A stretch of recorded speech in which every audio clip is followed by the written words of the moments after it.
What's crack-a-lack, my fellow subscribers? Adrian here from Dji Mavic Drones. How's everybody doing? Hope everybody's having a great weekend. I know I am, but here in Florida, it's hot, it's muggy, it's crappy.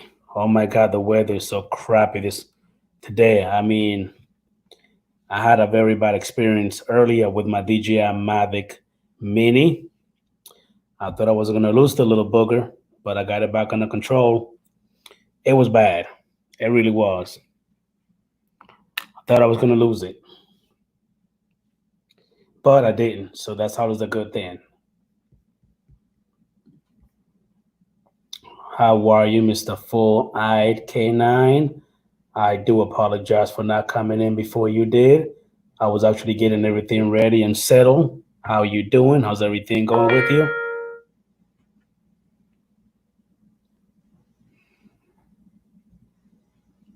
What's going on, HV4?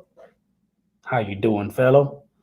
Danny, the View Chaser, how you doing, man? I'm doing pretty good, the 4IK9. I'm doing pretty good. I mean, good to hear from you. Good to hear from you. Honestly, the View Chaser, I'm about to go ahead and explain the whole thing to you. If you just give me 1 second, buddy. Sorry about that.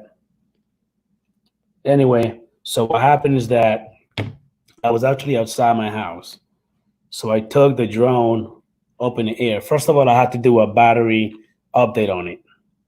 So when I did the battery update, this is what happened.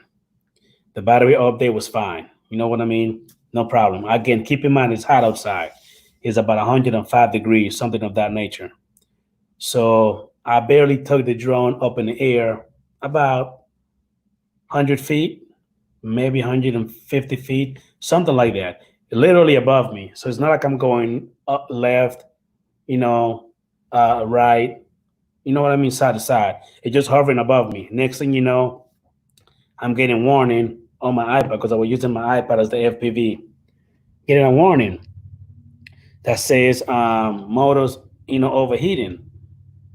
It did not dawn on me that the Dji Mavic Mini is not built with a little cooling fan, I guess, to cool, the motherboard or the drone up or anything like that. I'm like, what the heck is going on? Next thing you know, the drone start flying erratically, like it's about to just take off and just fly away. And then I'm losing FPV, so I lost the FPV on my drone also. So as I'm losing it, I'm like, what the heck is going on? So I decided to bring it down. I still have full control of the remote. Um, so I'm bringing it down. Finally brought it down to about 17 feet, next to me. I'm still losing FPV in and out, in and out, in and out, in and out. Finally, I said, what the heck, man? I was scared to literally take it back up again because, again, the Mini is such a small drone. You could easily lose it. You know what I mean? Thank God I didn't.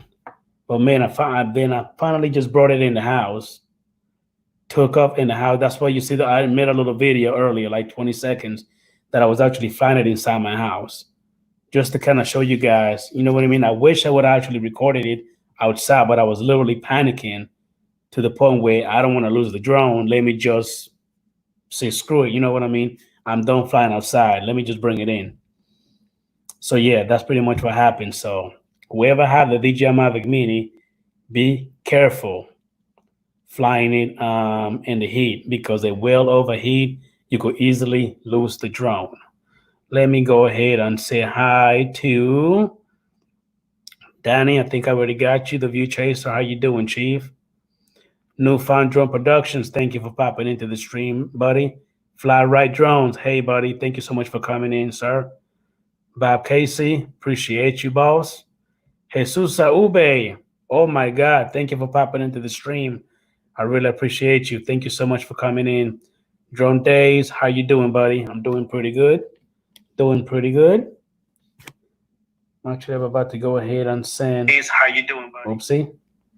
Send somebody the link. Let me go ahead and put the link to the stream here on the chat.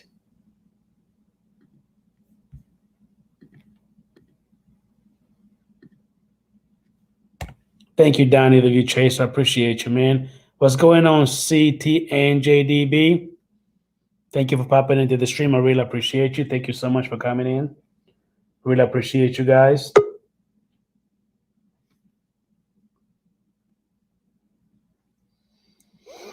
Give me a second, ladies and gentlemen. Sorry, I'm actually doing something right now. Give me a second. Dang it. But yeah, like I was saying, I mean, oh my God, I thought I was about to lose the freaking thing. That scared the hell out of me. It really did.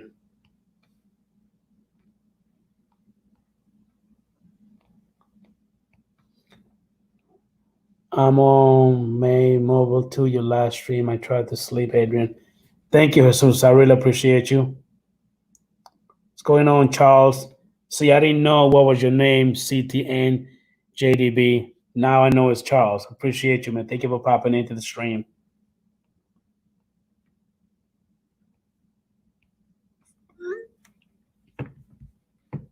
Uh-oh. Uh-oh. Uh-oh. Hey, let me ask you a question. What's up, Big Dino? How come nobody believes me when I say there's problems with these drones?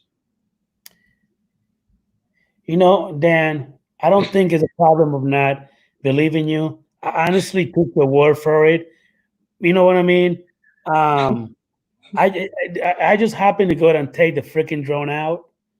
You know what I mean? Just to make it I wasn't even gonna fly that far. I was just gonna capture something. And man, see, Out of nowhere. it scared the hell out of me. I mean, like, dude, I'm barely 100, maybe 150 feet up in the air. I'm losing Started FP. overheating.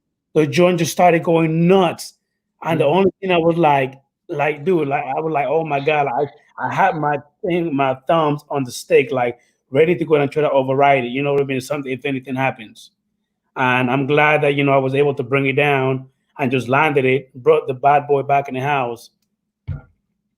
So here's my suggestion, because the way I fixed my overheating issues with mine, and I have yet to get the warning again, was to go ahead and hard reset the entire drone.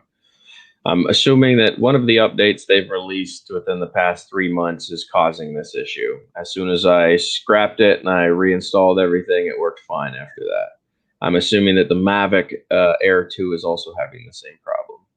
So I would give that a shot, man. Download DJI Assist 2, totally revert it to out-of-box state, and then do the newest update. And I think there's an inconsistency with the firmware that causes that. Yeah, I think that's what's happening, and they haven't figured out where the glitch is yet. So it should be able to handle up to 112 degrees, 108 degrees, something like that, 104, before it starts having overheating problems. And then when it's flying, it shouldn't have that problem at all because the air is circulating through the ventilation system. So once you get up in the air, it shouldn't happen at all, but it continues to happen to people. So, and my fix was a complete hard reset, out of box, erase everything, start completely over from scratch, and it solved it. One of those firmware updates that I did started causing that overheating issue. So it's my advice. Yeah. Now I can shoot chicken nuggets at it and Orbeez and whatever I want. It doesn't die. Yeah, I actually watched that video, and I don't know if you actually read my text that I sent you about you shooting nuggets. My Dji Mavic Mini little baby sister. I didn't appreciate that. I'm I was sorry. I was watching. I was like, I know damn well that this jackass is not about to shoot half cooked chicken nuggets at the Yep. freaking meat from that close of a distance. But you know what? I'm proud of the damn drone. It took it like a champ. That's what I keep telling people. People are like, "You're an idiot. Why are you doing these?" I'm like, "Well, now you know what it can handle." I mean, literally, I took a half a chicken nugget and I shot it as hard as I could from a wrist rocket into the prop, and it ate it up like it was sitting still, man. That's some serious torture punishment that it's able to handle. So Mavic Mini is a lot more stout than I think people say it really is, man. I'm finding out now. Meatballs are up next, and then sausages, and then somebody suggested waffles, and then pancakes. I got a whole list of food that we're going to shoot at this thing. To answer your question, Kenneth Hill, basically what happened is that Don even had the same issue. Is that I guess the Mavic Mini, is just not taking the heat very well. I guess, like Dan was saying with the new update. I guess when I did the update too, so I didn't know nothing that it was the update that was actually causing it. But I know that today I flew it. Sure. It wasn't even 20 minutes, man. And I had to do No, a battery firmware update. But I did the battery firmware update while the drone was sitting outside on the landing pad, so the heat is cooking it the whole time. You know what I mean? So I did the update, took it up in the air, and it just started losing FPV, and it just signaled, and it was going to return home. I'm like, what the heck is it? It's right there. Why is it returning home? You know what I mean? I had to cancel it. Overheating, what you call it, motors. Finally, I just brought it down, brought it back in the house, started flying it. Boom, no problem. Like mad prop. Oh, like sorry. thing, it was flying properly again. Go ahead. Mad props. Did you answer his question? Do you think it's good to buy? Be honest. That's the one that I was asking the question to. But Ah, anyway, also Kenneth Hale. I think your new channel name is great. Mad Props FPV and RC by Kenneth. I think it's great. Man, you can call your channel whatever you want, dude. It's what you that, love. It's what mm, you like. mm, mm, let's no, that's not quite accurate, but all right. Did you want me to give him a little advice or no? Um, I did not call the stream Free for All Friday, but if you want to, by all means, go ahead. Oh, keep your name as simple as possible. The harder it is to spell, the harder it is for somebody to research it. If you want people to come back to your channel after watching a video that you've done, if they forgot to subscribe or notify, it's really hard to find you again. So if you keep your name as simple as possible, it will not only help you to build and establish an algorithm for your channel easier and faster, it will also make it a lot easier for repeat audience to come back. So for instance, your name is Mad Props FPV and RC by Kenneth Hale. That's really hard to memorize all of that, to type it in the search bar to find you. You see what I'm saying? So if you got somebody just like Drone Days, Drone Syndrome, Steve Carpenter, like all these are really easy names to be able to remember. If it's too complicated, it's really hard to get repeat traffic. Just think about that if you're trying to grow your channel. What's going on, Drone Syndrome? Hey, man, thank you for popping into the stream. I really appreciate you. I guess I'm Kenneth Hale. I mean, That's just my suggestion, dude. You can do yeah, whatever you want to. I mean, yeah, like I was just saying, you can call it whatever you want to, but I guess I kind of understand what Dan is saying. Keep it simple, stupid, kids. You know what I mean? Keep it real, nice and simple. Some people like a long name, some people don't. Here's my suggestion. Search for something you think you want to go with, because if there's already too many of that, like all these people that have FPV in their name, you're competing now with all of these other people that have FPV in their name. If you come up with something unique, like drone worship, right? My name is unique. There's no other drone worship on YouTube. There's not. I'm the only one. You could Google search me and find me super easily just with a Google search. Like, keep your name as unique as possible. Try to find something that nobody else is doing. You could be Fart Potato. It could have absolutely nothing to do with the content that you offer on your channel. As long as in your description you're adding keywords or hashtags so that people will still find your video based on the type of stuff that you're doing. So if you want to be Fart Potato, you could be that, or crap on a penguin, whatever. You're unique in your own right. You'll establish your own algorithm, and nobody else will be able to find it. Based on search results. So, or But everybody. Yeah, I'm just making a point here. now my new name is actually Bones because before called me Bones. And some people actually even went ahead and put a little bone emoji on the chat. Flat right drone went ahead and did it. So I guess my new name is Adrian Mateo Bones, not drone. Drone Nature wants to know drone. See, that's a complicated one too. Dronal Nature. See, when I first looked at it, I thought it just said Drone Nature. So if I was to search for your channel, I would have just searched Drone Nature, but I would have forgot to I would have put a space in there thinking drone and nature are two different words. So that one's also kind of slightly complicated. Drone Days, I can understand yours. People are going to remember the Z and the E. That's an interesting way to do days. That sticks out, so I like that. The I do view have chaser, I would add spaces in between your name. Go ahead. a question. Who the hell changed the name from drones to bones? Because I didn't do that. This is my stream. Did I do that without paying attention? I didn't do it. It's hilarious. So, drone in nature. I get it now. Well, see, it was complicated for me to get it. I get what you're going for now. I I literally guess thought that was an L. I I thought it guess was an L. Dronal nature.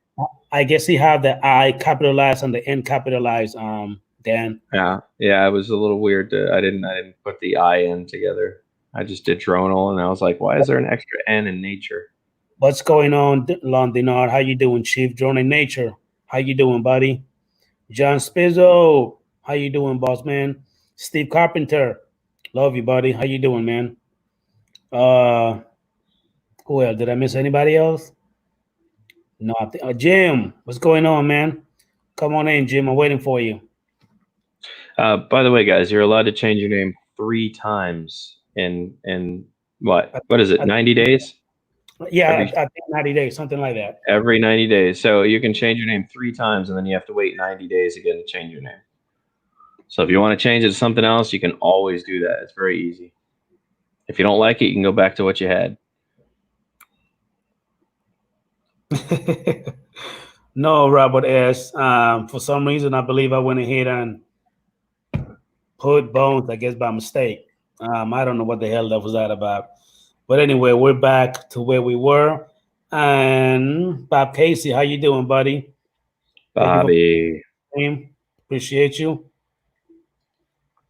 John. Spizzo. Spizzo. What's up, dude? Rod Piker. Oh, Rod Piker, Drones UK. How you doing, buddy? Thank you for popping in, sir, to the stream. Really appreciate you guys. And we got Reiser Bua from Oh, we Germany. got generic Lon in here. For popping in. I really appreciate you. Londinard, boy. What's going on? Mr. Generic. Robert S. What's up, dude? Newfound Drone Productions.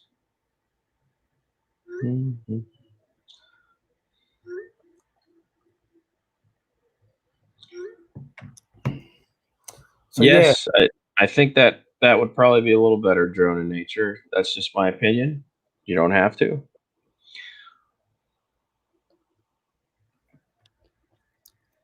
I guess you could kind of, at first I did thought it was a L. Yeah. Too. That's what caught me, man. That's why I was like, why is there a capital N? I just thought it was a lowercase L. Dronal in nature. You see what I'm saying?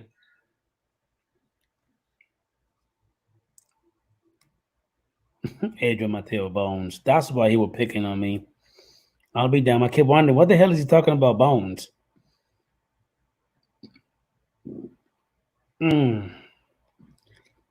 So, Dana, how's your weekend going, man? Oh, it's good. I set up a drone meet for tomorrow again. We're going to fly through a couple bandos. It's way too windy and too rainy and too crappy for GPS, so I've just been putting in the FPV work right now, man. But we got a demolition. They're demolitioning the university mall, the back half of the university mall. So they torn out the entire inside of it. So we're going to be ripping through it in FPV Sunday night. And they got that crane out there. We're going to play with that some more. But we got there too late. It was like starting to get dark when we showed up. So we tried to get some footage before it got too dark. But this time we're going to start an hour early and then hopefully proceed into the night. And we'll get a lot more cool footage, I think. So I got a whole drone meet on Saturday that I'm hosting. And the original Dobo, he's been invited again. He came out to the one the other day, yesterday or the day before. No, yesterday's. He came out to yesterday's. He had a good time. And so I invited Mike from Accelerated Heights and Dobo again. And we'll see if they want to pop in. Should be a lot of pilots there, dude. Some of the Rotor Riot guys are supposed to be arriving too. So maybe we'll get some of the Edwin Rodriguez is going to be out there. Magic Carpet. There's some serious FPV pilots should be showing up. So it could be a good time. Should be fun. To answer you, Newfound Jordan, I'm sorry about that. I didn't mean to skip over your comment. Do anyone have the problem with the Mavic Air 2 when you take it out of normal mode sports? then fly for a while, put it back to normal, and it just goes tripod. No, I never had that issue before. What? Does anyone have the problem? I haven't had any problem with my Mavic Air 2, period. I only had it with the Mini today. That's the only issue that I've had so far. I don't want to hear it, Paul. Don't want to hear it, sir. How you doing, Carpenter? Paul. I'm doing well, Adrian. Steve, how are you? Hey, buddy. Good to see you. Thank you. My nipples hurt today, but other than that, I'm good. Stop playing with them.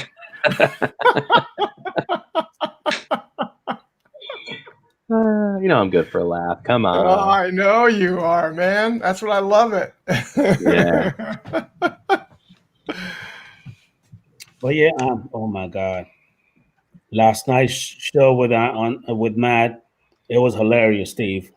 Oh my God. I woke up this morning, my stomach was sore. I was laughing so dang hard, especially the mic drop by Mr. Ron Lockwood.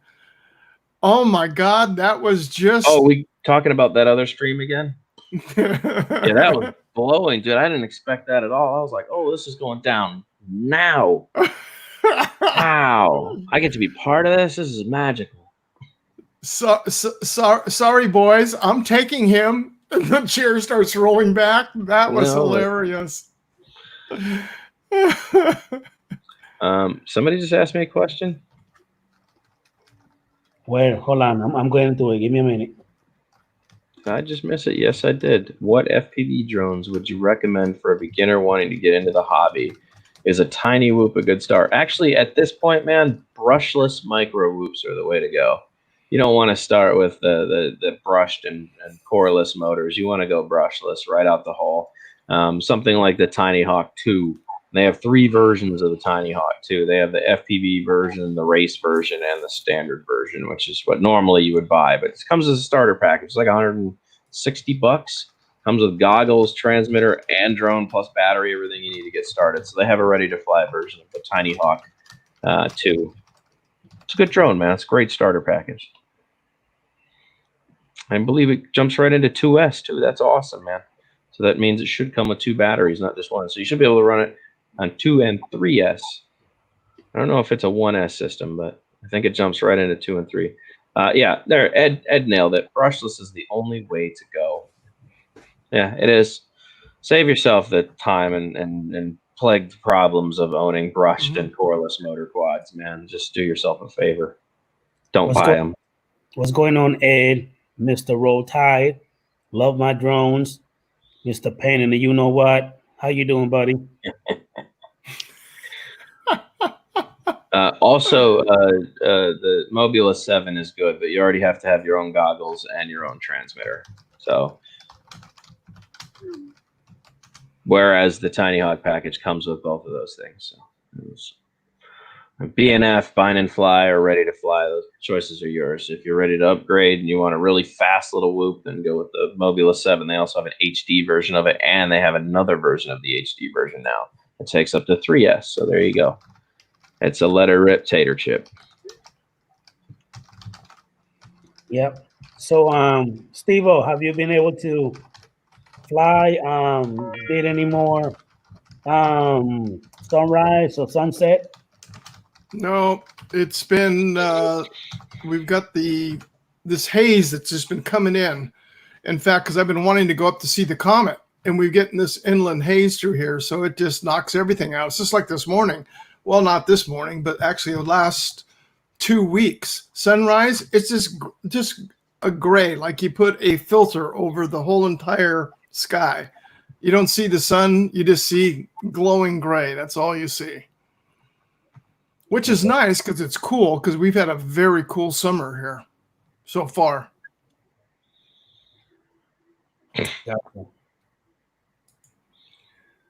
So, Ed, he's funny. I can't with this guy. This guy just come up with some stuff just out of the blues. It's funny as hell. Who? Ed, love my drone. Who else? Oh. Mr. Love My Drones, Ed. Can I tell a dirty joke right now, or am I gonna get in trouble? No. Yeah, no, don't no dirty jokes.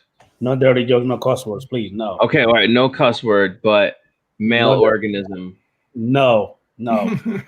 He's got kids at the house. Oh my god! got my two All kids. right.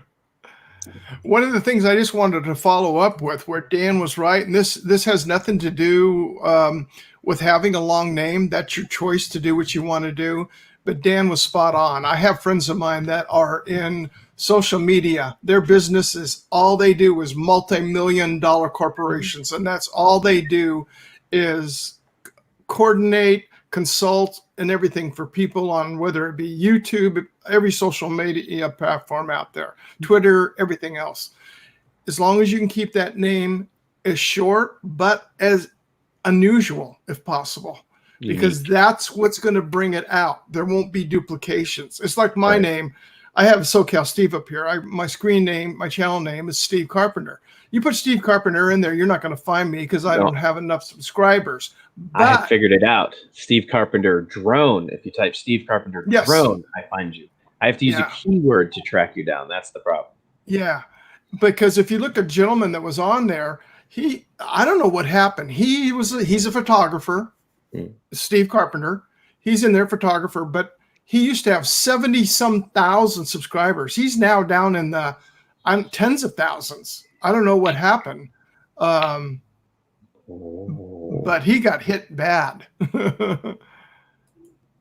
So yeah, man. My whole thing is, Steve, I know how to grow on YouTube. I choose not to. I don't like the way YouTube does things. I'd like to fight the system. I'm somebody who just goes completely against the grain.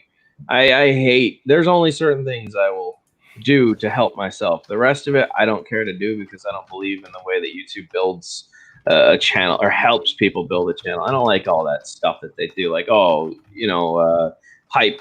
We talked about hype train riding. We talked about clickbaiting. You're seeing so much more of this stuff now, and YouTube loves it. Oh, clickbait. Like, I don't want to do any of that stuff, man. That's not. I don't feel like that's a proper way to grow your YouTube channel, man. I think knowledge and just fun and personality is the way that this should go. You know. Well, we're looking at two different entities here. We're one as a money-making machine for YouTube because of clickbait, and the other one where we're looking at it as it's knowledge. It's wanting to learn, wanting to be entertained, whatever it may be, and it's two different ends of the spectrum of the balance scale. I'm in it for the entertainment and the hobby. I'm not in it to be a baller and make tons of money. And, that's not, if it happens to happen because of my personality and the things I do, then that's fine. But I'm not chasing the numbers like a lot of these people are, man. If you're chasing numbers, it'll get to you, man. It'll tear your mind frame apart trying to chase the numbers. Just be yourself, have fun, do what it is that you do on YouTube, and be excited if you get any engagement, man. Any. Yeah. Just have fun with it. What's up, Thomas Ariels? How you doing, man? Sorry about that. I didn't even see your comment. How you doing, buddy? And also, where's it at? I'll see you next Tuesday. I like that name. That's a rough one, though, man. It's funny. It's funny, but that's a rough one. RC you next Tuesday. That's a good one. It's original, that's for sure. Yeah. People have to read it a couple times to get it, though. If you start typing that in, it'll follow. It'll come up. It'll pull it up. What's going on, Agent K? How you doing, buddy? Thank you for popping in. Yeah, I don't know what happened, Agent K. It just tried to hide your statement up above. How are you? Agent K is funny, man. He's everywhere, dude. Yeah, every time I go anywhere, I see Agent K in either the chat, the stream, he's everywhere. How do you have this much time? You're like the Superman of YouTube, Agent K. How do you have this time on your hands? I forget, you're part of the Men in Black. Agent K. Jeez, oh Pete. Well, he's not going to tell you because he's part of the Men in Black. Exactly. If he tells you, you're dead. That's true. That's true. Yeah. Or look at this light. Deneuralized, right? We're neuralized. Agent K is going to neuralize everybody. Man. That's awesome. Oh. So, Steve, damn, now that's stuck in my head. Go ahead, Adrian. Hey, Steve, I don't know if you actually listened to the beginning, but I was tell him a story that I have an issue with my Dji Mavic Mini. No, I didn't. Uh, I almost lost it today.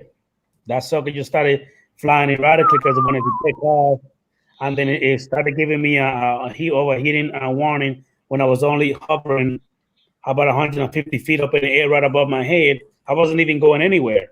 I lost FPV completely, and it just started to take off. But I'm glad that I was listening to it, and I took it manually and landed it. It was rough to land it. It was really rough, like it was doing something out of this world. I don't know what the heck was that about. Now, question: How hot? What's the temperature? What's the ambient temperature? 106 outside. It's supposed to only handle 104. That's the thing that really ticking me off, man, is that the Mavic Mini and the Mavic Air have the exact same temperature capacity as each other. That's weird. That's why we keep running into all these overheating problems. They really just, I don't know, man. Have you guys looked into what the Mavic Pro and the Mavic and the rest of the Mavic lineup, have you looked into what they can handle for heat? I bet you it's over 110. I'll make you a bet. I don't know. I'll take a look. Let's see here. Hey, Steve, if you want to go ahead and share that, let me know, and I'll click on it. Yeah, we're both looking there. You pull up one, and I'll pull up the other. I'm gonna go up to the Mavic Pro series, Dano. Yep. Hey, Nate, I already told you, but if you want to go ahead and come on in, you invited, man. There go the link. Once again, but if you want to come on in, I'd love to have you, man. But if you can't do it now, I understand. Yeah. Oh no, operating temperature 104 degrees. They're all about the same. That's so weird that you're not having these problems with the Mavic Pro series, but you are having it with the Mini and the Air too. Well, I think they've got the fans that are going to pull that across a lot better than the other ones do. True. And you're going to get air circulation, which will hopefully reduce it. I wonder if we could take a Bebop 2 micro fan that cools the insides off and install that on the Mini on the bottom and run it into the power source. If that would really add too much weight and put it over the 249. What do you think, man? What if we drilled some holes in the plastic to remove some weight to add the fan and still kept it at 249? Do you think the fan would assist with the because right inside there's thermal paste, right? Mm-hmm. And then they push the thermal paste down, and that's it. That's all that helps. There's a heat. There's a what the hell they call that thing? What? The heat sink. Yeah, the heat sink and the thermal paste in between there, and that's it. That's what's supposed to help cool it. It dissipates the heat throughout the heat sink. I don't have it here in front of me, but on hot days when I used to have to work out in Las Vegas and stuff like that, I bought for my phone because you get heated up out there. It's just a pack that's got a cooling element on it, mm-hmm. and it runs off a USB port or a battery pack. So I just used to let it sit on there, and it was like a cooling element, but it's just like a fan. But the plate that's on there, too bad you couldn't put something like that on it. See, I'm with Thomas here. I'm half tempted to drill holes in my Mavic Mini. I don't care. Like, I really don't. What, am I going to be flying in the rain? I have to worry about these things? Yeah. As long as I'm not drilling them in the front where it's going to be going forward, causing it, you're going to get very small amounts of drag on the sides. Yeah. So if I was just to drill them in the sides, make sure I'm not puncturing anything, drill them in the sides, I think that would actually make a major difference. One thing to answer Peter Mulder, he said, would be an idea to stick a sheet butt aluminum foil on top of the drone. I don't think that's even possible. Well, you could, but it would really screw with the GPS and the signal output. That would probably end in tragedy. No, it won't. It won't help you. The only way you're going to be able to do it is you've got to take it from the components themselves. Mm-hmm. You've got to be able to get in the inside. It's just because I come from a background of building computers from decades and decades and decades ago, and it was so funny. So many people, and not even to what they are today, was the overheating problem of back in the days of all 386, 46 machines and building servers. Well, what we did with this one company was they had a room that they had it in. Well, it was air conditioned in the room, and it had a supply and return in this closet. So what did we do? We went down to the store, to Home Depot, and we bought that plastic round flexible dryer duct. Mm-hmm. We went up there and cut a piece of metal, put it on the flange, screwed it up so it was coming right out of the supply, brought that tube down, brought it right into the back of the intake on that computer. There's 50 some companies with the exact same setup. The computers were in the same room, same everything. They had built them all out the same way. That was the only unit out of all their companies that never had an overheating problem. Because what were you doing? You were ducking that cool air straight into that server. It never overheated and never failed. Yeah. So the Phantom 4 I don't believe has a fan. I think it just has ventilation ports. But when you're flying, the arms have ventilation ports, don't they? So the air is actually being pushed inside the body regardless. But Am I wrong about that? When it comes to the DJI Mavic 2 Zoom and the Mavic 2 Pro, and I also believe the Mavic Air 2 and the Mavic Pro, they all have the heat sink and they all have fans to keep it, cool. So I don't think we're gonna have that issue with those. Now, even the DJI Mavic Air have the fan too, but on the Mini it doesn't have that. Heck, even the Spark have it too, because every time you turn it on, you hear the fan blowing, and you can feel a little bit of air, coming to the side, the little side vents. Yeah. That's why I never had any issues with those flying in the heat. But this Mavic Mini today, Steve, when I tell you, man, I thought I was about to lose it, Dan. Man, all I could say, like Dan told me about it. Why didn't I listen? I remember Dan talking about it. Why didn't I listen? I was just thinking about it. Be careful flying over water, because you have no idea the potential of what this thing's going to do if it overheats out that far out. Yeah. And that's one thing I haven't even looked at really closely, and I need to, is on the Mavic Air 2 as far as the cooling. I've gone out and I've flown it, but I've never really turned it on, let it idle in the house or someplace to where it could start heating up, and here for the fans and ventilation purposes and everything. Mm-hmm. Oh God, where's my live stream going with this guy? Oh my God, here we go again. Ed, are you looking at me? I can't tell. Yeah, he has to force him to focus. I love it, dude. Oh, John, that's cool. Awesome. A swim will cool it off. How you doing, Brian Mack? How you doing, Chief? Thank you for popping in. H Ranger, how you doing, buddy? Thank you for popping into the stream. I really appreciate you. Back from the sky, how you doing, buddy? That's what I was saying, Danny, that the DJI Mavic Air 1 does have the cooling fan, and the 2 also do. Glass is broken, buddy? Look like it. Wait, are your glasses busted there? These are my YouTube glasses. It cuts down on the glare. There's no lens in this one.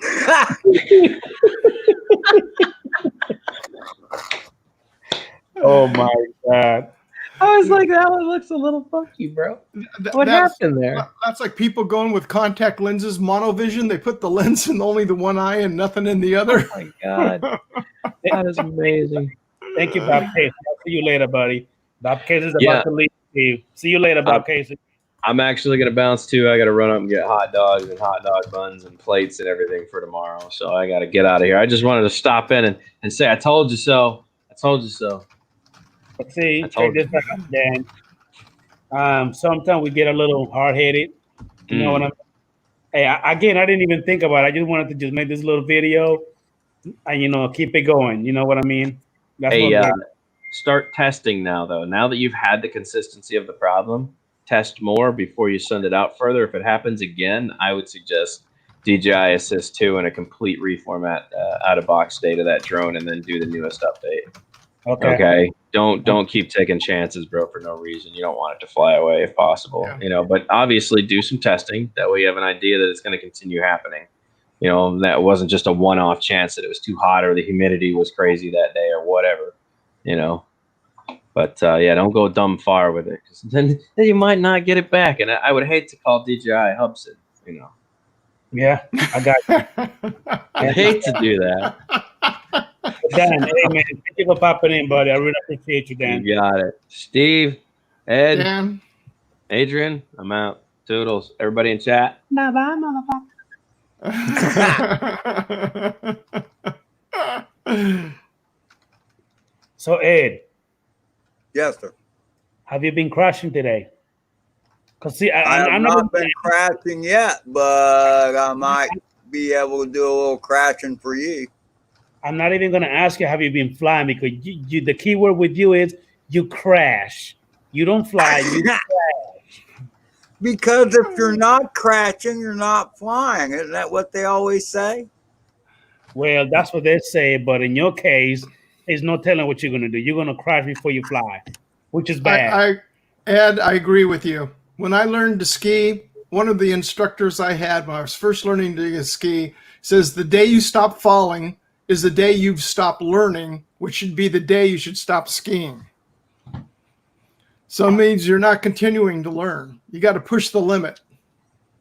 Always got to push. And I'll be the first to say, I mean, with a camera bird, no, you don't. If you crash a camera bird, you got something going on wrong there. But FPV is a little different. So I've crashed a few GPS drones too, by the way. Don't get me wrong. I just do some tree trimming with mine. Tree trimming's okay, you know. You know. Just be careful, Brian. I don't want you to run into anything. Hey, Brian. Hey, Brian Mack, come on in, buddy. The link is in the stream. If you want to go and pop on in, come on in. He's car shopping. I don't care. We take us on the car shopping experience. Hey, I would appreciate it if you could give Back from the Sky some clothes there, Adrian. Say that one more time. Give Carl Back from the Sky some clothes. He's all naked out there. Hold on 1 second. I'm about to do that right now. For everybody that does not have any clothes on, that's kind of rude for you to be in the chat naked. What's wrong with you? I mean, I have flown in Speedos before, but I kind of like having the blue jeans. Hey, that is too much information. I do not want to know that. That was like Jim last night. Right, Back from the Sky, you have the wrench. Let me give the wrench to John Syndrome. I do apologize about that. John Syndrome, you have the wrench. Agent K, you got the wrench, buddy. Now you're fully clothed. You're not naked anymore. Thank you, Ed. I appreciate you letting me know that. I thought they already had it. Well, when you're running a stream, Adrian, you got a lot going on, so I understand. Well, Mr. Rodney Bell, hello, sir. How are you? And he's running around naked too, Adrian.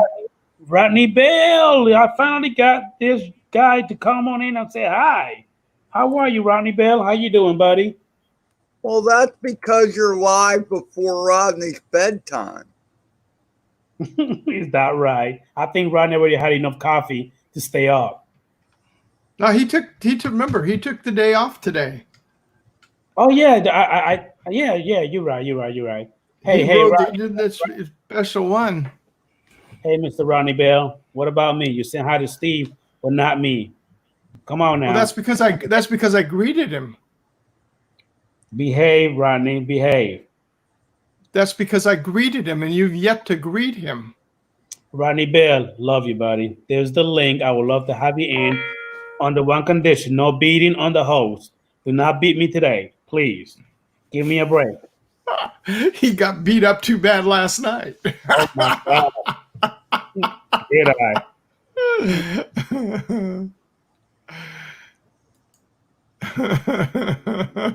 Didn't know we had a dress code. Hey, Stranger, talk to Ed about that. He knows about that. What, dress codes? I don't know anything about dress codes. I think you do. Oh. So besides cooking over there, how's the humidity? Look, Florida is crappy right now. It is hot as heck over here. I don't know about over there where it is, but it is cooking hot over here. It's hot and miserable. It's so hot. It's like when you go outside, Steve, with the humidity, you don't even want to be outside. It's like you're miserable. All I remember is the several times I've been to there. The first time was to go on a cruise ship. Brian Mack, how you doing, buddy? We can't hear you. 88 degrees here. And it's 100 and what where you are? Feels Adrian? like 95. Right now, audio? Am I audio? I can hear you now, Brian. Okay. No, Yeah. man, it's nice here, man. We got a hurricane south of here, so it's cool outside. Where are you at? Where are you at, Brian? I'm in Houston. Okay. There's like a 100-mile-an-hour hurricane coming in south of Corpus Christi. Yep. So it's throwing some nice feeder bands up this way, and it's kind of keeping things down. No, Got some I've cool been breezes. seeing it, Brian, because living in Florida, I pay attention to the hurricanes, you know? I'm going to get you, Londonard. I'm going to get you for making that comment. I'm going to get you. How long have you been in the Orlando area or Gainesville area, Adrian? I used to live in Jacksonville first. Then I went to Stark. From Stark to Gainesville. So I've been in Gainesville, I believe, since 2006. Okay. I think it was 2005, 2006. There were like 4 storms that came through. 2007, I remember it was like 5 storms that went across Florida. I'm just going. Yeah, like crisscrossed all over Orlando and stuff. And being in the electrical business, man, I hooked up a lot of emergency generators that year. Hey, Jim. What's up, boys? How you doing, Mr. Jimbo? Boyd. That Jim, stash is hello. still dark, man. Looking good. It's 86 with the wind chill. With the wind With the chill. wind They chill. call it wind chill. Wind chill happens in the winter, Jim, not in the Right? summertime. Dude, this is UAV forecast. Hold on. Back from the sky. What are you showing us? Are we looking at your feet? My feet. Okay. That's Rodney Bell, not me. Is that Rodney's? No, back from the sky is the one that's in here. That's Carlos? Where is he?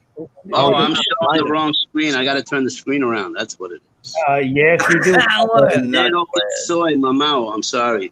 What are you doing, Carlitos? I'm losing it. Let me see. How do I figure out? How do you switch the screen?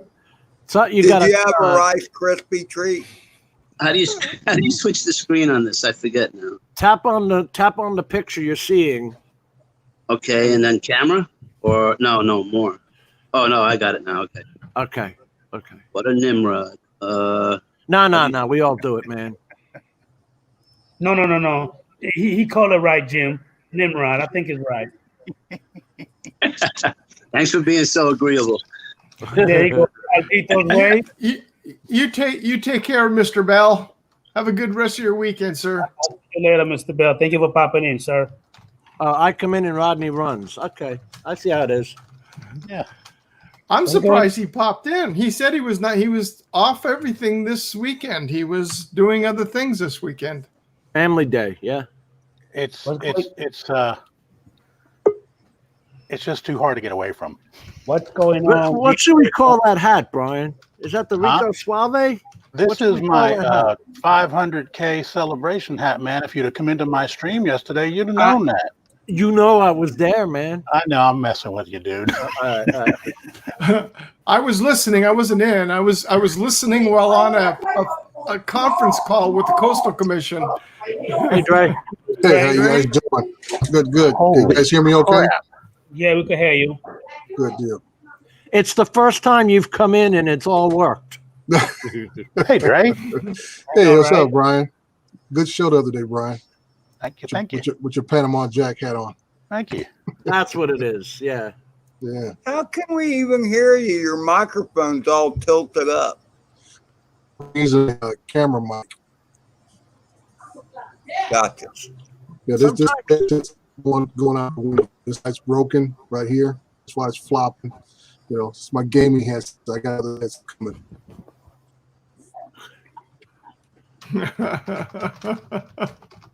Hey, by the way, Brian Matt, congratulations on the 500 subscribers, buddy. Sorry that I missed your streaming. I apologize about that. Man, you're working when I'm usually doing those. Don't worry about it. Yeah, pretty much. I sure am. You're right. Yeah, he caught me by surprise. I was at work when I saw his show, and I said, "Oh, I didn't know B-Mac even did a show." He's talking about he does it every other Friday. And I said, "Probably the Fridays I work," which was yesterday. And yet you managed to come and watch the show. Where was Adrian? Yeah, that was awesome, man. I do appreciate it too. I said I came in Fridays. The Friday I work are a short day, so like happened to come in, saw that show was on. I said, "Well, I'll catch a little bit before I go home, and go from there." I came out there to try to see Mr. Eduardo fly live. I'm hoping he actually does it. Ed, do you? I got you behind. I see that. Yeah. I feel like I'm in Vegas watching one of the horse racing track monitors. That's my green screen. I make believe green screen. So Ed, are you gonna go ahead and just fly and crash a little bit, or what? What you gonna do? I'm working up to it. I'm almost there. Prove him wrong if he can do a whole battery without crashing. Hey Jim, what is this? That was in the 30-mile-an-hour wind and the heat yesterday when I had the problems I was telling you. I talked to Adrian on the phone, man. That's 20 mile an hour. There ain't no white caps, man. Yeah, it was 30 actually, but that wasn't the problem. The problem was the sun. This thing, I could not see the iPad Mini 4 screen. Yeah, that's a big problem. And just to the left of this, I'm trying not to show it because now here it is. They're destroying it and going to put an assisted living facility right at this park. Oh, they'll never have to evacuate that. That is absolutely insane. But yeah, the point was I might need a place to live in about 10, 15 years. It's what you get for having so many old people in Florida. Define old, and then you got to stay inside all the time in the air conditioning, right, guys? Where the elephants go to die. Well, if y'all have never seen the movie, there's a movie. Oh God, what is it called? Now I'm not going to be able to think of the name. It's with Tom Selleck, and it's based in like on the East Coast, like Fort Lauderdale, Pompano, whatever. But it talks about it. It's a hilarious movie. I have no idea what you're talking about. I know. I'm sorry. I should have had a name, but it's hilarious. It's a hilarious movie, but it's a Tom Selleck movie. Tom Selleck is in it. It's old. It is Down old, Under. but it is hilarious. What do you need to do to get ready to fly, Mr. Hey, Jim, don't feel so bad. Right over next to the project I'm working on, that's what's going in there, a senior assisted living center. And it was funny is when I went to the city planning commission meeting, the guy who is behind the whole project, and when I got up to speak, and I just said, I go, well, you know what it is? His name is Giad. I says, Giad is just wanting to make sure that in the next few years when he's going to need a place to live, there'll be some place for him to move into. Yeah. I hope they don't ship me into a home. I don't want to be in a home. I want to be extended family. Put me in the backyard in a shed at least. Feed me, occasional scraps. You watch those Alaska shows and they say they want to die out there. Leave us out. Don't put me in a hospital. Yeah, I've cleaned fish tanks in nursing homes, and these people are just waiting to die. They sit there. They're not even. They turn the TV on for like 30 of them, and nobody's really watching. They're like in La La Land. Yeah. And you moved away from your family, so there's no visitors. Well, not even that. But even if I actually asked the people, one of the ladies, I said, "How often do these people get visited?" She goes, "Not often at all. Some of them at all." Yeah. It's sad. It's pretty sad. And it's very true. When my mom, all the time she was in the recoveries in skilled nursing, you go in there, and the lady that was in the bed next to my mom, never once in the almost 4 months she was there for, did we ever, because we were there every day. My sister and I were both there, or my sister was there. Mm-hmm. Never once did we ever see anybody come to visit her. Yeah, it's sad.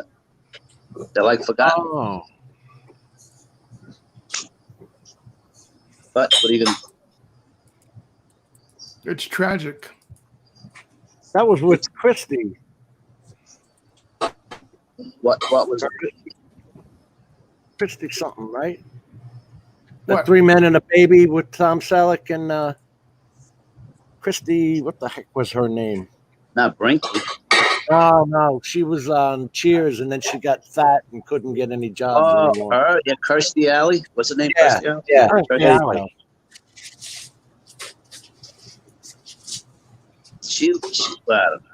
She had pretty eyes. She did. She had great eyes. And she beefed up. Doing dishes. Is that Mateo making that noise? That might be me. My wife's putting together a computer desk. Since she'll be teaching from home. That movie also had the same guy from Cocoon, that old guy. Oh, I know you're talking about that. And he was like the grandfather, and he was like losing his mind. He's all Alzheimer's out, but he kept saying McDonald's. But what he was really saying was McDonnell Douglas, and he had stock he bought in McDonnell Douglas, and they ended up being millionaires because of it. Wilford Brimley or Brian Dennehy? No. Not the Dennehy guy. It was the skinny old guy. Wilford Brimley is a bigger guy. Yeah, it wasn't Wilford Brimley. It was the skinny guy. We got Hugh Cronin. Hugh Cronin. That's probably it. Yeah. That's him. He was Joseph or Joe in the movie.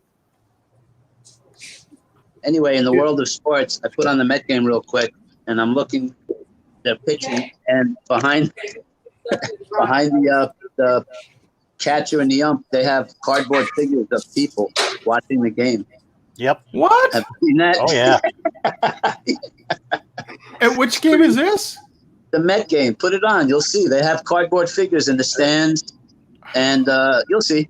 They're doing that in a lot of the stadiums now. Yeah, they got that at Dodger Stadium. I couldn't believe it.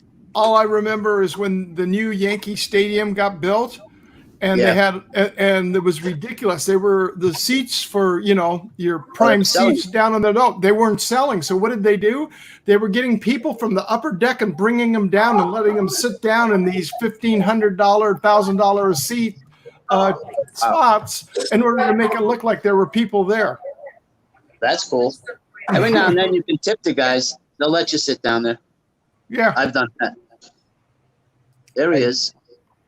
I do want to ask you guys, I'm sorry, tell you guys thank you for giving the chat, the stream thumbs up. But I got a question for you guys. Who finds the time to just come on people's live stream without even listen to the whole entire stream, which is still going? Why would you just come away and just give it a thumbs down just for the hell of it? Now, who the hell did that? I hate it when people do that. That annoys the hell out of me. It happens every stream. I always get them. Yeah. Adrian, I'm gonna tell you something really simple and easy. Don't sweat the small stuff. Yeah, really. And that's all that is. You're looking at something, just don't even look at it. You know what you can do too is you can turn that off so the numbers won't show up. The thumbs Yeah, up yeah. and thumbs up will work, but it won't show the count numbers. Gotcha. Well, you know what I'm talking about. I understand it's Yeah. something small, but it's just annoying that you take the time to come on somebody's stream and just do that just for the hell of it. Just because. I heard somebody say, if you're gonna do it, at least put down a reason why. Thank you. You know, just say, you know what, Adrian, I didn't like the hat you were wearing. I didn't like looking at Carlos. Ed smells. You know, Steve's wearing a hat that's not looking good. Just anything. The stream was too long. The stream was too short. Just some. Yeah, hey, Jim, this is for you, Jim. What's wrong with my hat? Nothing at all. Steve, it's not a Panama hat, bud. Adrian, Yeah, it's you not need to a- upgrade too, Here, bud. may not be Panama, but I'll get It's you not my. Indiana Okay, Jones. now you're talking, man. Adrian, come on. We need an upgrade, man. Come on. You got to do something better than that. Okay. This is good right here. Jim, Actually, yours is okay. You could put on two hats. It's almost passable. I'll go with Put on it. two hats. Put one on backwards. You could look like Sherlock Holmes. One in Jim, front, one. for you, Jim. Or Oh, better, there you go.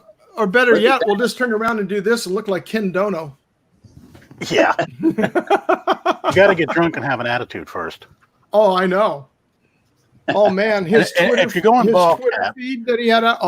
Do we get? Are we you got going to to do get that? the right one. Okay. Do I have to go get my Stetson now? No. Can y'all read that? geez. No, my phone's suspended. The Society of the what? Crown, Oh, okay. as in royal. Yes, Ooh. Isn't that the name of an alcoholic drink? It It's is, the booze. Crown Royal. Expensive. Okay. which I don't drink anymore. You don't drink any less either, I hear. No, I just don't drink Crown Royal. I prefer. I like Canadian Club. There we go. 9-year reserve. 12 on New Year's Eve. I can drink milk like it's going out of style. 3 or 4 gallons a week easily. Love this stuff. I still drink a lot of milk. Oh, I love it. I tell you what, though, what I use most of my milk in is coffee. Oh no, half and half. Oh, no. This is like 16 ounces of milk with 3 teaspoons of Nescafe. What is it? It's not decaf. It's Nescafe. Oh, shit. Dark roast. No, it comes in a jar. It's a Spanish thing. Bustelo. No. Anyway, I'll think of it in a Adrian, minute. can you make Ed big, Adrian? If you're That still stuff around. is rocket juice, though, man. Wait, did it? No, Be right Ed just back. put it back. Hold on. Adrian, can you make Ed scream big? I'm about to. Give me 1 minute. All right, cool. Nice hat, by the way. Thank you. Yeehaw. There you go, Adrian. See that? Yeah, now I got to go back, man. I can't. Yeah, I'm slumming now. Yeah, you went down. Downsized. Adrian, he hasn't crashed yet. Not Just yet. so you know. Okay, good. It's about time. Now he's showing off. I've seen him hit the truck, hit the ladder in the truck, hit himself. Oh, He hit he's everything. He's on a freaking ladder. He hits everything.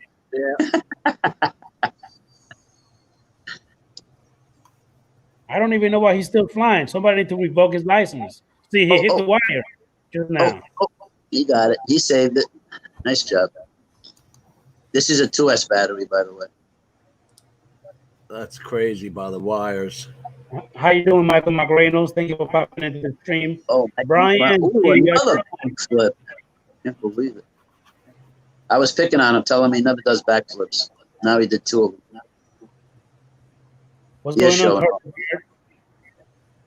Kurt? Hey, while we're watching this, Jim, look at what Curtis Dart said. What is this about? Did everybody That's because if you see in the group, I posted that in the Facebook group that DJI is using Weibo to send our information out. So they can say it's not them doing it, it's the Weibo app that's sending the information out. And when you close the DJI app, Go4 app, sometimes it restarts anyway. Really? Yeah, they can do updates whenever the hell they want. That's not good. Hey, drum bum. I can He's easily done, my fix it, buddy. Hold on, drum bum. You don't need to leave. Hold on, I'll change it right now. Wait a minute, Drone Bump's here. right now. There you go. That's safe right now. Come back.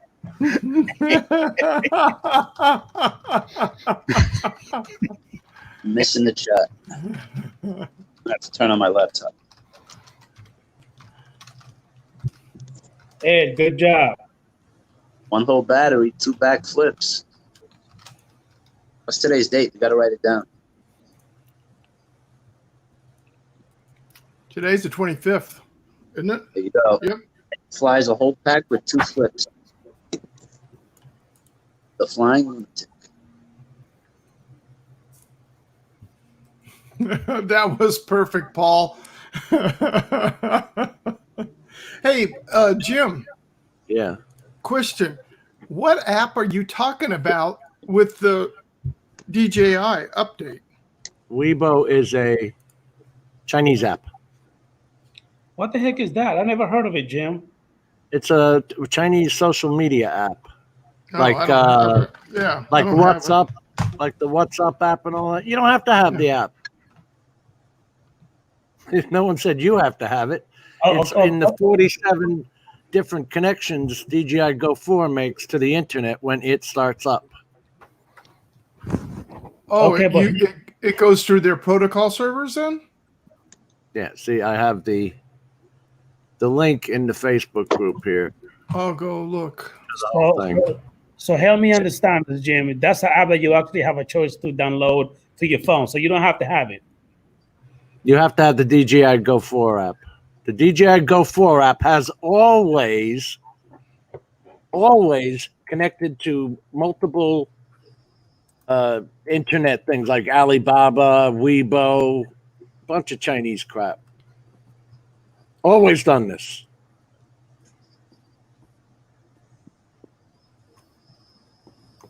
Nothing new here.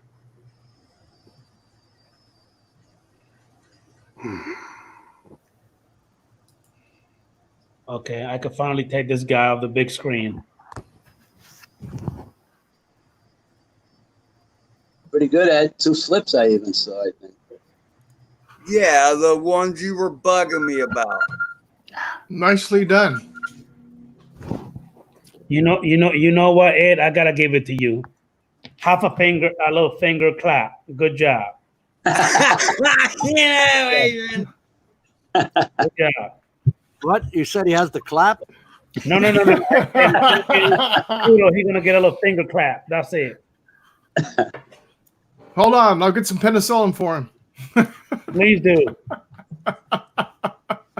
That was the Tiny Hawk 2, Thomas. Yep. Did good, by the way, Ed. That was 2S. Did you switch it back? No, I haven't done that yet.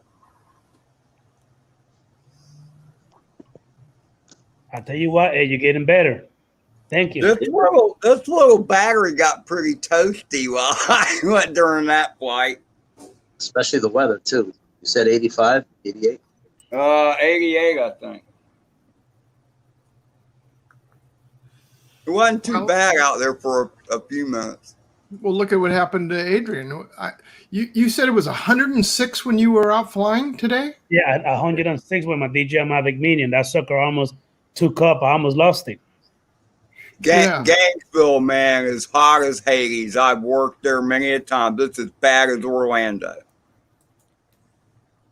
I mean, it was crap. And next thing you know, the joint just started taking off by itself, and I lost FPV. I didn't, it was hard for me to bring it back, but I got it back manually. And then when I brought it back in the house, it started flying, no problem. But outside, it would just cook. I mean, that thing, it was hot. It was really hot. So the overheating affected the GPS or whatever, the flight? It overheated everything because I guess the compartment inside the drone, maybe I don't know. It just even the app would keep telling me that the motors kept overheating too. Time Well, to bring it. it's only rated for 40 C, so figure 104 degrees. So you were flying over that temperature, and then the humidity and Yeah, the humidity made it worse. Yeah, exactly. Yeah, Florida. Yeah, yep. Well, the problem is they don't have fans in them.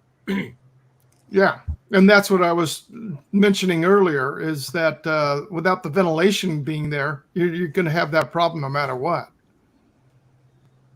Well, you know. Hey, how you doing, JSK Enterprise? Thank you for popping into the stream. I really appreciate you. Do you guys ever practice flying in Addy mode? All the time. Yeah. I've done All that the before, time. Carlos.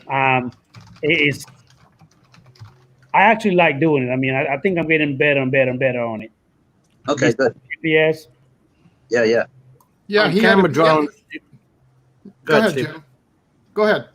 I was going to say on camera drones, you get a better shot when you're flying in Addy mode because the wind is taking your drone. So instead of the start-stop that these guys do and these constant sharp turns and all, just let the wind take it, and you can get this nice smooth shot. Right. Sorry, Jim. I didn't know that you had that up. I apologize. There you go. That's just that the Mavic Pros and the Mavic 2s, they all have these fans in them, and the Mavic Mini, and I don't know if the Air 2 has a fan. It does. Yeah. Okay, so And I even have the little heat sink on the bottom of it too. Mm-hmm. you got to remember these guys are trying to keep this thing at 249 grams, so they didn't include a fan in there. And summer heat is hell, man. It is. It's just rough. I've had more problems with my iPad Mini 4 shutting down and overheating than I have had with the drone. The only drone I ever had overheat was the Inspire. That was what I was going to ask you. Are you using a sun shield on your iPad Mini? I did not yesterday. Fire, Adrian. What was that? I should have. I'm saying I find it very useful. I mean, we don't get we get bright sun here, but I find it very useful being able to see it out in bright sunlight. It works real well to block the sun.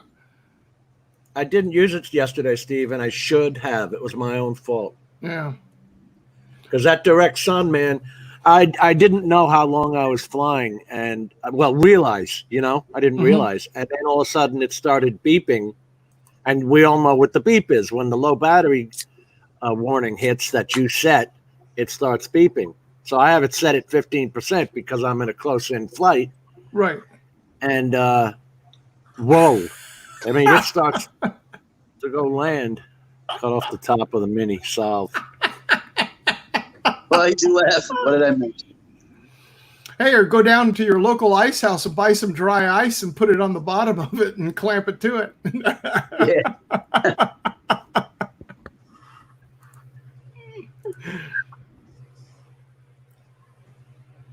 Dre's eating. Yeah, that's why he left.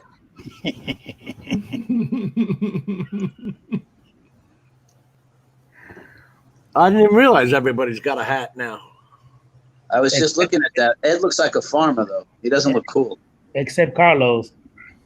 All right, let me see. I'm going to go find one of my wife's hat and be silly. Yeah, and in another month, I'm going to have me a porn mustache. You don't need the hat to do that, Carlos.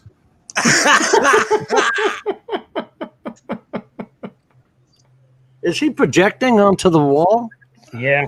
Yeah. That's pretty cool. All I know is in Florida, when you're working out in the sun, there's nothing like having a good sunshade. Oh, yeah. Amen.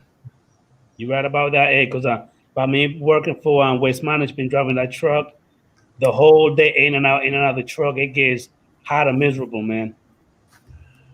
Are those trucks air conditioned?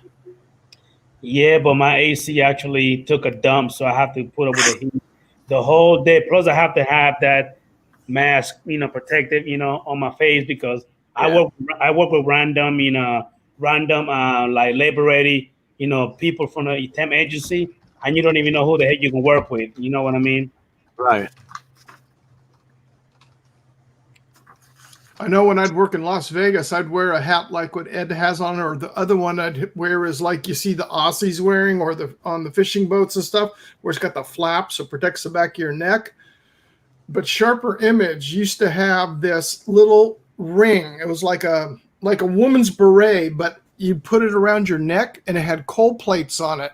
And what you do is you put the water in the inside, and it ran by AA batteries.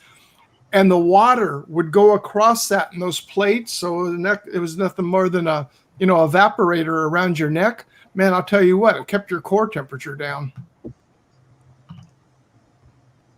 That's pretty cool. They were the only one I know that put them out,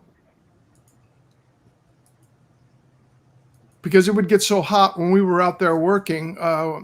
We were putting in anti-shopping cart theft systems to where the wheels lock up on the shopping carts for markets and everything. Yeah, when they got too far away from the Wi-Fi or whatever. Well, it's the wires cut in the ground, and the signal is being broadcast off the loop wire, just like an induction loop wire for traffic signal. Well, when we get over there and they're cutting it, we were out there the first time we got out there in the summer to start cutting. The guys are ahead of it. They were cutting with the saw cutters, and that's what they do. They do traffic signal work. They're cutting, and the asphalt is collapsing back in on the cut within 3 minutes and 4 minutes after cutting it. You got cold water coming down out of it. Because it was so soft from the heat. Oh, yeah. So we just closed it up, left it, came back at 1 o'clock in the morning and started working at 1 o'clock in the morning. Yeah, it's funny you say that, Steve, because I had a flat tire, and it was the middle of summer in Florida, and I started jacking up the car to change the tire, and the jack started sinking into the asphalt because it was soft. Jim, you used to ride a motorcycle, right, Jim? Still do, but Harley. You ever put the kickstand down and you come back and the kickstand's like 2 inches down into the asphalt?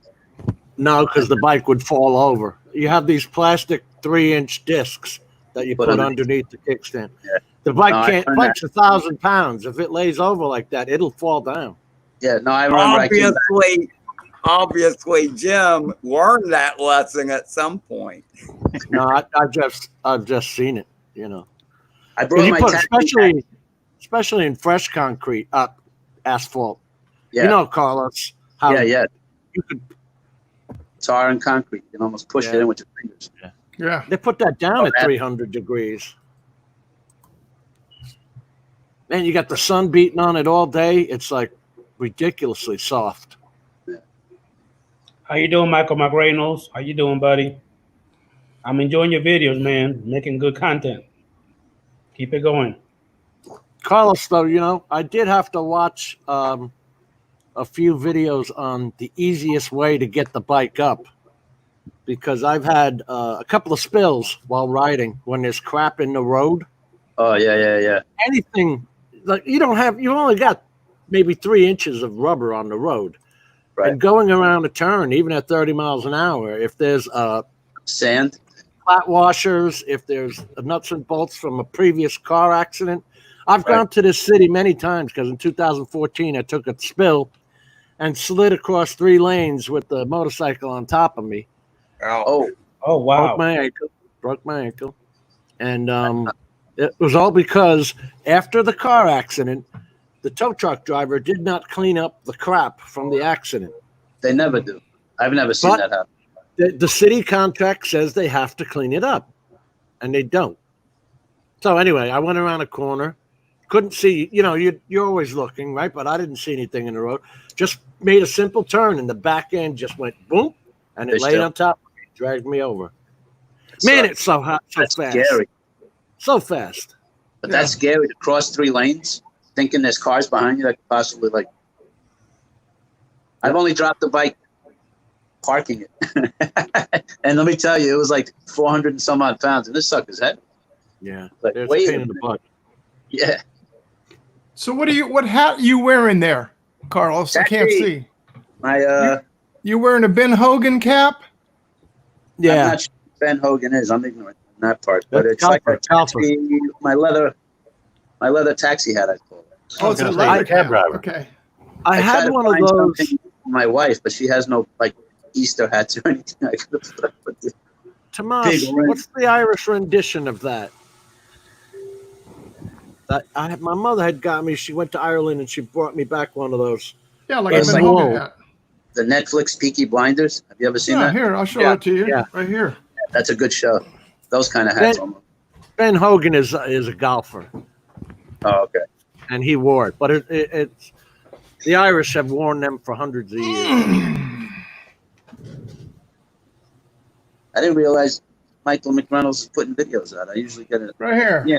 There you go. Something like that. The wool hats.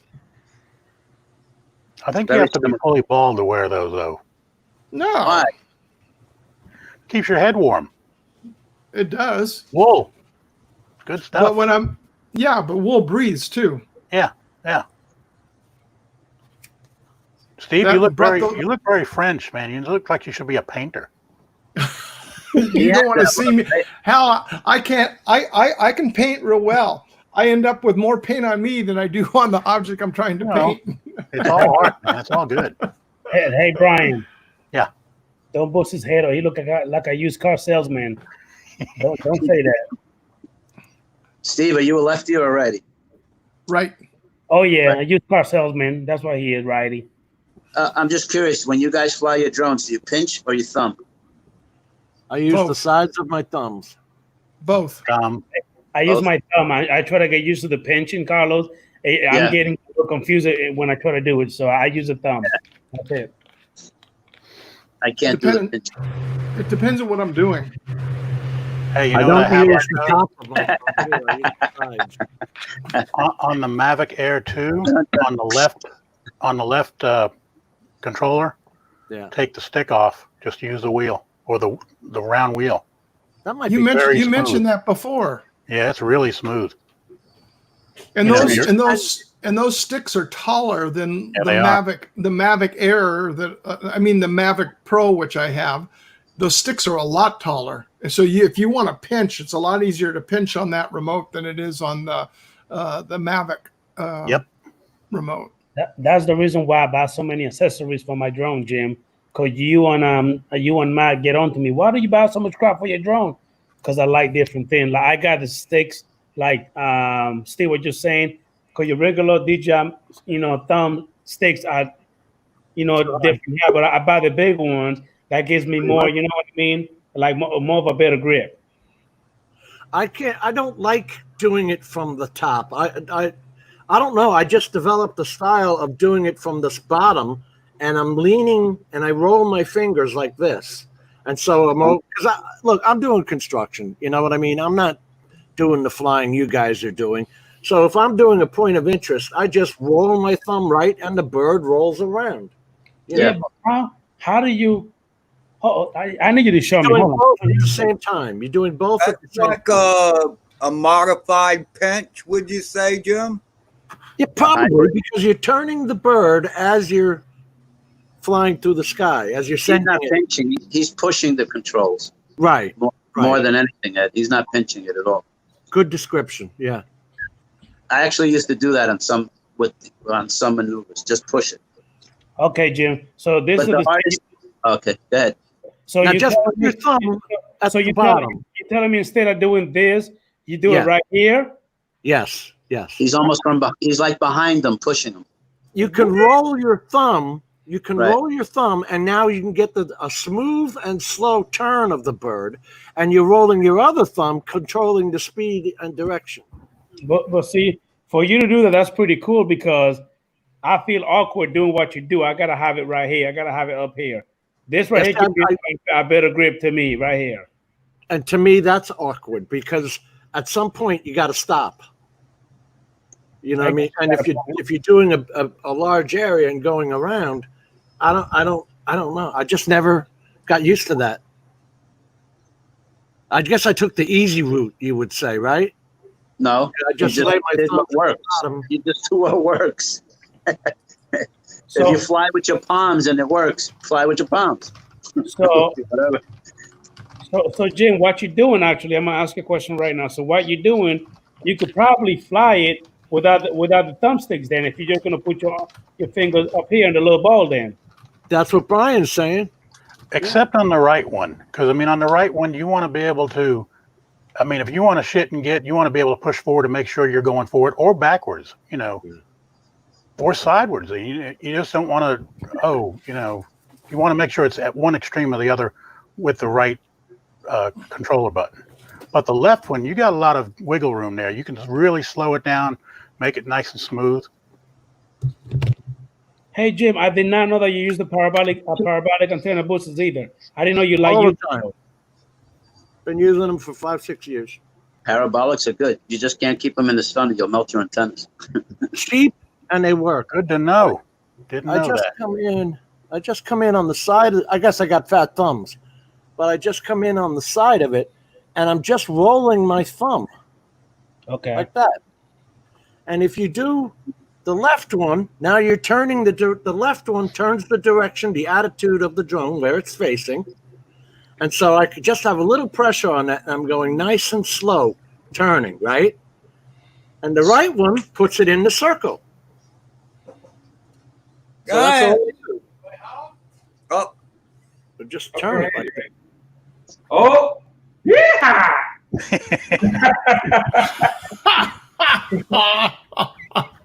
Howdy, fellas. Howdy, partner. That's the official Texas hat. There you go. That's the 10-gallon hat. No, I call 7.5. Hey, hey, Londinar, Yo, man, do this more often because every time I keep telling you to come in, you don't ever want to come in. What's up with that? Hey, you got him in. Play with him. I'm actually busy a lot of times. You know, I'm busy. You got Dan in there? No, I'm just kidding. He was. Was the original 10-gallon hat, was it really 10 gallons? No, I mean, like, did they hold water? Yeah, really, right? you can hold water, but there's no way it's 10 gallons. That would be a lot of volume, my friend. 10 gallons. Imagine a 10-gallon fish tank. 40 quarts. That's one big head. Oh, a 10-gallon 10 hat. gallons of milk, bro. That's one big head. That'd be a big ass hat. Yeah. Maybe a 1-gallon hat. That I could see. This is my Australian version. I don't even know what the hell they call it. It just says I made in always like the Australia. hats that the Green Beret wear. I like those hats. Over to the side, like the French hat. Yeah. Light and airy, too. I always like This those. This is too hot, this one. Yeah. I got a couple of beret hats. I was an airborne, so. Oh, there you I go. got a couple of those laying around the house. Those are neat. I think they look good too. Stylish, in my opinion. I just I think also like the Navy hat. I always like that hat too. What are you I trying never to tell us, bud? we used to I wear never those in liked street cars. Excuse me. The police hats I never liked. What are they? Eight corners or 8 sides? Oh, the thing on top, the star, yeah. Yeah. I don't know, it looks funny. And I definitely wouldn't wear a bobby in England. Those hats, those are just funny looking. Most of the time, hats are for convention. So I'm saying to myself, what was the purpose of that hat? Or look at the one that the palace guards wear, that big buffalo hat. Oh yeah, with the looks like they have a bear on top or something. Yeah. Yeah, or the Canadian Mounties. Right. How can we make our soldiers look silly so that the soldiers look at them, laugh, and then we'll shoot them while they're laughing at us? Maybe that was the thinking behind it. I don't know. You got to look at the history, though. We're talking, thousands of years. There was some reason for it at the onset. Here. Lon, Yeah. since I got you now, I did watch your video, Right. but are the 5 now, and they do say they're 1,000 lumens, and they're Right. brighter. So do they kick these Arc 2's ass? I don't have the ARC 2, so I can't answer that in an honest way. But the ARC 2s are listed on Firehouse's website at 600 lumens. The ARC 5 is listed as 1,000 lumens. So regardless of what kind of testing they use to get their numbers, you want to presume that they use the same numbers. It's the same thing as I say about range. Yeah, I get it. You know, this drone's not gonna necessarily get 5 miles, but if the same exact company does both tests, you want to presume that you can see it's gonna be, you know, it's gonna make sense for the two drones. Yeah, then why would they use two different tests? Yeah. Right. You want to presume they use the same test. Yeah, because I ordered the fives. I ordered them 2 days ago. And you know what, Lon? They look a lot easier to turn on. On this thing, I always have a bitch of a time finding this little damn dot. Yeah. Yeah. You got to press that little dot for 3 seconds. But you know, that's still that they still are listed as FAA approved. So you know, it's doing what it needs to do. Yeah, there it is. Oh, I eyeballed the Arc 2s, but look at that, man. No offense, Jim. That does not look like a finished product to me. Yeah, it does kind of look like it needs to be installed. These are the red set. I got a soldering gun and some circuits. You know what I mean? That looks like something I made. And it's got the bigger battery pack. I'll tell you what, Lon, the Strobe-Ons were the most disappointing for me. These damn things were the first ones I bought. I said, hey, what a great idea. But the tiny little bulb, it's only got one bulb, of course. And the tiny little battery, well, shit. 2 or 3 recharges, and it's done. It's only like 100 milliwatt. These are Flytron Strobe-Ons, and they're not expensive. They're they're just like $13, but they don't last. The battery can't handle the pressure. Well, you know what, you get what you pay for. Loom Cube went down to $40, I gotta say. You know, but I still won't do Loom Cube because the way they work, there we go. You push down on the top to turn it on. Right. I mean, that sounds like a good way to have your light on while you're transporting your drone to me. You know, and it's not even a 3-second push. I believe it's just a click, right? You click it down and it comes on. That just sounds like a good way for your light to be on all the time. Like you open your case and your light's flashing. You put it in the case. Yeah, you put it in the case and it comes on. Yeah. You don't know. How do you guys stick the Loom Cube on? You stick it on with Velcro? Yeah, I'm using Velcro for now. No one makes a mount for the Arc 5s that I'm aware of yet. This stuff is called 3M lock. Dual lock. Dual lock. I just bought it at Walmart. That's all. Yeah. And it works. It really, I mean, I've had the bird up at 40, 50 miles an hour and it stays on. So, well, you know, how much do you need? I mean, for real, this thing weighs like a couple potato chips worth. You know what I mean? What is it required to hold it on the drone? What kind of G's are you looking at? You know, at 20 miles per hour, making a 5-degree banking turn. You know what I mean? It's not a lot, I'm sure. You know, hell, it's hard to get these off of there once you stick them on good. Thank you, Poppy. You're afraid to peel the tape off. You know what I'm saying? Well, that's what I'm going to do. Is I bought them to put on the battery because I've got the Velcro tape, like Jim said. I'm going to put that on top of the batteries on all of them, and then on the other sides for the front mount, because I bought it for the Air 2 and for my Mavic Pro. I bought the clips from the mounts for the Pro. Right. And so that they'll be on, so I can have them on when I want them on and pull them off. So the only thing that'll ever be on the bird will just be the Velcro on the battery, and that's it. Yeah. Right. Both the other ones will just clip on. Right. It doesn't get What? The battery's not a bad idea, Steve. I actually like that, especially with something like the matrice, because underneath the matrice is very skinny. Mm-hmm. And it's got the optical flow and then what other camera sensor? So, yeah, if I put it on the back of the batteries, I'm away from the camera. It's not going to interfere with the camera at all. Right. And I'll always be able to see, you know, the rear. Because you put it on top, you know, once it gets too high, you're not seeing it. No. Well, you should be able to in all respect. If you're up there, you putting out, especially the lumen output of 1,000 that it is, you should be able to see that thing up at night. You'll be seeing the reflection from the top of that bird a long ways away. I swear by the parabolics because in my neighborhood, and I think I've told you guys before, if I go left and fly into the neighborhood, I can only go 700 feet. if I go right over the highway and all that, I can go a couple of miles. But the parabolics allow me to fly in my neighborhood. They really do work for a cheap amount of money. I think they're under $20. Oh yeah, easily. I Some put this people make- together just for Adrian. You know, nice flat bill with a sticker on it. You know, I wanted to fit in. Gotta have a sticker. You damn right. There's my sticker, Adrian. Yeah. Yeah, but yours is not straight right here. Well, this is how. Who is this from? John Deere. John Deere. Yeah, they gave these away at CES. This is how they have the hat. I didn't do the bill. It came like that. Okay. That's the way it's supposed to be. That company has their crap together, John Deere. Yep. Holy cow. They hooked up with a university to identify every plant species on the planet Earth. And their sprayer system is going to optically identify the plant and either spray fertilizer, pesticide, or herbicide on it. One of three. Shut up. Yeah, man.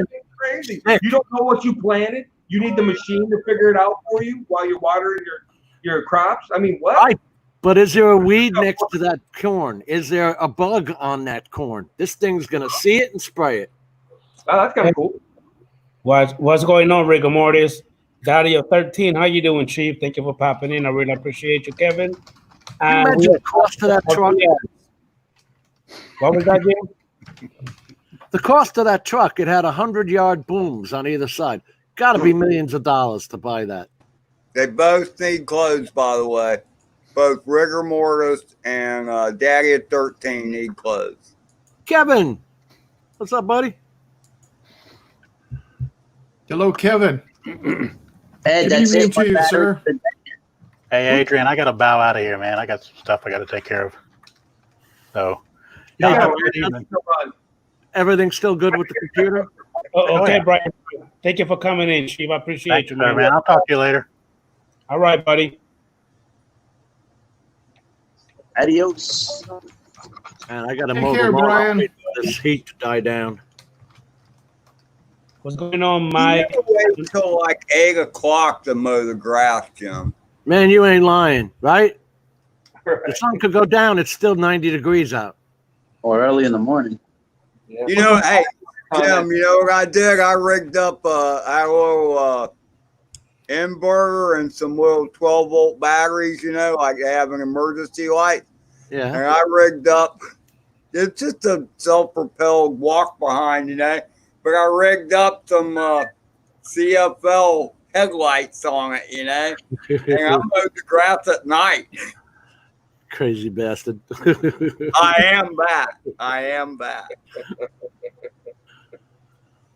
Hey, Marty, Mike, S, I named Drone. I gave you guys the range and also 13. Appreciate you guys for popping in. And hit the like button on the way in and out. Yeah, make sure you hit that like button, please. I really appreciate that. Thank you, Bye, Carl. That blue wrench means when we get some idiot in the chats, just time them out. Yeah, Right, we had a couple, like we had a freaking porn guy on Jim's stream. I guess he was trying to sell booty, I guess, and he was just acting up stupid. So But we it have was to go. funny because none of the guys timed him out. I guess they figured, well, it's Jim's channel. We don't want to time anybody. Man, time him out. Heck, I didn't know who the heck he was. I thought he's somebody you knew. No. Did you say a porn channel? Is that what I heard you say? Oh, porn. Really? Yeah. Was it Suzuki girl? Kind of after that, he actually got upset and he started going up on everybody. So I believe you're the one that kicked him out, right? And you blocked him? I blocked him. Yeah, he started going on like a jackass. I didn't see it because this is annoying when you do a StreamYard stream because every time Adrian clicks on one of the chats to bring it onto the screen so we can see it, the YouTube chat goes down to your bottom of the screen. You can't see the YouTube chat anymore. What do you call That's it? why you put it on two monitors, one running the YouTube and one running your StreamYard. Yeah, I know. I always pop out the chat and I have it on the side. That's what I do. But if you're only on one out to the side, that chat's going to disappear if you click on the screen. Oh, that's true, but then you just turn it back on. Yeah. Yeah. I don't really care what they're saying, so. Come on, you're a mess. I kind of get that. So, You know Jeff, what? Yeah, bro. so, I was listening. So, you guys really think that DJI Go 4 sends information to Weibo and all that kind of stuff while you're flying? They always have on Twitter. If you check out Kevin, what the hell's his handle? He's a security with. He does cybersecurity for a living. Right. They have it's like 27 channels that when the Go4 app starts up, it tries to connect to over the internet. 27 apps. Yeah. It streams. So connections it tries to make. Now, obviously, if you don't have any internet or way of internet and you're out in the field, that's fine. But when it comes back within an internet range, it'll turn itself on and make connections without you knowing it. Now, DJI still has connectivity. No. They're not doing it. No. It tries to make those connections just like it tries to make a connection to YouTube. You have to have it set up though. That's supposed to be a convenience. I'm not trying to say that they're right or wrong. Don't get me wrong. I'm saying they think it's a convenience to you. Okay, so you can live stream. So they try to connect to Facebook, YouTube, you name it, Weibo, all the different apps as a convenience to you. They're not trying to send your information out so somebody can spy on you though. That's all I'm saying. People make it out like that. You can say that about your phone right now. As soon as you turn on your phone, it tries to connect you. Everything you have on your phone, stuff is running in the background at all times. You know what? And another point is we've been doing this for over 5 years. So do you think they haven't got everything they ever wanted from us already? Well, right, but I just want to make it clear. They're not hooked up to They Weibo. constantly, it's constantly changing, Jim. Updating. If spying is going to occur, it's going to occur that we have no clue of what's going on. It's just like look at the embassy they shut down in Houston. We don't know what's going on. It's above our pay grade, as they say. But all I know is that for decades, because we did work out at the University of Irvine, there is a building there that's built by the other government. I want to bash up his channel here because it may get blinked out. That they built a building there in the Science Center. You can't go in there unless you are a part of their group, and it's a medical research. What are you doing building on a UC campus, another country's building for medical research, and you're there and you can't get in it? And we were there to test the fire alarm systems. We had to give special permission, and when we got in there, we had to come in with their security from the university, and then we were met by the government security. What in the world is a government doing on a campus closed down like that, controlling who and who not come in? It's not an embassy. Actually, you can go a step further. Is who in our government allowed another government to allow that government to do what they're doing? So it's really our fault to allow it to happen. Oh, I know. I live in the state where I know it. I'm just saying. That's why remote ID isn't such a simple thing. You have to sit there and automatically think of everything everybody's going to try to get around it before they can even put it in place in the first place. That's why they called it an evolving technology. Yeah. Because there's going to be a million people trying to bypass remote ID the minute it comes out. Well, yeah, just for fun. For no other reason. Yeah. And I understand what Lon's saying too, is like it's going out there as a convenience, but when I look at it, they're trying to connect. If you're launching the Go4 app, the only reason it should be connecting with any other application is if you choose it to. That's the way a protocol to me should be working on anything. So when I go into use the RMTP because I don't have enough subs on YouTube, so I'm going out for my live streams that I put out. I use the RMTP stream and I'm giving it the code for YouTube. That's the only place you should be going. But if I go and click on Facebook to go on Facebook, then I'm allowing it to do it.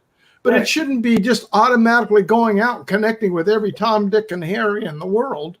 I'm not 100% certain that's exactly what it's doing. It has the ability to connect to all those apps. I have to read the article that Jim is referencing. Yeah, I'm going to read it.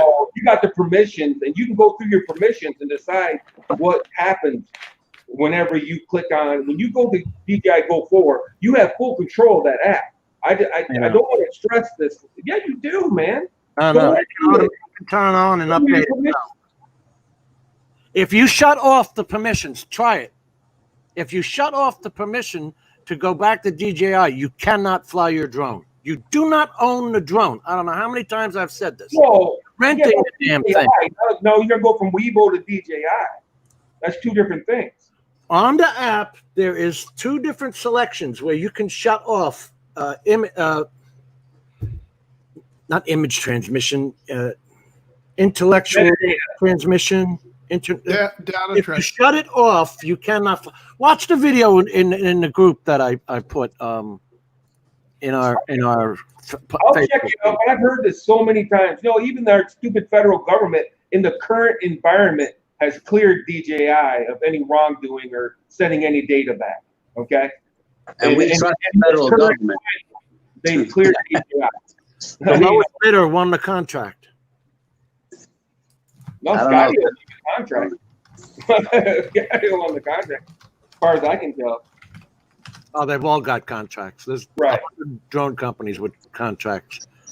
Then how do you fly your smart controller without any internet connection? Then I fly every day with smart controller, no internet connection. You don't need the internet connection. You need GPS connection. I know, but he just said if you can't send data back to DJI, they won't let you fly your drone. I don't know how to tell you any simpler than just watching this 5-minute video. Because I fly my Mavic Air 2 on airplane mode, you know, every single time. And I've never had any problems launching it, flying it, or anything else. But Lon, I flew my Mavic 2 Pro, my Mavic 2 Zoom, even my Mavic Air without any data on, only on airplane mode, and I fly no problem. Right. If you shut this off, you will not be able to fly. What is airplane mode? It shuts off your Bluetooth, your Wi-Fi, and it's on your phone. It even shows down your data on the phone. You're talking about Adrian, on the phone. Share that screen, Adrian. Hold on one second. I thought there was an airplane mode on the drone. Now, do I have to make that bigger? So you it's hard. Yeah, too hard to see. Not on the drone, Carlos. It's basically on your phone or on the iPhone or whatever you're using. Yeah. I used to do that. Turn off Wi-Fi, everything. Now, Jim, that's a DJI Go. Okay, the Go 4 app. Okay. You know, Matt, trying to get to the one where he shows. Let the whole thing play, Jim. How old is this? Oh, not too old. That's a Mavic 2. Trying to show where he shows when you shut it off. I've done it. I've shut it off, and I was not able to fly. Jim, just let the whole thing play. It's an 8-minute video. Do you really want to hear it? If you want to hear it, I got to turn the sound on. Go ahead, man. Yeah, but then you're the intellectual property of it, unless we can just say where you should be playing some of those stuff. Ian's all right with me playing it, but well, wait a minute. If that's going to be a problem, then don't do it then. Yeah, no, you don't want to do that. Anyway, it's in the Facebook chat, which is an open group, public group. Yeah, Jim, I understand that people think that. I'm not saying that people don't think that. I don't understand. I have some technical expertise, and I'm telling you, I don't see how they do it. You know, I was flying with this tablet. It has no data. How is DJI pulling data from a tablet without any data connected to it? Yeah, you don't need data. It's not possible. I'm just being real with you. The smart You don't controller need has data. data to it. How can they pull data from a smart controller with no data? That doesn't make any sense, bro. I'm sorry. I know people think that. I just don't see how they think the mechanics of it work. Okay. That's all I'm saying. I understand you got to do updates and et cetera, et cetera, et cetera, and your drone won't fly if you don't update it and this and that. There was one update when the Mavic Pro came out where you had to do it or they were going to put your drone back to beginner mode. So I'm not saying you're not wrong that DJI is a granny company and they granny the crap out of you. When they babysit the crap out of you, you're right about that. You know, but this idea that they're pulling all your data, they got 1 billion people in their country, and they need 2 billion to cover all that data. You know what I mean? Well, that Al, what you're putting up there, that would be it would know that by its GPS location. Yeah. It's 2 different things. Do you know how the internet works? If you don't have internet, you can't send data. Period. I don't know if she's gonna come in. Sure, I can. How? I put it on a thumb drive. I take it over to where I need to take it, and I just plug it in the other computer there, and then I put it on that computer. Done. Oh, okay. Well, if you're purposely doing it, then fine. We're talking about people stealing from you. Some of these guys think if they live in a cave in the Yucatan that and they buy a drone, DJI can pull data from them. You know, I was like, I don't see how they think that happens. Hey, let me buzz in here right quick, Lon. What you're talking is real time, but when you return that bird to its home point, which you may have either at your house or other location, your phone, that thing connects and all your data gets downloaded to a device. And that's where your stuff gets transmitted. It may not transmit it in live feed as you're out flying if you don't have no internet there, but when you come back and you download information or you download your video clips, everything else, that is when your information gets transmitted at that point. Just like anything else, you guys told they say, oh, only transmit when you have a Wi-Fi connection. But guess what? You're going to do that when you return home with your smart controller. You're going to take it back. You never transmit nothing off your smartphone ever. The smart controller. Do you use air data? No. Okay. Do you ever transfer your files off that smart controller to anything else? No.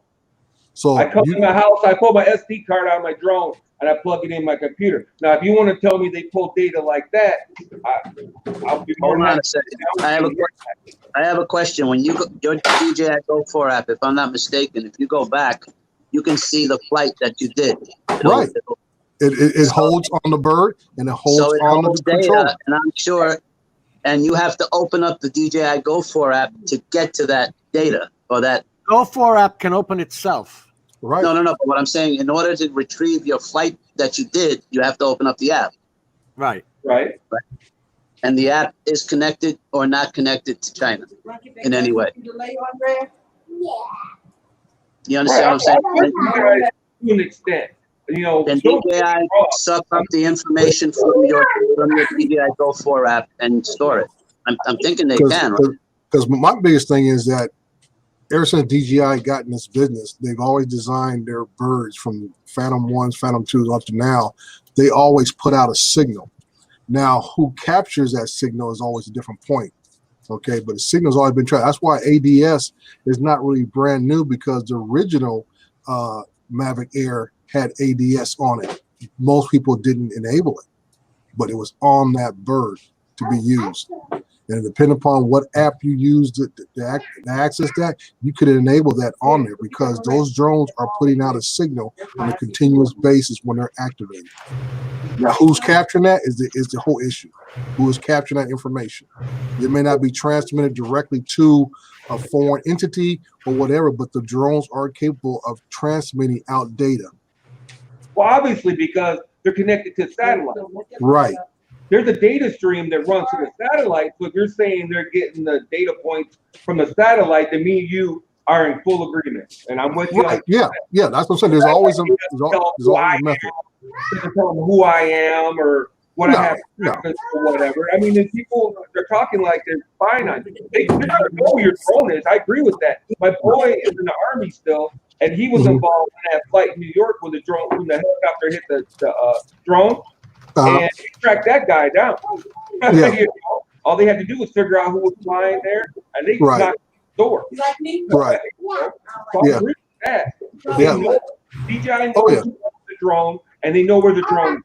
Right, and that's all part of the agreement. When you get the drone, you activate the drone by what? Giving all your info, just like we get on Facebook. We give all the info, and we agree to abide by the policy.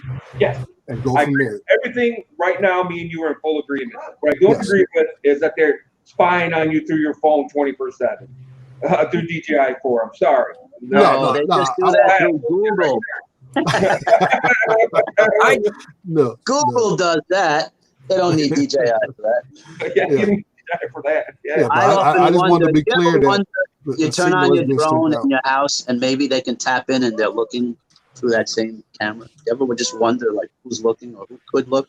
Because I remember on 60 Minutes, they had a whole show where a guy got into somebody's phone that was off, and he was able to look through the camera. So you can turn it on, and the light won't come on. They can turn it on. Your smart TV, they can turn it on to listen to on most smart TVs. Yeah.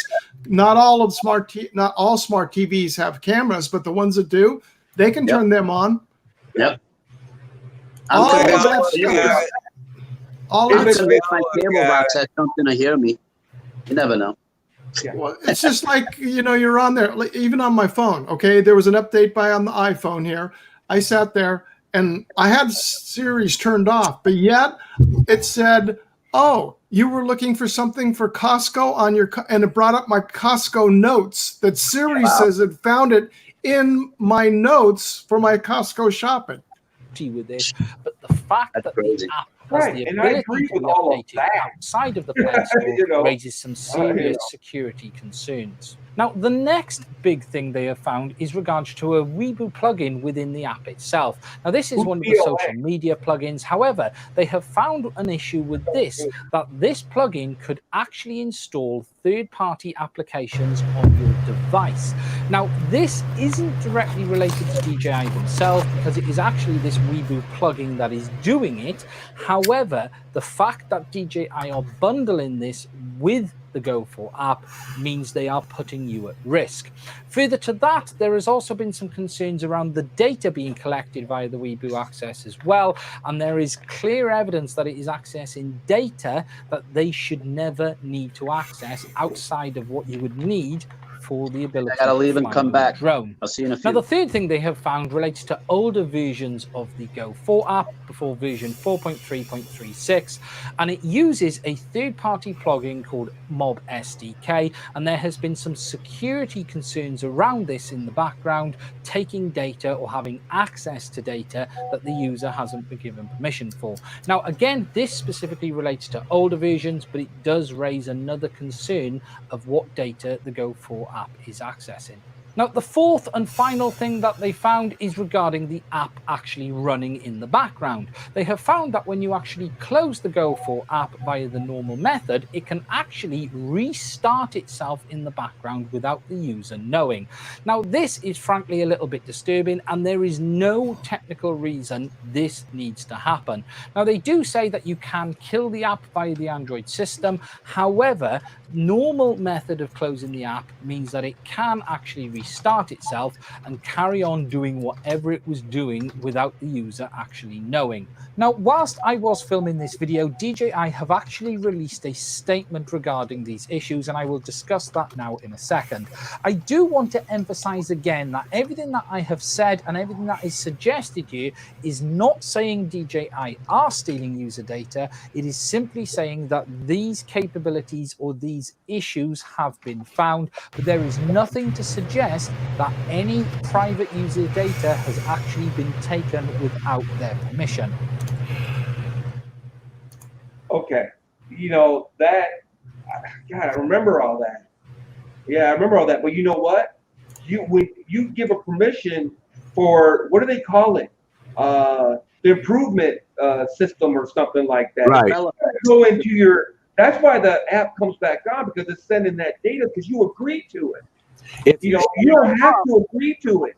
Shut it off. Shut it off and see if The improvement project. There's an improve. They ask you if you want to. You know what I'm talking about, right, Dre? Where they say you want to be part of the improvement project. And if you click yes, then the app will send your metadata to DJI so they can, improve the app and blah blah blah. That's the improvement project he's talking about. It'll turn your app on at any given time to send data to DJI. I'm not saying it's right. I'm saying you gave permission for that, though. He's mistaken when he says you didn't give permission, because that's not true. If you read the entire permissions list, which guess who did, and it tells you everything that they allow and everything that you're agreeing to. Okay, that's all I'm saying. I'm not saying it's right. I'm saying that we agree to it, and there's reasons for it that aren't necessarily nefarious. They could be nefarious, but they're not necessarily nefarious. He's an optimist with a glass half full. I like. Hey, I got GPS in my car. Dodge knows where my Challenger is 24/7. My phone, Google knows where I am 24/7. Samsung knows where I am 24/7. I got GPS tracking in my work truck. I wear a GPS tracking watch. I'm not saying this right. I got Google Homes all over my house. I don't know, man. I'm not saying it's right, but so the next time you fart, you'll know when a case of Febreze shows up. A case of Febreze shows up at your front door. It's by Amazon. You'll know why. I'm just saying, people are focusing on this. Like, this is the biggest spying issue that faces our society today. That's all. I'm like, this is the number one, and number two is your home, Google Home, or your Alexa. Thank you. Yeah, I won't have an Alexa in my house now. I don't have that. That's a little bit too much. Alexa. I got security cameras all over my house that send data back to the server. The security cameras. Look what they were doing to all those kids that the one manufacturer finally they had to go through and shut the whole system down because they were back ending through the app that they had these I'll call them child molesters in essence or predators, that these little kids, they were sitting there telling them what to do. Tell them, oh, just pick that up and bash the TV in. And they were monitoring little kids on these home monitoring cameras, that are standalone. Yeah, the nanny cams. Yeah. Or even these weren't nanny cams. These weren't the nanny cams. These were just regular wireless cameras. Oh, okay. Like Simply Safe? Yeah. No. It was another company. It wasn't Simply Safe. That type of camera where it's just Wi-Fi. Yeah, like I don't know if it was Ring or another, but it wasn't Simply Safe. Simply Safe was pretty secure on their stuff. Are they? Until they get hacked, Steve. Yeah. Well, you know what it is. It's just like everything else. You go out to the multitude. A majority of us in here have enough intellect to know. You buy a router. Okay, that router's got a password on it. Most of all the new routers out now, they come up with some, loving your duck 1 2 3 4 password or whatever. It's going to be safe out there. But before that, the guest sign-on password for all those are open by password, or like it used to be for Linksys and Netgear and all of them. You just typed in Linksys or Netgear, and that was the entrance into it. And everybody was logging in. You got to use common sense to lock and secure your routers and your systems down. And it's just like I have here. I've got NAS servers here, and then I'm connecting to a video network remotely, and all that stuff is secure and locked down. Yeah, it can be broken into if someone wanted to get into it, but they're not going to waste their time on me. They're going to be going after banks, medical data, stuff that they can get your ID, your social security number, your address, your driver's license information, because they're going to sell that off. That's what's going to make them the money. Right. That makes sense. I agree completely, Steve. They're all after for the money. They're after ways to do it. And it's not just to get it from, say, me or Dre or from you, Ed. What they're doing is they want that information because then they can sell it off. It's just like when your phone rings and you answer, you don't know that number. The moment you answer that phone, if it's a telemarketer, guess what? Your number now has been sold. Within the moment you click that, that goes to a database, and that database is processed, and that number is being sold because they know it's an active live number. So Yeah, the best thing you can do is not answer the phone if you don't know the number. Yeah, if I don't have a phone number program in my phone, I'm not answering it. If they want a call back, they can leave a voicemail, but it never happens. You know how many blocked numbers I have because of people doing that? Because I purposely answer them just to block them in the future. Then I don't hear from them anymore. Exactly. That's funny, Rigger. I don't imagine you are.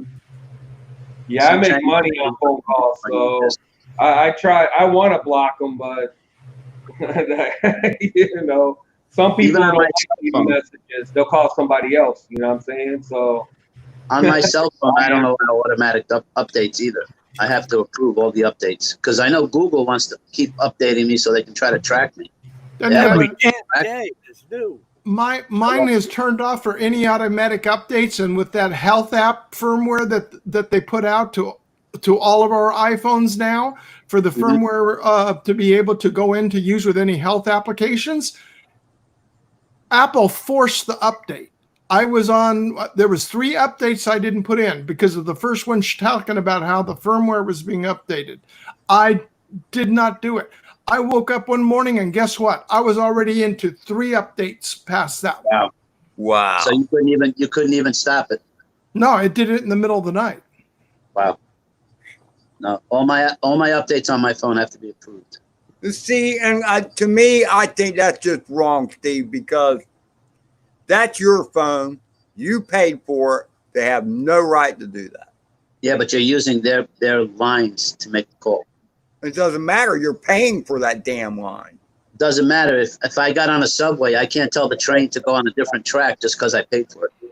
I know, but you paid to go. This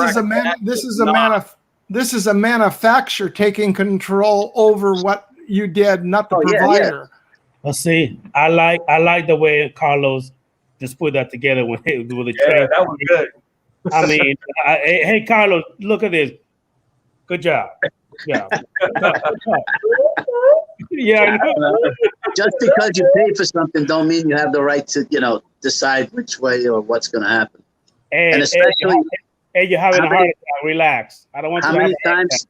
I don't know about you guys, and maybe you do or don't. How many times do you just scroll down to the "I agree"? Because who wants to read? I agree. A short story of all the privacy and all the settings. So who knows what the hell we're agreeing to? That's a good point, Carlos. People complain about it, but you agreed to it, man. That's yes. People all the time. They want to be mad about it, but you agreed, bro. Even Steve, what it is? It's the idea that they want the information from you that kind of irks you. Whether you give it to them or not, it's definitely you have that responsibility and the control, so to speak, by agreeing or not agreeing. But it's just a thought. I don't know. And if you don't like it, you don't have to use their product. And that's correct. Nobody used your arm and made you buy anything. But nobody.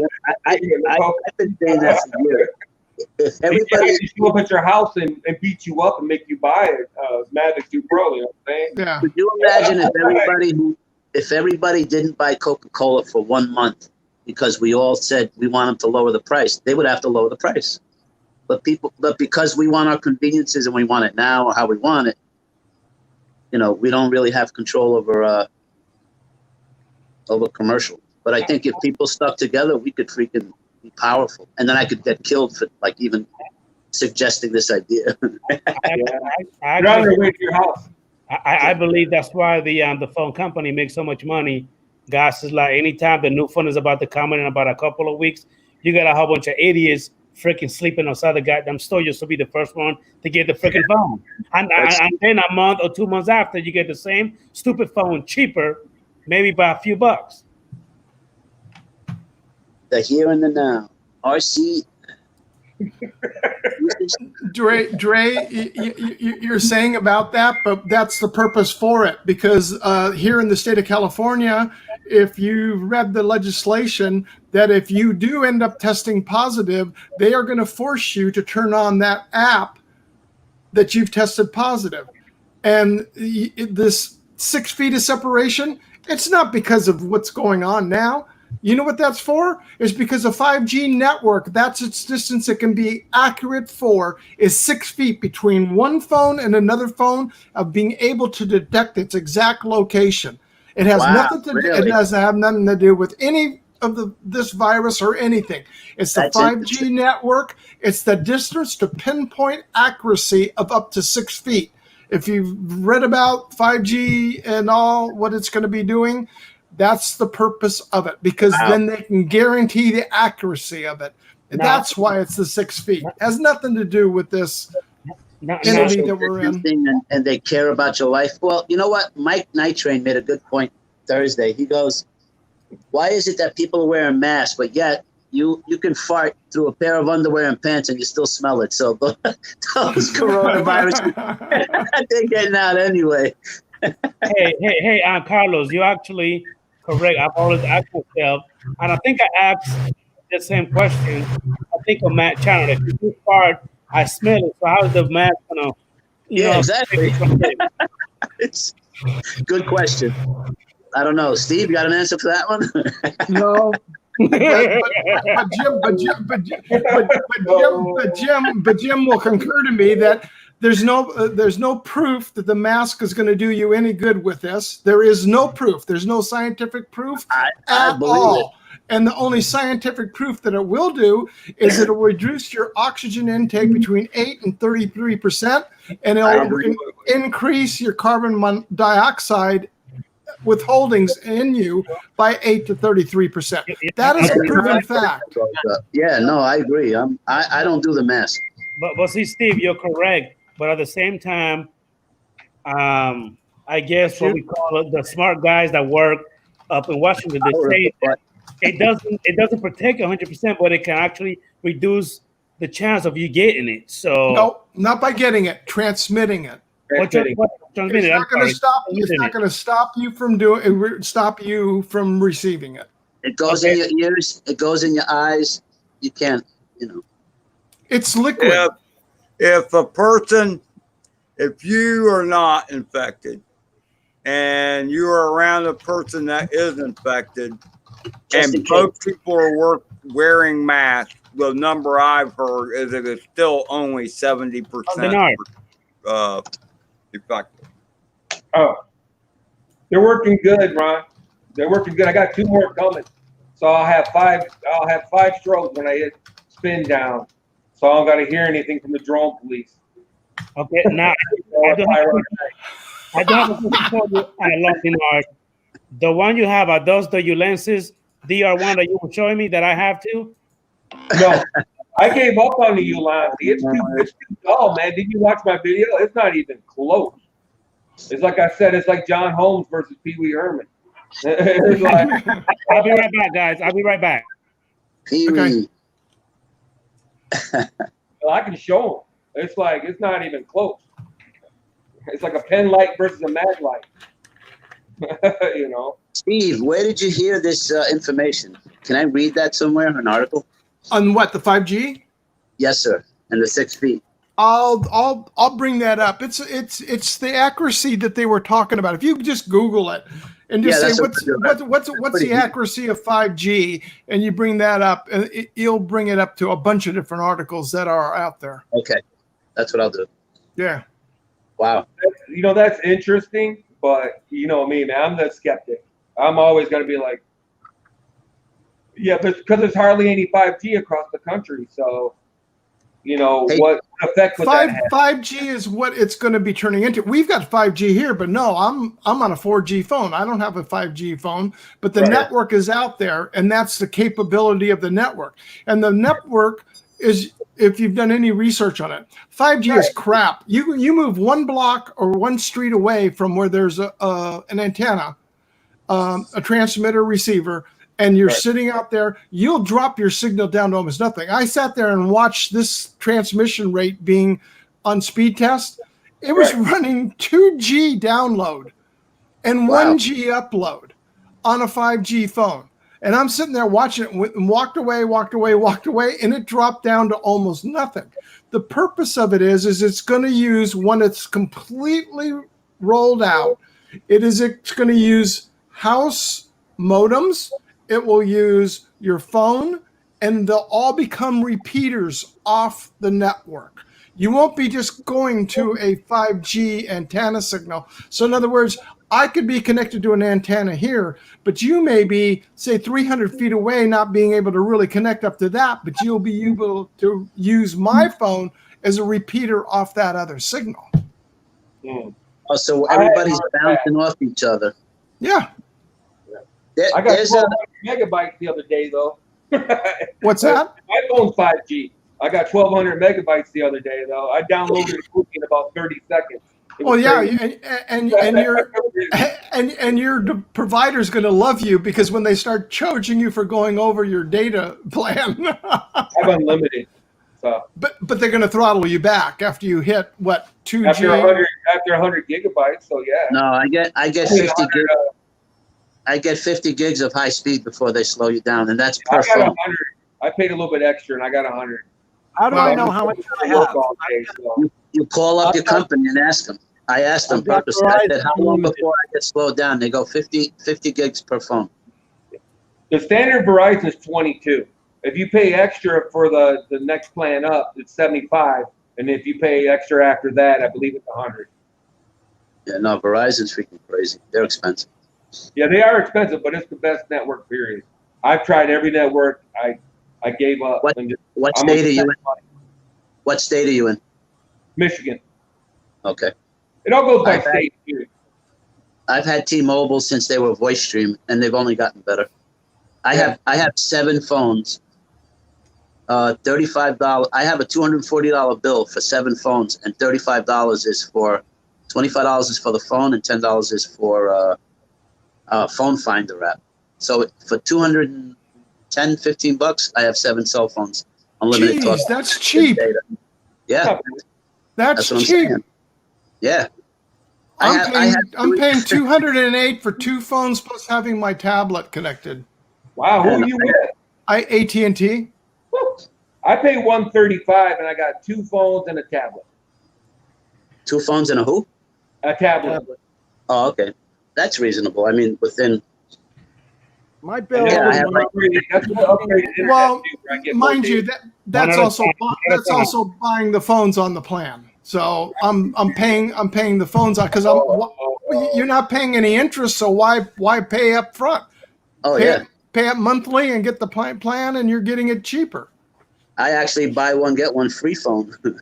that's what we did. Same thing, good. Yeah, we got the 8 Plus, bought the buy one get one free, and that, but it's still costing that kind of money. Yeah, no, it's 8 Plus right here. Love it. And for this old fart's old eyes, I can still read it. You're not that old. You're not older than Ed. No. Hey, Carlos. Nobody older than Ed. Well, me. I just turned 67 a couple of days ago. Oh wow! Happy birthday, and that's pretty cool. Thank you. 67. You look younger than me. He does. I'm not. So does Joe Biden.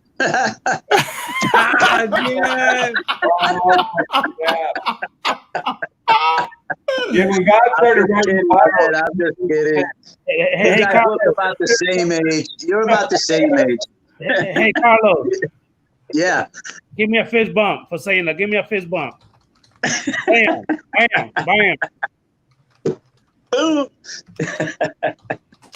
Hey, I like to pick on it and bother him.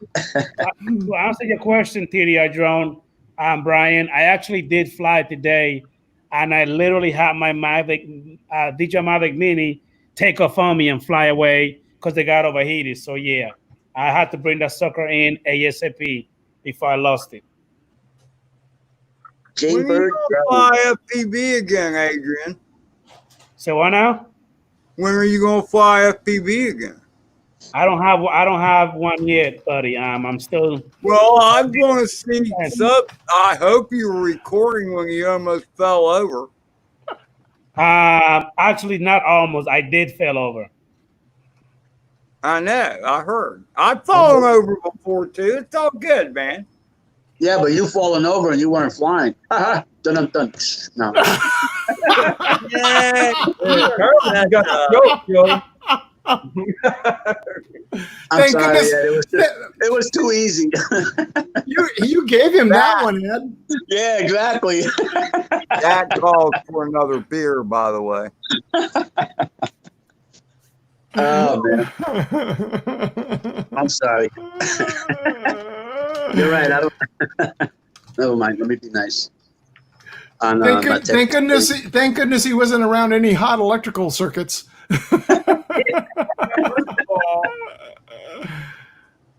Carlos gives me crap all the time about not flying enough. He said, because all you got to do is stumble out of the back door. That's it. But I didn't mean stumble in the, like I said, it was just like you're right there. 15 feet and you could fly. I gotta drive like apart. 25. Hey, real quick. There he goes again. 20. Hey, real quick, in the chat, they're talking about these stupid strobes. You know, here's the Ulanzi. It's like $20 or whatever, right? On this, this hand is the, this is the Ulanzi. This is the Firehouse. Okay. I mean, you can just, it's pretty obvious. Bright strobe there. Right? I love my V-Fly beacon. That thing is badass. You know, so that's all I was saying. You know, Yeah. I think this one would be fine for most people. You know, but if you're asking me which one's brighter, you know. Well, 1,000 lumen, yeah. I don't think this was about 300 lumen, if I'm guessing. I think the Lume Cube is 500 lumen, and I think the Lume Cube is brighter than this one. Hey, Tomas. Adrian. Bright. Yeah. There's somebody in the chat called Jaybird that we know, and he's undressed too. He could be blue if you care to. Oh yeah, Jaybird needs. Next subject. We can vouch for Jaybird. He's not a troll. I'm trying to find that app, and I find myself. Does anybody use Altitude Angel and Kitty Hawk and any of them? Kitty Hawk. I've used Kitty Hawk. I just tried to update my Kitty Hawk right now, and I tried to sync it with DJI because you got to press the sync button, but the flights aren't updating. The 2020 flights aren't updated here. That's crazy. Everybody was froze but me. From my view, anyway. I don't know. Everybody was froze but me. I was like, what happened? Tomas, it depends on how many you're buying, Tomas. It says running and all that, and I tried hitting the sync, Lon, to update the flights on the Kitty Hawk. Right. I hit sync, and it's not updating. It hasn't updated all the flights. That's weird. Now, you don't have to have Go4 open when you're doing that, right? Because it's connecting on its own, right? Kitty Hawk is a separate entity. I agree with that. Yeah, that's what I thought. But don't you have to transfer the flights to Kitty Hawk, or from? Well, wait a minute. I've never done it that way because I don't mind getting it from DJI. You know what I'm saying? As far as my flights go, I've only used Kitty Hawk to clear NFCs, and then once DJI Go4 started doing it, I don't even use it for that anymore. I haven't used Kitty Hawk in months. Because it's got a sync button there, right there. Right. which I have hit. Right. Oh, but again, like you're saying, you hit activity and your flights come up. And the last flight was July 9th. And that's inaccurate? Yeah, I flew yesterday. Uh-oh. And I'm hitting sync, and it says flights are being synchronized. And then you have to say, okay. Right. And so I do. And obviously I've done this a couple times while we were talking here, and nothing happened, bro. Is that a phone, Jim? Check Go 4. Check Go 4. Turn the phone off and on, and I bet you it'll work. Whatever you're using, turn it off and on. I'll show you the prices here in the U.S. when we get Adrian to share the link. Or restart the phone. Hold on, Steve. There you go. There we go.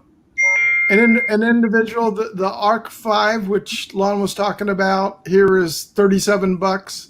Then they have a 3 package, and they also have a 4 package on top of it too. And that's what I ended up buying the 4 package so I could get the 2 white strobes, because the Mavic Air 2 strobes have the front and rear. I forget where it's at here. Where is it?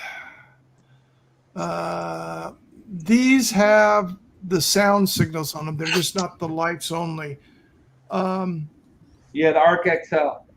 Yeah, just the land system. Where is it? Now? Mini. They've got them for the Mini. And where is the Air 2? Mavic Air. Drink anything? There it is. There it is. So I bought that for the Air, so the front.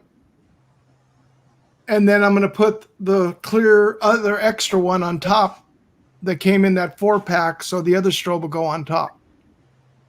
These strobes for day and night? What's that? These strobes for day and night? Yeah. Yeah, you can actually see them during the daytime. You can actually see them. Yeah. A friend of mine uses them flying here, and I was surprised how bright they are during the daytime. I got a mile the other day on the Arc 5 in broad daylight, noon. Wow. I tested it out, and I got just under a mile. I could see it, and like 12:30 in the afternoon. On a bright, sunny day, about 400 feet up. I could see it. Not great though. It was, I had to be looking. Quite frankly, it wasn't like blow your socks off bright, but it was bright enough for me to see it. I guess it also, would it get lost with white clouds behind it, or no? It's still. Well, it depends on which lights you're looking at too, because they come in red, green, and each white, and then they also have a blue and white. Gotcha. So you can run around pretending you're police. They make everything red and green, and blue too now. That's because aircraft in the sky are red and green. I'm red and green. I'm colorblind. I have a red-green deficiency, and everything is always red and green. Okay. Red and green. I do want to think about the Ulanzi though. I gotta say, because it comes in different. It changes colors. I thought that was kind of cool about the ones Adrian has. Yeah, I have those too. It changes from green, red, and like white. Yeah, and they have pretty cool. I gotta say, solid. They do like the strobe, and they do like the SOS. So I like that. It'd be cool if you could program it from the ground. What was that, Carlos? It would be cool if you can program that from the ground. Like that would be cool if you could change them. Yeah. Almost like a Bluetooth signal. Hey, Ron, I put the link in there to Firehouse in there. You can see them. It depends on how many, what you're buying. They ship for free, by the way. Yeah, and priority too. You got it. What, 2 days? Yeah, I got my first set in 2 days. Second set took 3 days though, so but it depends on what time of day you order. Like anything, I order them late at night, at like 8, 9 o'clock. So, you're welcome, Ron. What do you fly, Lon? Mostly a Mavic 2 Pro. You're welcome. I got in a fight with somebody today, man. All the new drones that come out, and these guys make videos. Oh my God, the new drone does spotlight mode, and I'm like, The Mavic 2 Pro's done spotlight mode 2 years ago. You know, woo! You know, I'm like, it just blows my mind. These guys they get a drone, they make 3 videos, and they move on to the next drone. You know, they don't even go into it at all. You know, it's amazing. It's a hit and run. Yeah, they get some clicks and then they bail. Do you fly for fun or for money? For both. I got like. I'm not trying to get into your business. I'm just curious. That's all. I do surveys for hydroelectric dams right now. I want to do cranes, but the DJI drones have a magnetic compass, and for as close as they want you to get, it can be a little bit of a problem. It causes magnetic compass issues. So that's why I bought the Skydio. But the Skydio didn't have the range because I want to be able to fly these missions from the ground 20, 30 stories up. You know, and the Skydio just wasn't hacking it. It kept losing signal on me. You're talking what kind of crane? You're talking like a tower crane? Yeah, on top of a building. They have to do inspections on those, periodic inspections. I know. I used to put the lighting up on those tower cranes. And you know, that's fine, but now monthly somebody has to climb up there, walk out the boom, and take pictures and whatnot and inspect it. Okay. So my thought was, why don't we fly a drone and do it? Oh, Adrian wants something. Hey guys, give me a minute. I do want to thank Blind Neil, Ron from RL Photography and Maki TV for popping into the stream. I really appreciate you. Now I don't know who Back from the Sky is. I don't even know who that ugly fellow is. He's a prick. He is, isn't he? I don't know who so-called Steve is. I don't know who that guy is. Above and Beyond. It's so Cal. And Cal. And you know what? I Mr. Long with the ugly hat, with the thin old band. I don't know who that jackass is either. I don't even Adrian, like it. I think Ed is flying by, Adrian. Oh, he need to let if you care to show him, because he doesn't say anything, Mama. Okay. Hold on, let me. Hopefully we can see him crash or not crash. Dang it. So far, so good. Uh-oh, I should have said nothing. He's up still. Right, Ed. Oh, man, Backflip City. Lon, you ever try FPV or any interest? Yeah, back in the day. Oh, yeah? Back, I got 2 FPV drones here. I gave up on it, but that was back when it was really crappy. You know, I walked away from it and, you know, just was doing camera drones. I've looked at the DJI system, though. I'm considering it. DJI might come out with an FPV drone. If they do, I might just buy it. I'm surprised. They already have drones that you can buy with the system in it. Right. DJI has all the parts on their website. I don't understand why they don't just sell a drone. They sell the frame, the motors, ESC stack, and then, of course, the air system, and the controller, and the goggle. Do you think they don't want to sell the, or maybe they feel like they have to attach the DJI Care Refresh and they can't afford that with this kind of FPV? You know what I mean? It would be too many repairs. Maybe, but they offer it for the Mavic Mini with zero obstacle avoidance to newbies. Okay, I can't even imagine how many Care Refreshes they get back, and it's like $40 if I'm not mistaken, isn't it? Who has a Mini? It's like $40 for a Care Refresh on a Mavic Mini, I think. If you crash it and destroy it, they'll send you a new one for $40. I think. Do you know that there's a third strike that DJI gives you? There's a Care Refresh Plus. Yeah, I have it. Oh, okay. Hey, a lot of people don't know about the third strike. Hey, Londinard, I don't think DJI sends you a new drone. I think they send you a renewed drone. Oh, I'll go along with that. That's probably refurbished. Yeah, that's what most companies do, quite frankly. So, I mean, it might look good and it looks pretty nice, but I don't think it's brand spanking new. I doubt it. Some of them are new. Adrian, he's done. Mr. Ed. It always says. No, I'm sure it's a refurb. It's a refurb. You know. Hey, as long as it comes with the same warranty, there's no. What's the difference? Hey, by the way, Jim, I know how you feel about this subject, but you gotta give me an update, dude. Tell me something. I haven't heard anything. There is no update. They got it on. Same old BS, but I thought you said you already paid your money. I did. So what? So the money was the issue first. Now they got their money. What's the problem? They repaired the Matrice and they sent it back to Rocky Mountain Unmanned Systems, the enterprise dealer.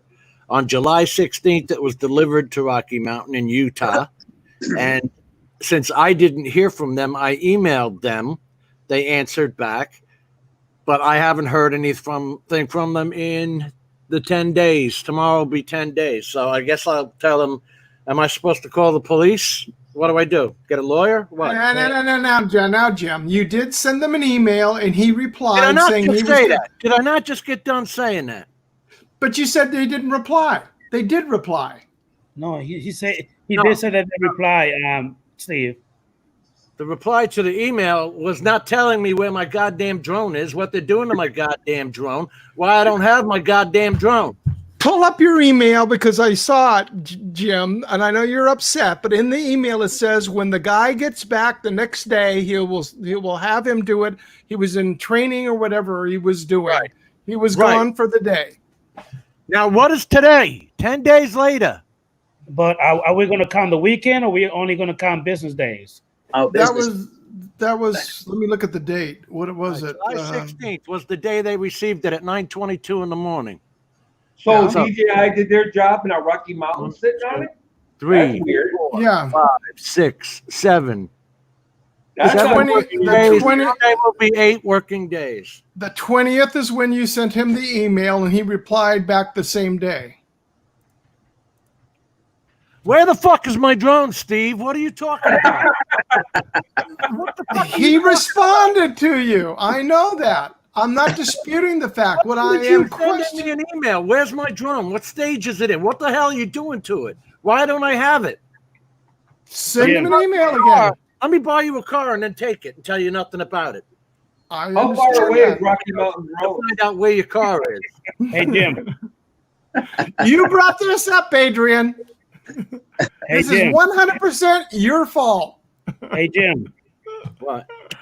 I know you're pissed off. And even Aldia said, Agent had to bring it up. I was just asking a question. I didn't mean for you to get all pissed off, but well, damn it, man. He says you sent an email. Yeah, I sent an email saying DJI says they delivered my drone on the 16th at 9:22 a.m. Where the hell's my drone? The guy sends back an email, which I guess is great for Steve, that says, I wasn't in today. I'll be in tomorrow and see where your drone is. Well, fucking 10 tomorrows later, I have nothing from where my drone is. 10 tomorrow. Is that your 200, Jim? Is that a 600 or 200? Patrice 210 RTK. Yeah, 210. That's like 20 grand that you're sitting on it. Yes. I'm looking at the Matrice 300, and it's about 30 grand to come to the party if you want all the bells and whistles. Hey, Londino, do you got your Part 107 too? Yeah, I got it the day they started it. Okay. I was like in line. I do work for Homeland Security too, so I got lucky. I danced in there, went to the airport, walked in, and they weren't even really ready, So it was a real easy process. It was the day they opened testing. I don't even know if they even looked at it, to be honest with you. They just handed me my license. They didn't hand me a license, of course. It came in the mail, but you know what I'm saying? They were just, I know too many people down there. It felt, I ain't gonna lie. It felt like the guy that just walks into the club where everybody else is standing in the line. It was really weird. They just, I don't know. I know people now are having such a hard time getting through the test. Do you guys know, hey, by the way, speaking of testing, does everybody know if you're up, you can take it online? It's only a temporary extension. Well, yeah, but is it just an extension, or is it? It's an extension. Temporary extension till you go in, and even here in California, they're open to go take the test. Oh, I thought you could take the test online. And it's a temporary extension if it's going to expire, not for taking the test for your license for a first time. Oh, it's for the renewal. If you were going to renew, you can renew to give you a temporary extension when they shut down all the centers.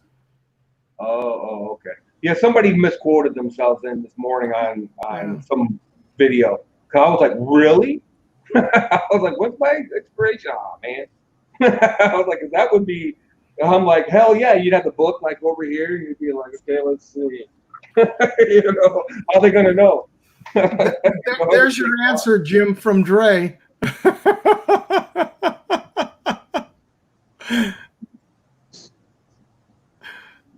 Hey Ed, that was a pretty good flight. I caught some of that. All those back flips you threw in there, by the way. I didn't change the profile back right. It was weird. It didn't fly right. Okay. But I still managed to fly, although I did crash. Hey, I like it when you went through the power lines there. Oh yeah, gotta do the power line. Close. Steve, did you hear about how Ed won his Tiny Hawk 2, by the way? No. Really?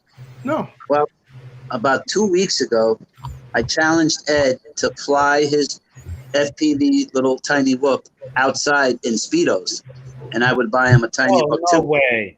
I did not want to know that. Really? And sure enough, he flew in Speedos. So you tell Oh my God. So Carlos, redneck Speedos. Hey, Carlos, I don't even want to picture that ugly sight, but did he really do it? Did you ever see a flamingo with diapers? I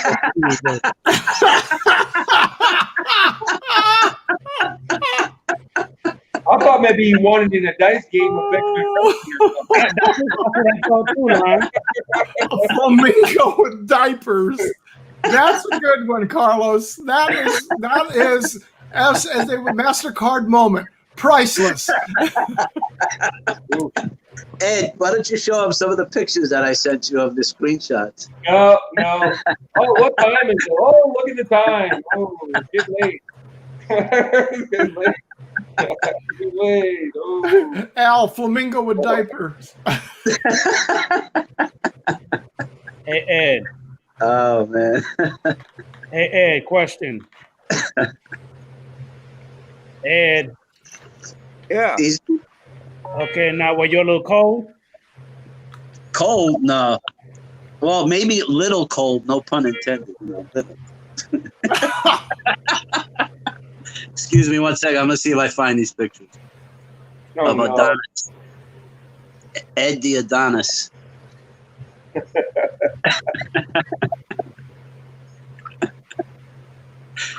Oh, you know what? my God. A model for Michelangelo, so it could be. You take care, Ron.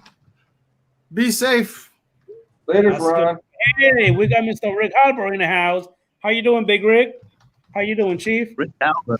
Sir. Rick Halber's in the house. Mr. Halbert, good afternoon. You dealt with enterprise dealers before, haven't you? Yeah. I mean, yeah, we went through B&H, which was a mistake too, though. I don't recommend B&H. Really? I hear everybody speaks good things about B&H. I'm surprised. Hey, to each their own. Oh, we now part of it was our mistake. You know, let there be no doubt. We ordered, it didn't look like the order went through. We ordered again. The first order had gone through, so we ended up with 2 units, right? So we wanted to send the one back. 20% restocking. Oh wow! Did they have that already? Unopened, untouched. 20%. Now, granted, on their website, they tell you up front, and I'm that person. I agree with that. On the other hand, you know, it was untouched and still hit us for 20 points. Best Buy does the same thing.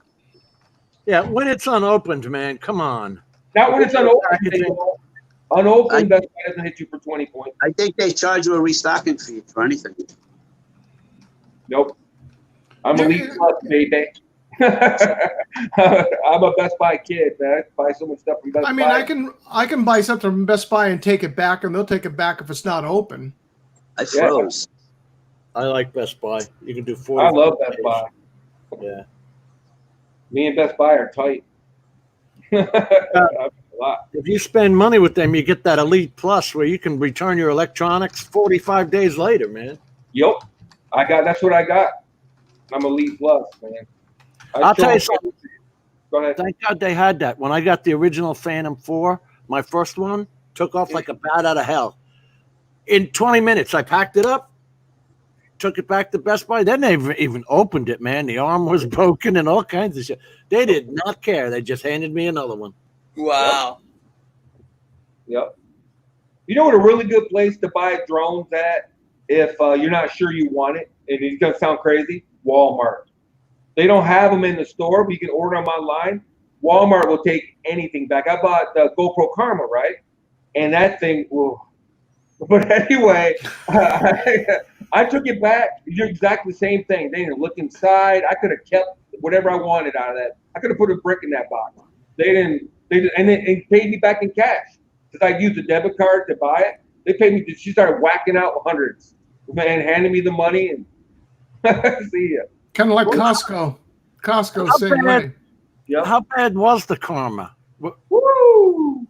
Okay, well, the bad thing about the Karma, it had single GPS where it had just American GPS, no GLONASS, right? So it would lose GPS periodically. It also had bad signal and no obstacle avoidance. So you put those three things together, you have a bad day. I got a video up where it lost GPS and I was fighting with it, and it's just all over the place, and it's just like the wind's taking it because there's a little wind when you got no GPS, it can't stabilize.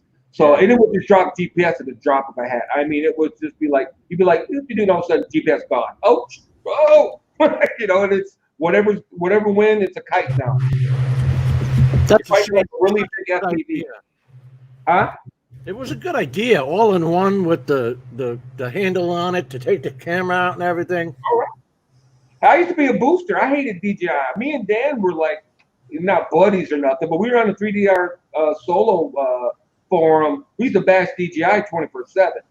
Because I used to buy kit parts from DJI, and they used to piss me off all the time. So, I hated DJI too. And so I bought the Karma, and I used to fight with people and tell them it's a better deal than a Mavic Pro until I learned the hard way. The Karma was $1,100. It wasn't like it was cheap, and no. The Mavic Pro was way better. I mean, you got the stabilizer and all that, which was cool.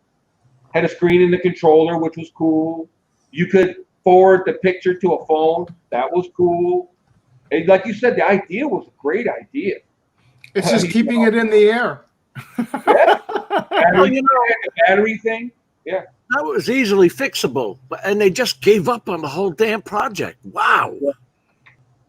I mean, they could have added a second GPS for $20. Yeah. And what made me mad was before I bought it, I asked that question because I had gone through it with 3DR, with not having GLONASS, because I did the GPS modification for the 3DR Solo like 5 years ago.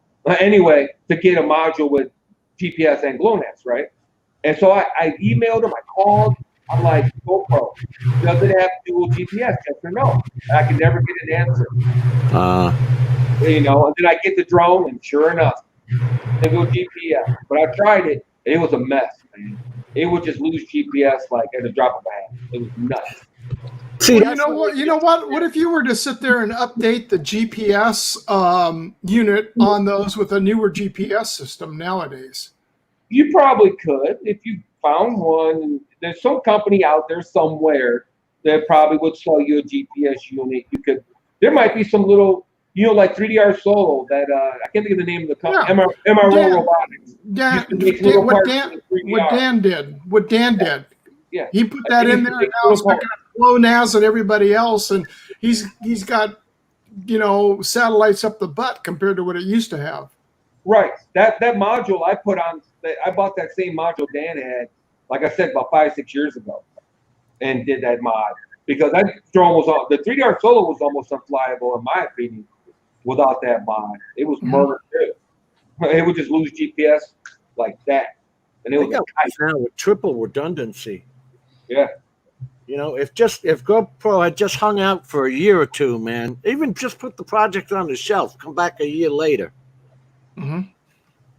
They would have still been a good contender for the market, which everybody now wants. Right. Well, it was fast. It was fast. It had good features. The modular system was a good idea because then they could out with the Hero 6. They came out with the mount so you can put the Hero 6 on. Presumably, they would have taken the Hero 7. Presumably, it would have taken the Hero 8. Could you imagine a drone made to work with the Hero 8 as good as the Hero 8 is? You know, it would have been a pretty decent drone, I think. But they needed some work, man. You know, they just did. You know, it was tough. I have a question. What did you bring us to eat for lunch, Adrian? Looks like melon. Nothing. What is that, melon? You're No. eating and not sharing. It's actually a pear. Oh, pear. What a host. He's always eating. He's got a hyper metabolism. He has to have. Some red beans and rice, man. You're from Dominican Republic. You gotta feed that stomach, man. But I'm gonna cook that later, Lon. I'm gonna cook that later. Pork with some pork. Some cube That's on the pork. late. That's on the late night edition of Adrian Mateo Bones. Lon, you can tune in later for it. You damn right. Hey, I do want to apologize to Baduga FPB. Sorry, sir, I didn't see your comment. Thank you for popping into the stream. I really appreciate you. I'm late, man. You need to help me out. Oh no! Delete the comment, Rick. Oh no! Oh no! Damn, don't answer. Rick, we already discussed that, Rick. I just think it's absolute bullshit. That if I want to know anything about the drone, I got to sit there and chase a company and say, you know, It is. It's you've utter already bullshit. got my cash 3 times. You got a point, Jim. You got a point. I mean, like I said, I don't even know why you didn't even blow up before, because I already did like what Dre said. I would have probably took a flight over there, probably drove and knocked on the door. Where is it? I need it now. Right. Well, my problem with Jim's situation is, so what is it, a one-man operation? Well, he's off today, so nobody can find my damn drone. Right. Is that where we're at? He's a one-man band. There's only one guy in the whole joint. You know, he can't get on the phone and say, "Hey, Bob, where's this guy's drone?" You know, we'll call him real quick and let him know what's going on. Well, Why they know. don't you call me and tell me you got my drone back from DJI? Hey, we got your drone back. We're going to check out. Where's the customer service? There is none. You know that. You know the answer to that, so you can't change the answer. You know that. There is no customer service from them, Jim. It sucks. Rocky Mountain's that bad, huh? I haven't heard that much about him. Drone Valley? No, he pushes a Florida company, doesn't he? Yeah, he pushes Florida Drone Supply, I think. Rick from Drone Valley. Nerds. Yeah, or Drone Nerds or somebody like that. Yeah. No, B&H was just big, and they had the drone in hand, so that was my main reason for going. And plus, they're in New York, we're in Michigan. We had it like right now, just about. You know what I mean? So that's kind of nice. Speaking of drones, is anybody going to buy the Mavic 3 other than Adrian? Because I know he will. He's got compulsive. He's compulsive, man. He's almost as bad as I am. I'm buying the Phantom X. It is coming out with a 40 megapixel camera, 1-inch sensor, and you can replace it out, which has a zoom lens on it with a 1-inch sensor. Hold on. Which one is that again? You do like Jim review. That's the Phantom X, huh? Okay, well, we'll do a comparison. Breaking news. Hey, Steve. Here are other things you can Shut up, Google. Hey, Steve. What? Yes. Do you happen to have a picture of it or anything that you could pull up online and share about that drone you're talking about? I can't because I'm under DNA. Okay. Here it is. Gotcha. He didn't even get it. It's NDA, not DNA. He didn't even hear that. He probably doesn't watch Philly Drone Live. Whatever that means. In other words, you can't talk about it. Okay. You've signed a writer disclaimer that you are not allowed to talk about it. Otherwise, the company can come back and sue you. I mean, I kind of got the point when you literally say you're not going to do it. So, Rick, what chair did you get? he said he got a new chair. Yeah. But what? Did he buy one of those penis chairs?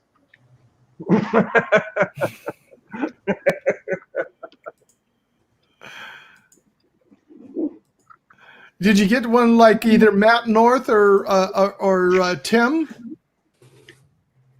Adrian, I got to do my coffee, bro. Go ahead, man. Get your little refill. All right. Oh And he no, says, it's Phantom X. I'll be back.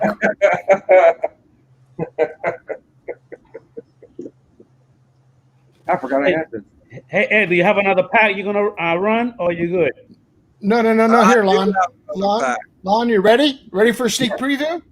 Yeah. Better be watching. Wow, that was awesome. That was looks like a SEMA. That looked like the SEMA. Strangely, it looked a lot like a SEMA.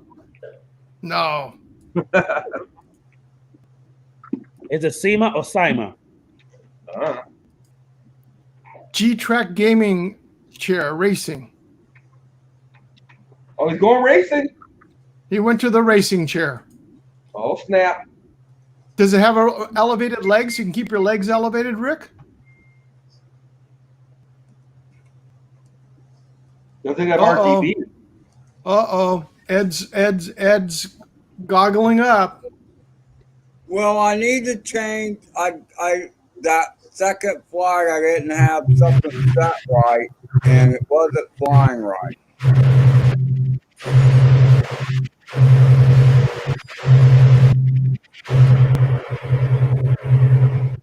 Ed, Rigor Mortis is talking to you. Hey, Ed, it's Darcy. Hey, Darcy.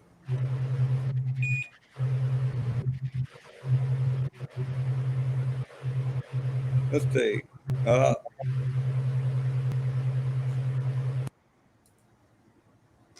Adrian, you going to get the Mavic 3? I have to see what they're talking about first. Lon. I don't know. You're going to hesitate? Well, listen, I said the same thing about the Mavic Mini. I wasn't going to get it, and I have one, so I don't know. Right. That was my argument. Did you read my comment? Because I wasn't trying to be a jerk, but I'm just like a lot of you guys, and I've done it too, though. We got like the top dog. Why are we even looking at, Mavic Air 2s and Mavic Minis? And why would we even look at that when we already got a Mavic 2 Pro? Yeah, you're right. Why? What I would like is the features of the Mavic 2 Pro lens, or even a better lens, but having a zoom capability with that one-end sensor and have it as a mechanical like the Phantom has. Now that would be the camera on board. That's Sure. nice. Hey, Yeah, but check this out, Lon. You also went ahead and say what you just said. Well, you got the Dji Mavic Air 2 anyway, didn't you? No, that was my point. I got the same problem you have. Okay. Except for I'm not crazy enough to buy a Fimi X8 and a Hudson Dino Pro. Now listen, look, my darling. hold on, but listen, when it comes to the theming, I've always been a fan of those drones. This is actually my first one that I've actually owned. I just like the way the drone looks and it flies. Because when I flew it the first time, the 2018 version, man, I loved it. And then the remote, it just, you know what I mean? Like something different, you know what I mean? Compared to this. Right. The fact that it opens up, like real nice and wide for like your tablet, little mini iPad or your phone. Man, I'm loving it, man. I'm having a blast with it. The only thing I don't like is that the horizon, it keeps tilting. No matter how much update you do, and the gimbal calibration, it just keeps tilting at a little bit. It gets Adrian, Right. this is different. This is different. My Okay? point is though, and we all do it. Do you have a smart controller? No, and I do not want to buy one either. Because it's what? Too expensive? Because Meanwhile, you're throwing $400 or $500 at Hudson Dinos and Fimi X8s, and you could have bought the smart controller. I mean, and I understand, but look, something like most of you guys know, I'm a gun collector. I got a whole bunch of guns, and I don't care how crappy the gun looks. If I like it, I'm gonna get it and I'm gonna keep it just because of the way I am. Now, I'm not disagreeing with nothing you're saying, but it's just that I don't see why I'm only going to buy the controller by itself and not buy another drone with another controller. I'd rather have more drones than just one big old, cute, nice looking, sexy ass controller. You know what I mean? Because the controller is nice. I just don't want it. Okay, fair enough. You were commenting on another fly, Adrian. So pay attention. You know, that's the thing with the Sendence remote controller. Uh-oh. They shot themselves in the foot a year later, coming out with the Smart Controller Enterprise version, because now that'll fly the M300. You don't need a Sendence remote controller unless you've got a Matrice 1 or 2.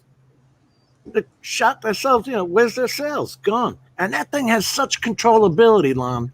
You press the button for ISO and you're sitting there with the dial just spinning the ISO. The same with the EV, the everything, man. The shutter, the F speed. You talking about the Cadence or you're talking about the new smart controller? The Sendence remote controller. The Sendence, yeah, Cadence, Sendence, yeah. Yeah, you're not wrong. But I wonder what the smart controller has for control. It has more controls than the standard smart controller. I don't know. But So I don't see looks nice, though. Donald's just made it real simple. That's all I'm saying. I don't know. You're right. I've seen that. I call it the Cadence. I don't know what Sendence you said. I don't know what they call it. Yeah. Yeah, I haven't used it. I've handled it. I've never actually used it, so I don't know. It reminds me of the Phantom 4 Pro controller. And the thing is, it's got a drawer format. Like you can actually take the components out and put another updated component in, because the thing doesn't have any dongle to hook up to the internet. Right. You're still doing it the same damn way as everybody else by hooking up your smartphone as a hotspot. Doesn't it have a USB out? Doesn't it have a USB port? Yeah. You can buy a dongle. I did that with my smart controller. All right. I walked into Verizon and got a dongle. It's like $15 a month. You plug it in the back of your smart controller and you got internet. All right. Thank you. I'll go to Verizon and get a dongle then. Yeah. Can I do it online? Because it's actually cheaper. Potentially. I mean, why did you come to the store? You have to pay. Now I had to pay to activate my phones, and I had to pay for the SIM cards, and they were free online. If I did everything online, it would have been free. You're exactly right. You're exactly right. Adrian, he's flying. Make him big screen. Never mind. He's crashing. Make him small screen. See, it was all your fault. It was all your fault, Carlos. You did it. You came in and should have said nothing. That was the jinx. You jinxed him. I'm sorry. Hey, to answer Bob Casey, I have 28. I have 7 DJI drones, and actually, 7 DJI drones, and then I got the other 3 different ones. If I can actually have that smart controller long to pretty much work with every other drone, I will probably buy it, but it doesn't. You can't work with every drone that I have. You can only work it with, I think, the Mavic 2 Pro and the Mavic 2 Zoom. That's it. And the Phantom 4 V2. Okay, well I don't have the Phantom 4 V2. And the Mavic Air 2. Adrian, you have children? I do have, yes, 2 kids. Do they play with the drones too? I would love to get my son into it, but he just doesn't want to. How old is he? My son is 14. And no interest, huh? Man, no, I would love to get him into it.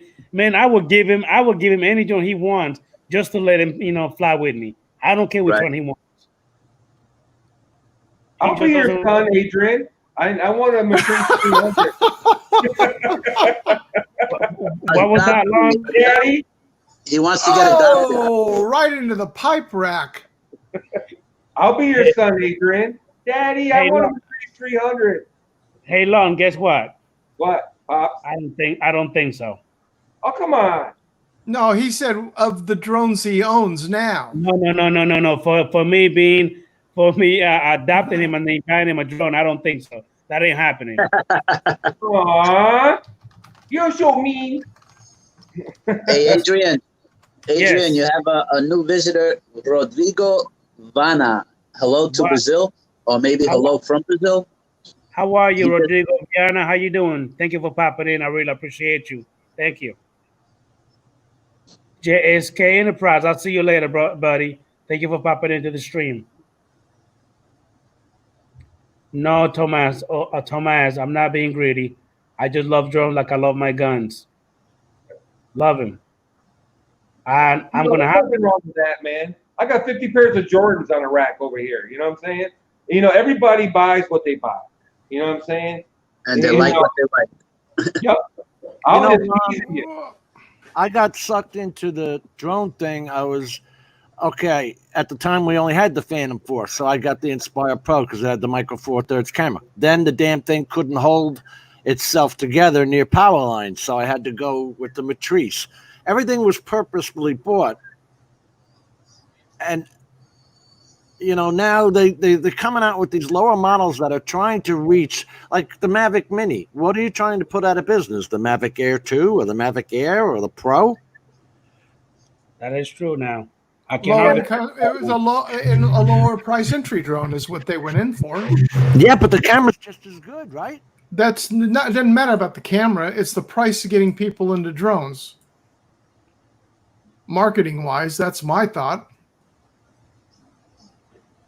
Well, they want a complete lineup. They want a complete lineup. It's like GM sells Cadillacs and they sell Chevy Cruises. You know what I mean?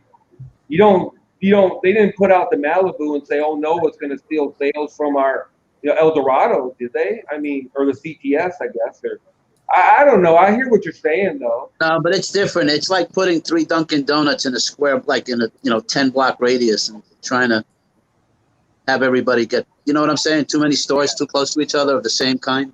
Yeah, that's true, man. That is true. Yep. But they're not the same though. It'd be like one Dunkin' Donuts that sell chocolate donuts, and then have a Dunkin' Donuts that sells strawberry donuts, and then a Dunkin' Donuts that sells vanilla donuts. Okay, on the same block. They're not. Yeah. It's not the same donut. No, but we're not talking about that. Dre put it correctly here. It says they replaced the Spark with the Mini. Hey, Londinar, I do have a question for you. Go.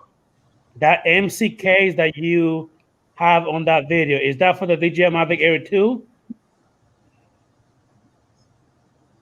The who? The MC case Explorer that you actually have on your MC case video. Yeah. No, yeah, that was for the Mavic 2 Pro. And what I did was it has a big compartment for incidentals, and it happens to fit the Mavic Air 2 perfectly. Oh, really? That's a huge case. It holds 9 batteries. I got that case for doing jobs, and then I ended up hating it. So I parked it, and I remembered it, and I went, oh, let me check this out. And the Mavic Air 2 fits right in there. It's crazy. But the Mavic Air 2 is a lot smaller than the Mavic 2 Pro. How the heck did you get that done? No. Both drones fit in that case. The Mavic 2 Pro. Okay. And they had an extra spot for incidentals, like, whatever. You name it. Stuff. And the Mavic Air 2 just happens to fit in that compartment perfectly.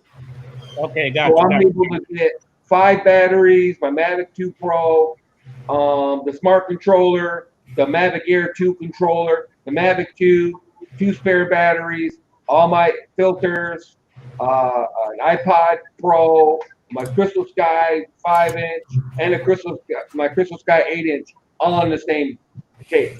Holy crap! Oh, and a stupid landing pad that I don't never use. Okay.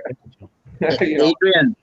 Yes. Adrian, this gentleman Rigor Mortis, can he join your stream and do a live fly like Ed is doing? Of course. I've already At the same time, he doesn't want to. You can do the large screen and still have us on the side of it. No, I know, but I just want him, I don't know that he knows that he can join. So I'm telling rigor mortis to pick up that StreamYard link, and then you can fly. Hey, rigor mortis, I have the link on the stream on the chat already. Come on, join us, man. Come on in if you want to. And you can drop me out if you want at any time, Adrian, to put other people in. Okay, just so you know. I've already invited him before, Carlos. No, but I'm saying if you need room, if you need space to have him live fly, just drop me out. Don't worry about it. I just go ahead and pop myself out, or maybe I'll just kick Jim out the way, or Steve, or Lon. I don't know, one or the other. Hey, all take what you got to do when you want to try to get a new crowd in. Yeah, definitely. Rotate them. Rotate us all out. Yeah, I don't care. You know, like I said, I'm considering FPV, but no offense to Rick, I don't know what he flies, or Ed, but I would never do this. You know what they got going on there? That would give me a headache in about 5 minutes. You know, all that static and flashing and whatnot. Yeah, no. All right, give me That's what got me off FPV in the first place. Yeah. But wait a minute, Lon, what you see when Ed is flying is not what Ed sees, just for the record. Rigor mortis, how you doing, Chief? I'm good, man. Just setting up this camera here. You finally made it in, buddy. Thanks, dude. How's it going? I'm doing pretty good, man. I finally get to see the man behind the camera. Good to see you, Carlos, man. everybody on the panel, everybody in chat. Yeah, I don't. He's got his hat on. He's good to my go. ugly mug too much. All right, I'm gonna fly my 5-inch. Oh, nice. Yeah, right. Just it's sub 250 though. We don't care. I know, me neither. I'm just if legal reasons. Just a sec, guys. I'm not quite set up, so I'm gonna just really quickly set up. Okay. I'll be off screen for a sec, but I can hear y'all. Very good. Yeah, the A85 they just came out with the DJI system hooked up to it. It's something I looked at, but I don't know. Then you buy the DJI stuff. It's about what, $1,000 for the DJI stuff. Privacy Act. Put the child behind the screen. Well, there we go. Good work, That was pretty funny. Good work. That's good thinking, eh? You got it. Is that Mrs. Darcy? Hello, Mrs. Darcy. Hi, guys. How are you? Hi there. I'm good. We were just, we're in BC in Canada, so we were just out at the local market picking up all of our supplies. Nice. Yeah. It was rad. It was really nice. It's a beautiful day here. It is supposed to be about 30 degrees. Celsius. Yeah. That's about 80 or 90, isn't it? Somewhere. Yeah. It's going to get really hot tomorrow. They're already warning of a heat wave here, which to us isn't very hot because we're used to being in Ontario. So that's always really hot anyways. Gotcha. That's crazy warm. That's crazy warm. For BC it is. We get a lot of rain here, so it is tropical. Like it's what's it called? We're in a temperate rainforest. Temperate rainforest. So we have the ability to grow things like palm trees and such here. But it's been very rainy, and when we do get really sunny days, it's beautiful. It's just like perfect weather, about 25 to 30 degrees, you know, like just before it gets way too hot, and it's awesome. Isn't that because of the ocean currents you guys get there? Isn't that the ocean current that brings the higher temperatures to that elevation? It's the Pineapple Express. That's what it's called. So it brings this heat. We have to take a whole ferry system to get where we live. We're kind of landlocked. So there's a ferry on one end and there's a ferry on the other end of this kind of land mass, right? So in between us, Vancouver Island is the Strait of Georgia.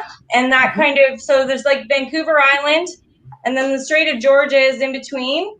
And then you've got the ocean on the outside, right? So we get this beautiful warm Pineapple Express that kind of comes from Hawaii area, and it comes kind of up and over us, and we get that warm weather too on the coast.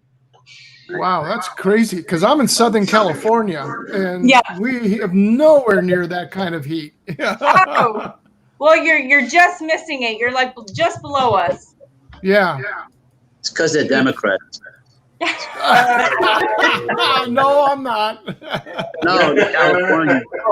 I'm sorry, I shouldn't have brought politics on the in. right left coast, as they say. Oh, it's okay. Kanye 2020. Kanye 2020, No, right? I don't know. I'm not. I'm Canadian. I don't even know. We won't even go there. Okay, so I think I'm set up. We're gonna go to static here. Hey, Rigger. Hey, Ed, what's going on, man? Hi, Ed. Nice flying, dude. I'm going to need another camera screw. No, you have it in the bag. It's in the bag. Yeah, okay, well, I'm going to need it. I told you to tighten them. Wait, you lost 2 or 1? Just 1. Okay. Mateo, make his screen bigger. If you can hear me. I'm just going to It's the one all the way on the I'm just going to carry it out. Hold Don't on. fly it into the couch. No. And make sure no children are harmed during this flight. No, Yeah, we're right. good. Maybe me. Maybe me. Where's Wow, Miss you're flying Ruby? sideways. That's pretty cool. I didn't know He's you a could do child. Where are the young ladies today? Miss Ruby is here, and Miss Ainsley is right there outside. Oh, I just saw her, yeah. Yeah, Ainsley. there's Ainsley. That's cool. No, we're good. Miss Ruby is 8 years younger than Miss Ainsley, so we put headphones on her. Oh, There you go. Look at that. oh, He did an oh, egg. that's wrong. Yeah, really. That's for Ed, he says. Bad habit. Yep. That's an Ed Lick it kiss. for Ed. It's about as bad as a big old thumb lick from your mom, right? Hey, here That's you go. That's what we call Jewish mother's soap. Just lick your right. finger. Oh my God. Yeah. No, I'm not going to expect any kind of Mr. Steele stuff with my private in the neighborhood, though. Okay, he says he's not going to be Mr. Steele quality in the neighborhood, so you get what All you right, get. cool. Dusty. Oh, you can hear it.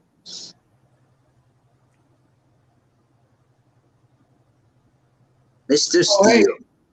So you're saying that what we're looking at right now is not what he sees. That's correct. It's coming from a SkyDroid. Somebody will show you when he's off screen. But this is an external receiver that's hooked up to the computer inside the house, and it's picking this up. Oh, he says, If you for look up some reason this SkyDroid, battery isn't fully charged, so. that's all right. Still giving us a view. That's But okay. if you look up SkyDroid Lon on RDQ website, you'll see it. It's a diversity receiver. Okay, so what he's looking at looks better than this. I hope so, yeah. But It could be about the same. That's what I'm saying. I can't do this. You know, it give me a headache real quick. That's why I was thinking about the DJI stuff because it's a lot. You're too sensitive, Ron. You're too sensitive. I am. I'm a sensitive little flower. I'm just busting your chops. That's cool. I almost had my eye almost removed. I almost had my eye almost removed when I was in the military. I don't know if you see the scar, but I got hit in the face. And so one of my eyes is kind of messed up. So I know. Too long, but I'm telling you, when you fly FPV, you will never feel more like a bird. Other than when I skydived for 10 years. I did that once. Well, okay, you got me on the skydiving part. That's like they say, why jump out of a perfectly good flying aircraft? Exactly. to kill insurgents. That's the answer. Well, if I jump out of an airplane doing skydiving, I feel like a rock. I don't feel like a bird. That's a good point. You have a point. You know what I want to try, but I think I'm too old, is that bullshit. I'm 61 years old, man. Come on. I'm not talking about FPV anymore. I'm talking about those glider suits. No, what do they call those? Flying squirrel suits? Those guys? No way I could do that. I would kill myself. Oh my God. That looks like fun, though. You're talking about like those kite planes or whatever they're called? No, I've done that. I've done that already. Ultralights. I'm talking about you have the suit on. Ultralights, and you spread out, and it has like, you know what a flying squirrel looks like, right? Like Rocky the Flying. Oh, you mean the actually outfit on the Paris? Oh, I know what you're talking about now. Yeah, and Where they have like a flap between the legs. They have the by your armpits where they have extra material, so it helps. He's going for a second pack, by the way, Adrian. Just so you know. Yeah, it's pretty crazy. That's what the you can actually fly like another 2 miles. You know, you can travel instead of falling. That's neat. It's pretty crazy. I've seen a lot of videos of that, and they're going through those woods and stuff. Yeah. Yeah, I don't know that I would try that. Yeah, but Ed looks 10 years older than you, I'm sure, recovery. Yeah, agree. Sorry, I'm gonna find another one. He said that. They're waiting for you. Is that a bird? No, that's our guinea pig. He's just grabbing another battery. The guinea pig? Yeah, we have a guinea pig. Bro, if you, I thought the guinea pig was grabbing the battery. and then you hit the Whenever we one open to the the front right, door, she thinks we're gonna go out it and get her should some show fresh him grass. live and all of us alone. Some fresh who? She thinks that whenever we open the front door of our house, that we're gonna go out and get her some fresh grass. So it's like the heat alarm, right? I gotcha. She's smart. That's pretty cool. Yeah.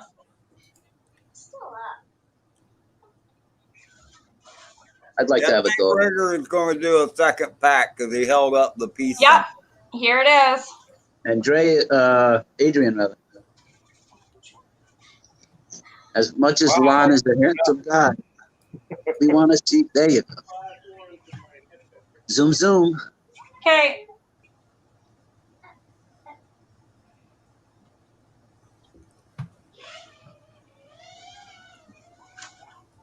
That's your cue, Mateo. Mm-hmm. There you go. Whee! He's trying to show us on the side with this screen still large, and it's not working for him, guys, on StreamYard. Like, still keeping this one large screen and having all of us show up on the side strip. He did it earlier. I wonder how he did it earlier. You just click the one the link for the screen pairing. He's trying to do it. It ain't working for him. Huh.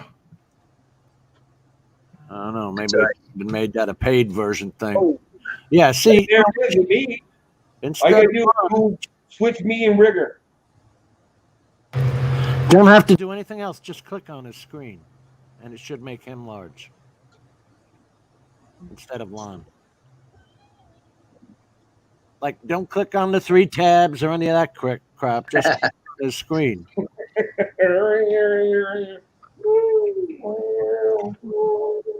He's doing it, guys. He's trying. Oh, Adrian, what are you doing?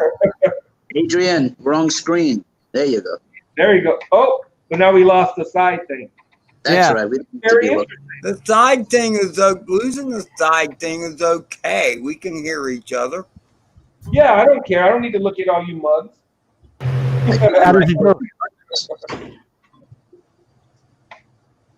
There you go.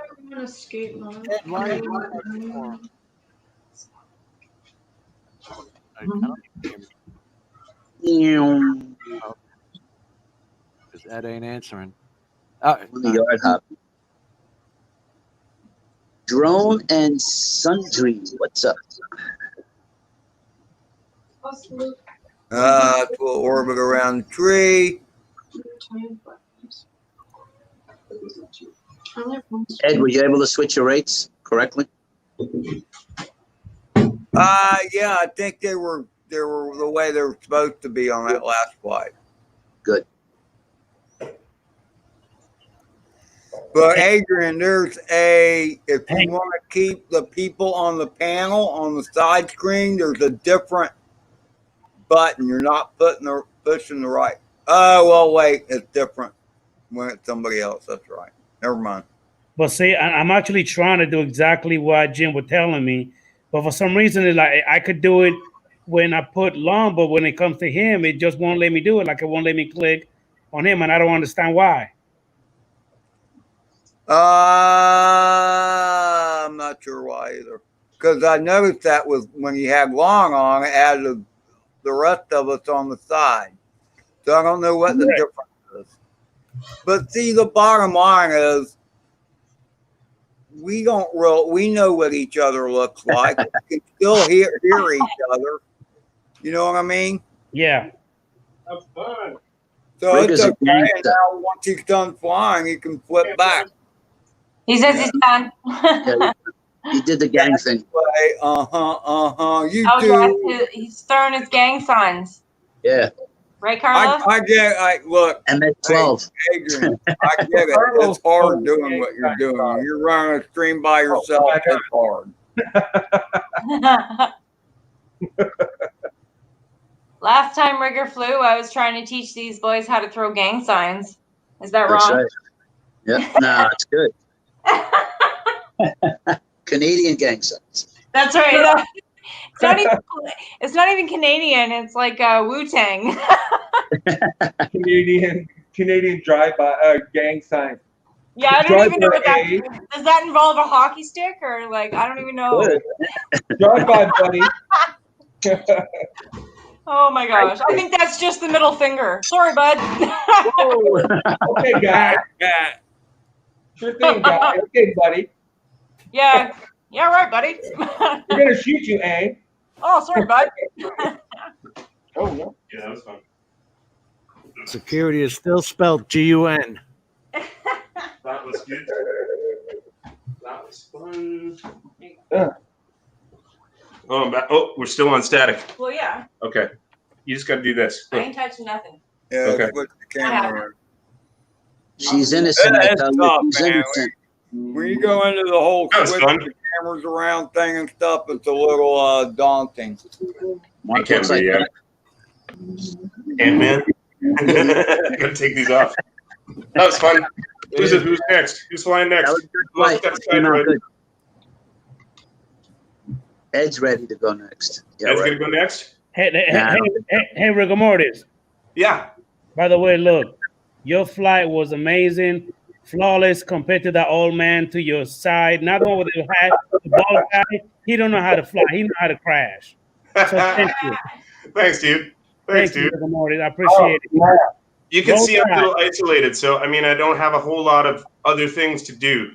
I saw a kayak there, bicycles. Yeah. All kinds of kayak and/or bicycle to the place you're going to go fly your drone. Oh, wow. Yep. That's yeah. the deal. When you think about it, Jim, Long Island, we're stuck. We're on an island. Yeah, you guys are. They cut 2 or 3 bridges. We're stuck. We can't go anywhere. Boat people. They were talking about a bridge here to Bowen Island, and then from Bowen Island to Vancouver. Yeah, I'm stuck on an island. I can't get off this island unless I take a bridge somewhere. It's not so bad sometimes, though. Well, I guess. You want to hide too. Oh, cool. Well, thanks for letting me fly, guys. I'm gonna jet as I usually do. I never know what to say. You just said it. I know, right? There we go. Just chilling. I appreciate you coming. I'll be in chat though. Thank you, sir. Thanks for coming in, Ray. Thanks, Adrian. Thanks for having me on, man. My pleasure, man. Anytime. Right on. And the cowboy hat looked rad. That's what I gotta say. The cowboy hat was good. But listen, everybody here is a hater, especially the guy above you. He's a hater. Really? No. I thought the cowboy hat was dope. Man, come on. Seriously. All right. Is it fine? Oh, look at Adrian. Before you leave, you like this one? Or you like this one the most? No, the first one. First one. The second one's cool too, but the first one looks better on you. Yeah, that's better. Yeah, dude. Yeah. No, that looks good, dude. You look sexier with that one. The other one, you don't look so sexy. Thank you very much. All right, I'm out. Thank you for coming in. Florida Cowboy. What do you got? The tallow flying there? Is that the tallow? Does that make you a cracker, Adrian? Florida cracker. It means cracking the whip.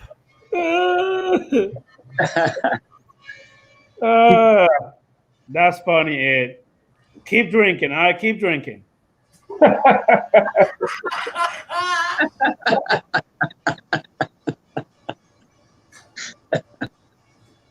Piece of work.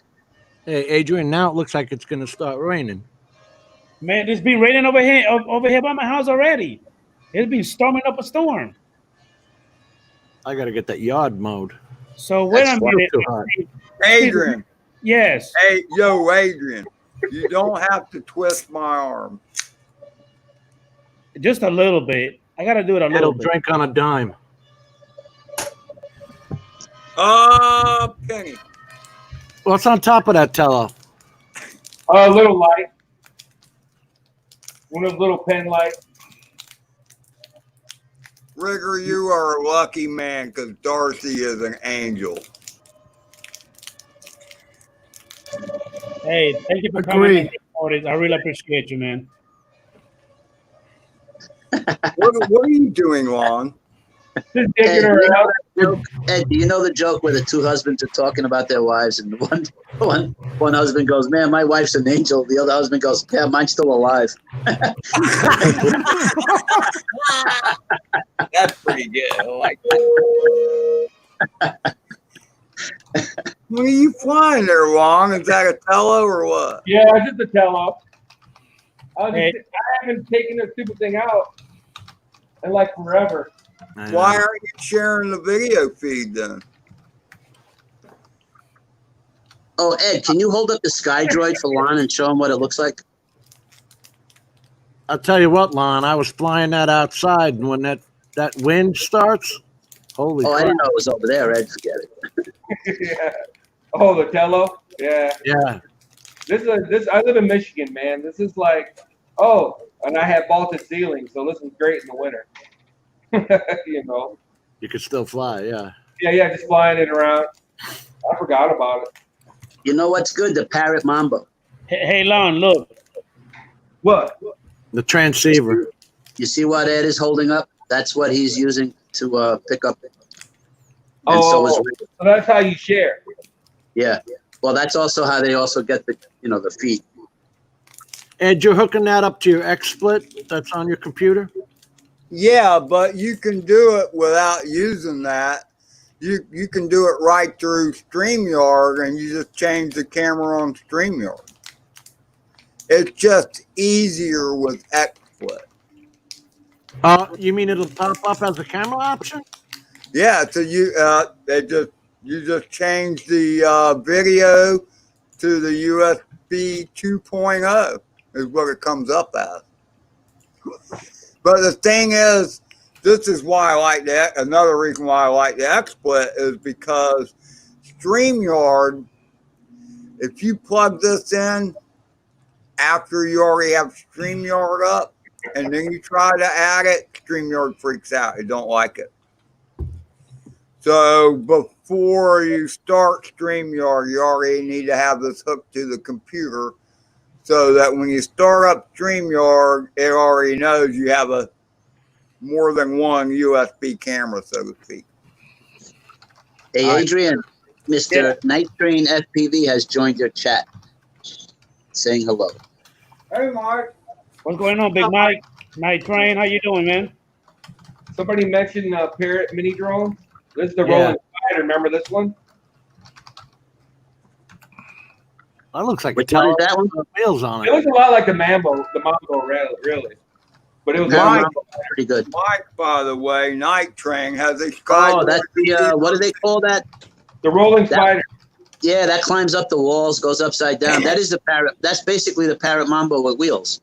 Yep. Wait a minute. Cool. That's not the tello? No, this is the Parrot. See, that's why I try to tell people. I was a big fan of Parrot. Parrot came out with this drone. Somebody help me. What? 8 years ago? Yeah, a long time ago. You know, it's got a ultrasonic. Got an ultrasonic sensor on the bottom to keep it stable. It's just I would say it's almost as stable as the tello. Definitely. And the camera's better. The camera's better than the tello. And it has a camera on the bottom too. And the thing Parrot did that I don't know, this is what Skydio's doing too. Maybe they got that from Parrot, from their cooperation with Parrot. But Parrot lets you look through every camera.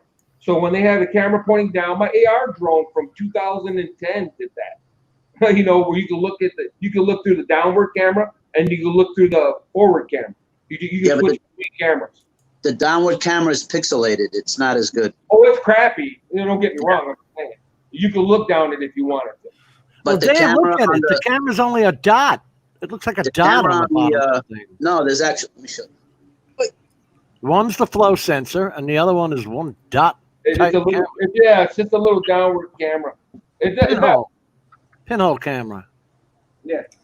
So are you Irish, Juan? No, Irish. No. You got the clover on your hat. I know. That's what I was clover. It's what? Black clover. Here's one for you. Keep me on big for a second, Adrian. Boom. Who remembers this bad boy?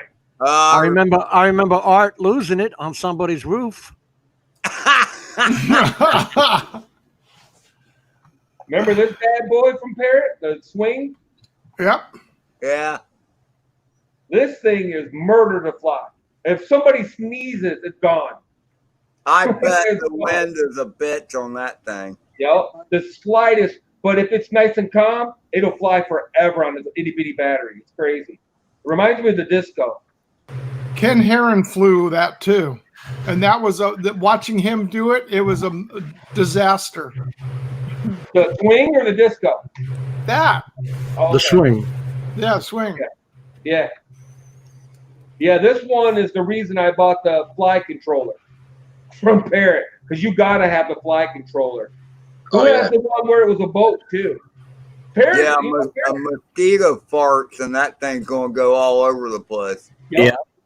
Art Somebody walked out on somebody's garage roof, then tried to go down with his Phantom 3 to blow it off the roof, and hit the thing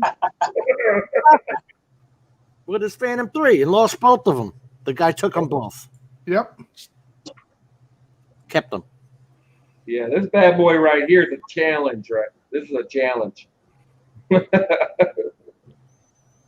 are you gonna send me a shirt, Adrian? So what now? He just send me a shirt. Oh, sure. His girlfriend made that for him. Custom made. I'm gonna send you one when I start selling some. Ed. Well, I want gray, just so you know. Black is too hot in the Florida sun, brother. Hey man, I'll send you as much as you want. I don't care if it's purple, yellow, green, or orange. I don't care. Whatever color you want. Yeah, I want purple. I look good in purple. Purple. I know purple will bring you. What about chartreuse? It brings out my eyes. Very good. I don't even know what that looks like. You know what's funny is because when I first started flying drones, every controller I got was black. And hey, got a problem with that? And the Florida sun hits black. What happens? It gets hot. Yep. I mean, you don't even have to have the thing turned on, and if the sun's hitting it, it's getting hot. You're not wrong, but it's no different than Texas. When I lived in El Paso, I know a guy that had to go to the hospital. He made the mistake of running out of the barracks onto the hot tarmac with bare feet. Black radio, man. I'm just telling you. I mean, you know, hey, black is great when it's cold as hell outside, man. I'll wear a black shirt all day long, man, when it's cold outside because it soaks up the heat. But we don't get a lot of that in Florida. No. And it doesn't suck the heat up fast enough. I know those TB47 batteries, man, when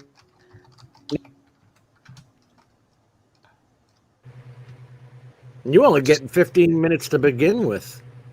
Hey, Londonor, I do got a question for you. Go.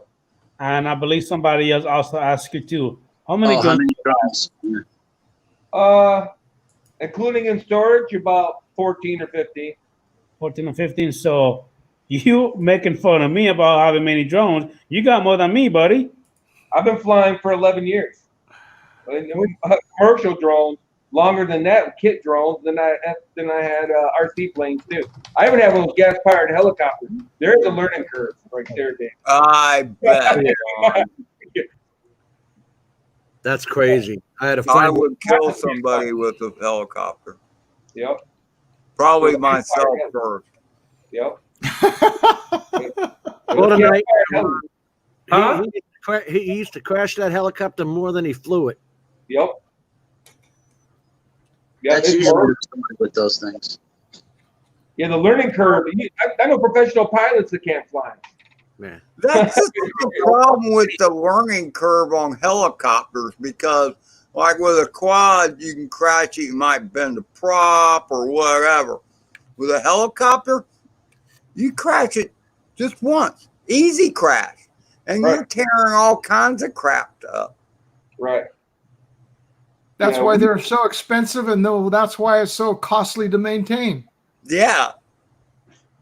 Well, there was just so much going on with them too. You know what I mean? You had to have a multiple channel remote, because every control was a different channel.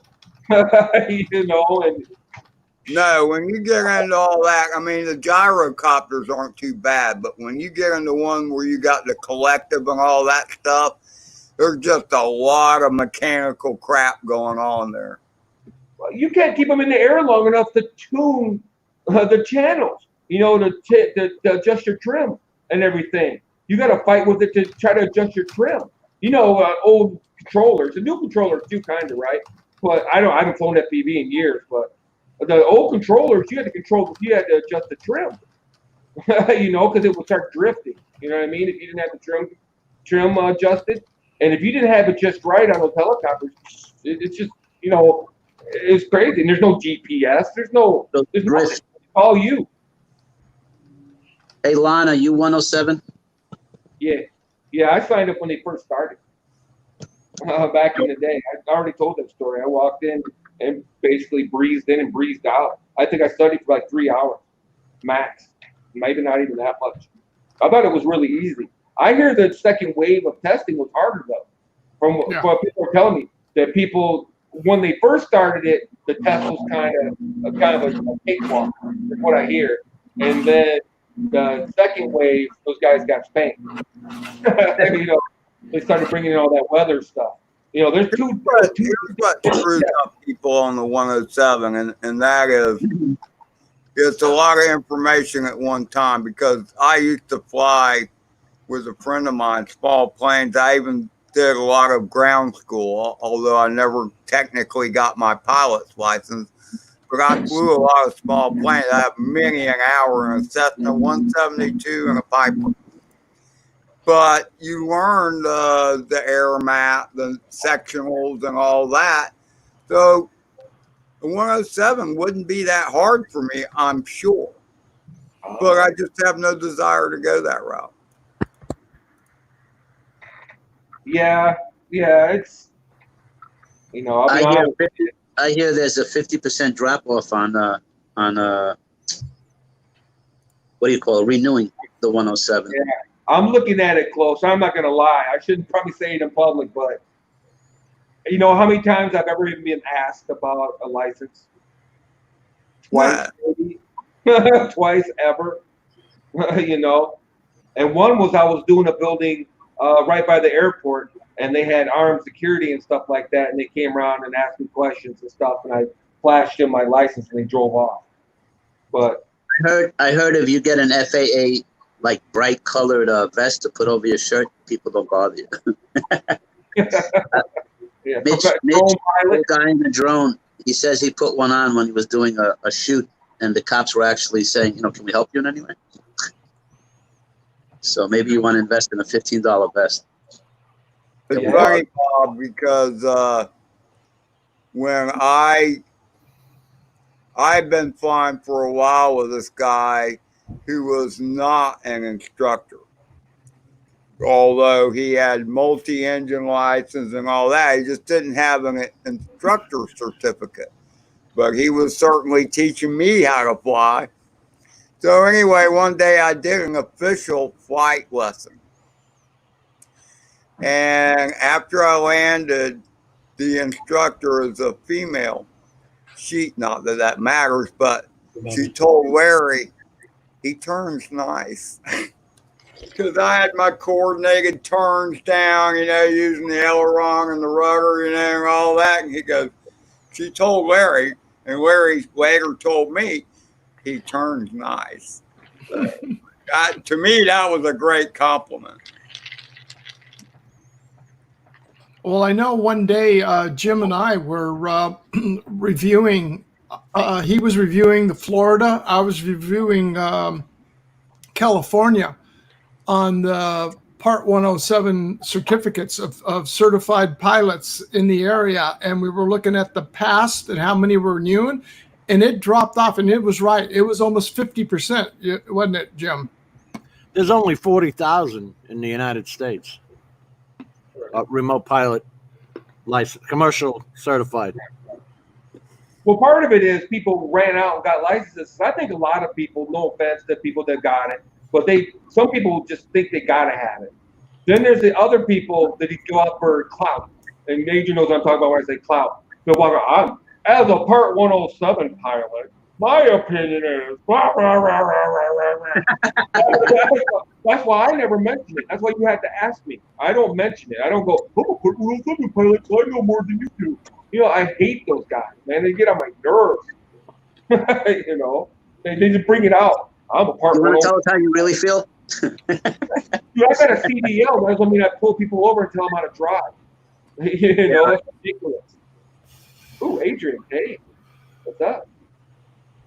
You're so big. He's very still and frozen. No, he's not frozen. Oh, he figured it out. Look at that. He got it. I wonder if you have to be a mod or something like that. Why that one guy couldn't be done? That's weird. No, the administrator is the only one that can adjust the screen. The person who started it, the host, is the only one that can do it. Yeah, I know. I think they need to change that because they're working on an assistant program, Ed. Because I put that in, and because I have the paid version, and they are working on a modification that you can set like a sub administrator. So if you should have to step away or somebody that needs to take control, that you can allow them to take control. Good. That's cool. That's cool, Steve. That's very cool. Thank you for putting that in there. And that's StreamYard? Mm-hmm. Oh, speaking of putting stuff in, I put in a ticket with DJI. I don't understand why they can't do a firmware update that'll make the LED on the bottom of the Mavic Air 2 and the Mavic 2 Pro strobe. To do what? To make a setting so it's strobe.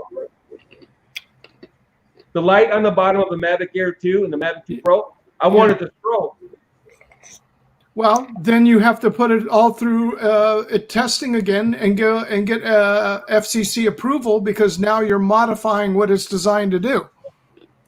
It's not like you can just put a modification in there. That whole board, when they're done, and the flight times and everything that they're basing it on, is the output of it, the way it sits. You change that on any FCC licensing, you got to go through the whole entire process again to have it tested and accepted. Right. Did they have to do that when they just changed the range on the Mavic 2 series? So they just literally added a kilometer to the Mavic 2 with a firmware update. I'm sure that was done with when they were doing their previous stuff with the Air, of what it was going to be done, and they probably had that done. A lot of stuff is done that way. You have subsidiary, like amendments going through along the way. But if you're going to change anything that is going to do the activity that device is doing, any radio-controlled device, I mean, as simple as a walkie-talkie. I mean, it's the same thing. It's no different than a walkie-talkie, a ham radio, a CB radio, or anything else. It's got to, go through its steps. But everybody goes through and modifies stuff. Right.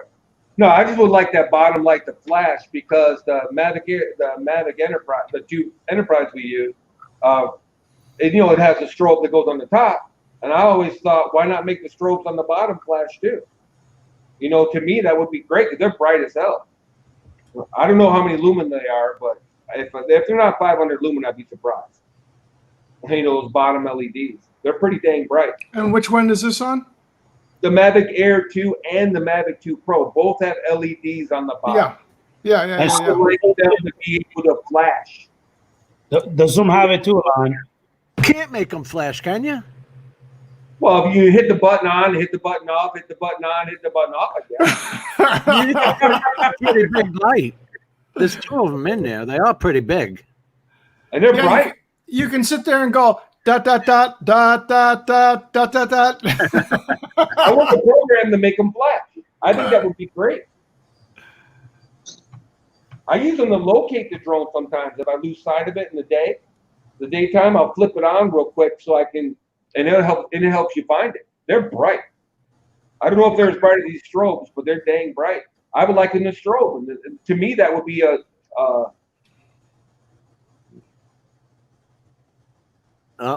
Lon froze. Yeah, I thought it was me. I thought he was stuck in a foot. Firmware. That would be a software. You froze right up. Who, yeah. me? Yeah. You froze. Oh, wow. You're back. But you guys look like you're froze from my perspective. Seriously. That happened earlier, too. I went like this to make sure I wasn't frozen. Everybody else was frozen. I literally went like this. I was like, hey. No, there was 4 of us here that both agreed that you were frozen, so we know it's you.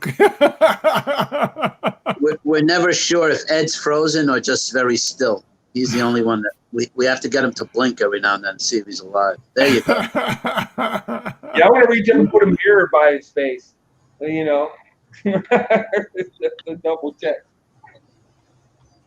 See some movement. Yep. Good old Ed. Where'd Adrian go? I think it's there he is. look, he's wait a minute, what's going on?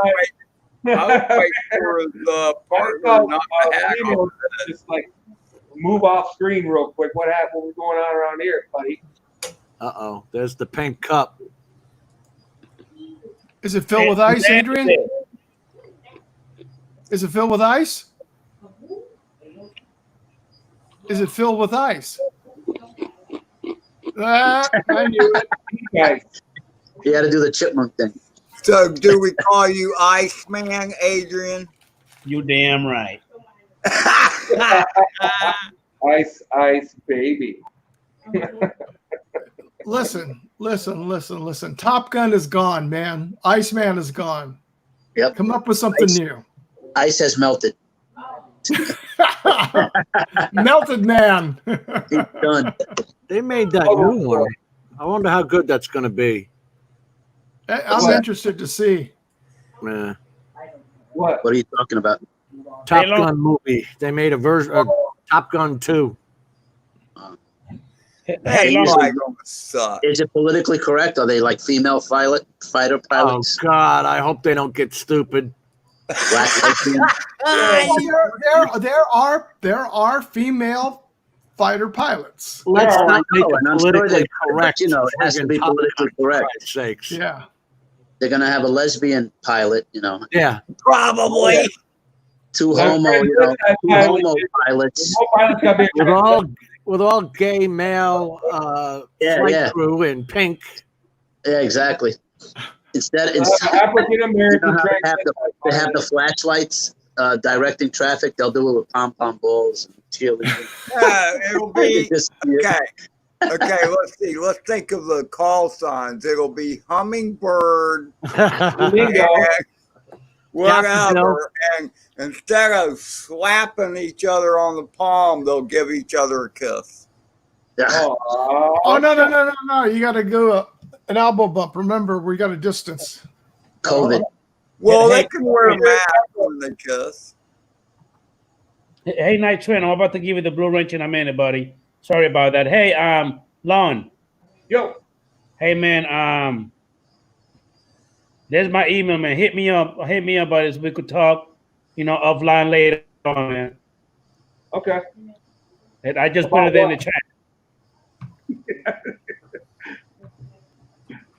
Oh yeah. You know what? The story of Top Gun, though. Come on, it's like what 30 years later, and he's still flying. Well, it's like Free Willy. How many stupid times can this freaking whale get caught? He's got caught 2 or 3 times. He's been Free Willy 1, 2, and 3. Oh, yeah, he should be sushi by now. Let's talk about Taken. At some point, you got to say Liam Neeson's a bad parent. You know what I mean? At some point, you got to come to the conclusion that Liam Neeson is a bad parent. You mean Taken 3? 3 of those. Yeah. Come on, man. Or maybe the daughter's just a Nimrod. She gets into dumb situations. So. Apparently. It's like, man, what the hell? What the hell? There's a lot of movies like that.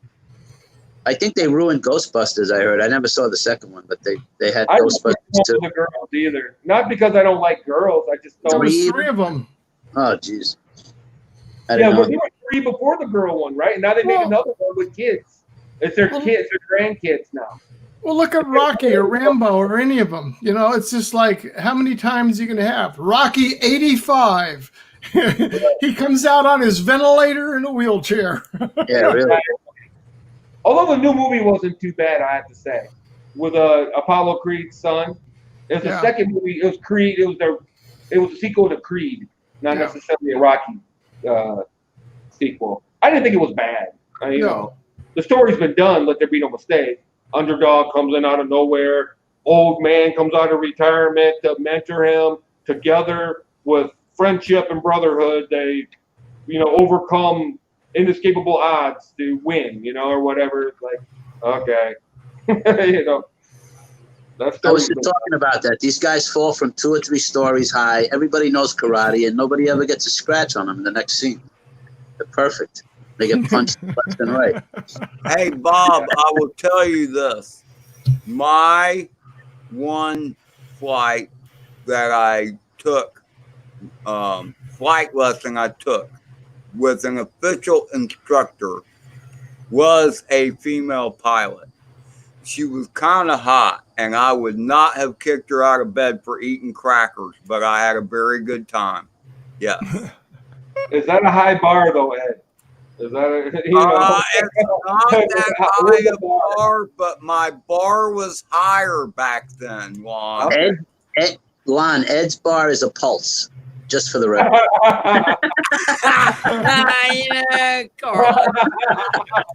Under 400 pounds and breathing. And barely a pulse. Yeah, she could be like almost dead. Just, I'm just kidding. Sleep is better.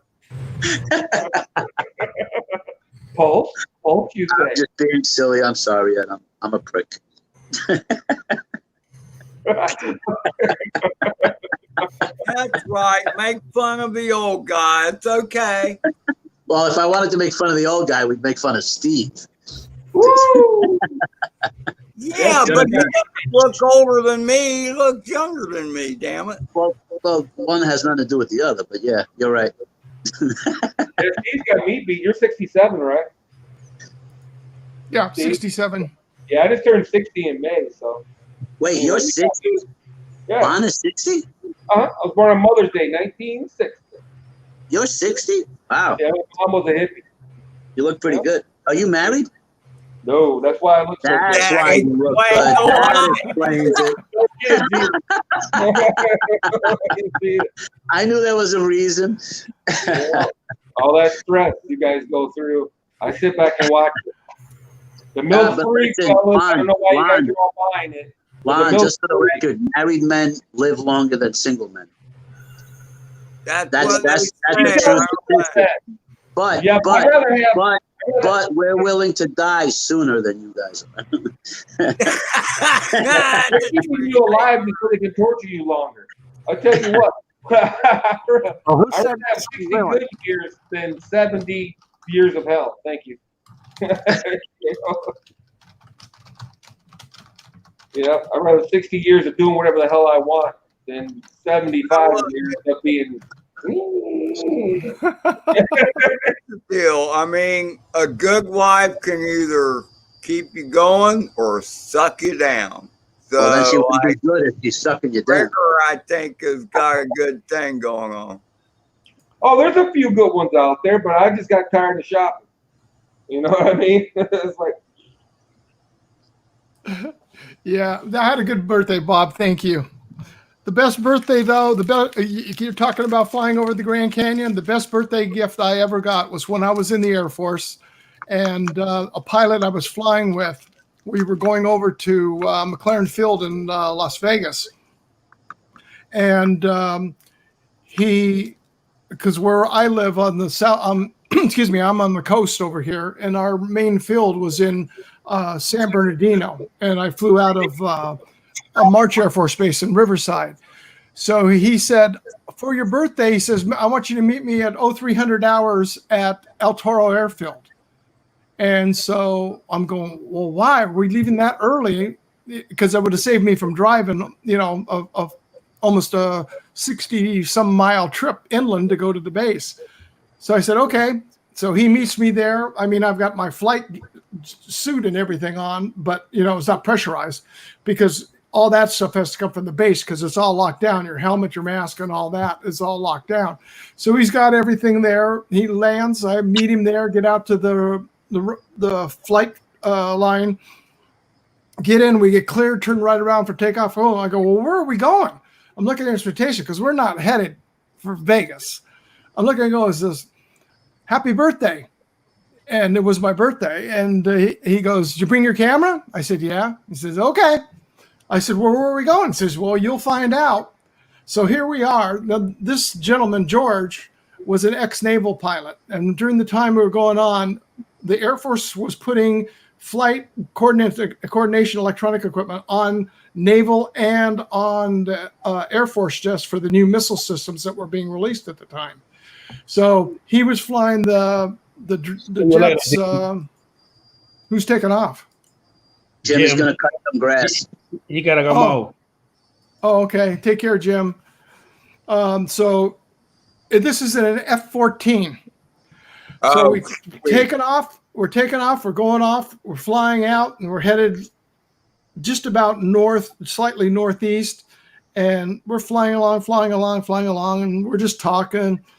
I go, well, where are we going? He goes, you'll be there. So start coming out. All of a sudden, we take off. And right as the sun's starting to come up over the horizon, starting to see a lot more because it's dark where we're at. I mean, it was dark, hardly any lights around. 3 a.m., yeah. No. Leaving here, Southern California. Where we were when we made that turn and bank was right over Lake Powell, over the Grand Canyon. Wow.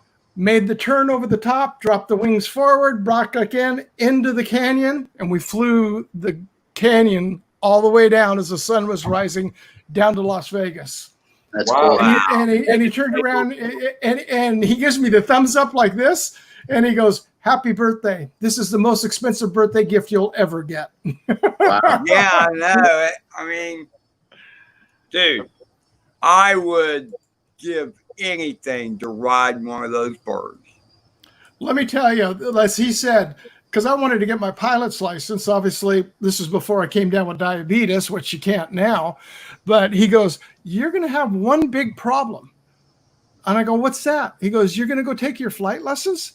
There's a difference between an F-14 and a Cessna 152 when you're taking your flight lessons to take off. Yes, absolutely. Wow. That must have, did you take any pictures or anything? Yeah.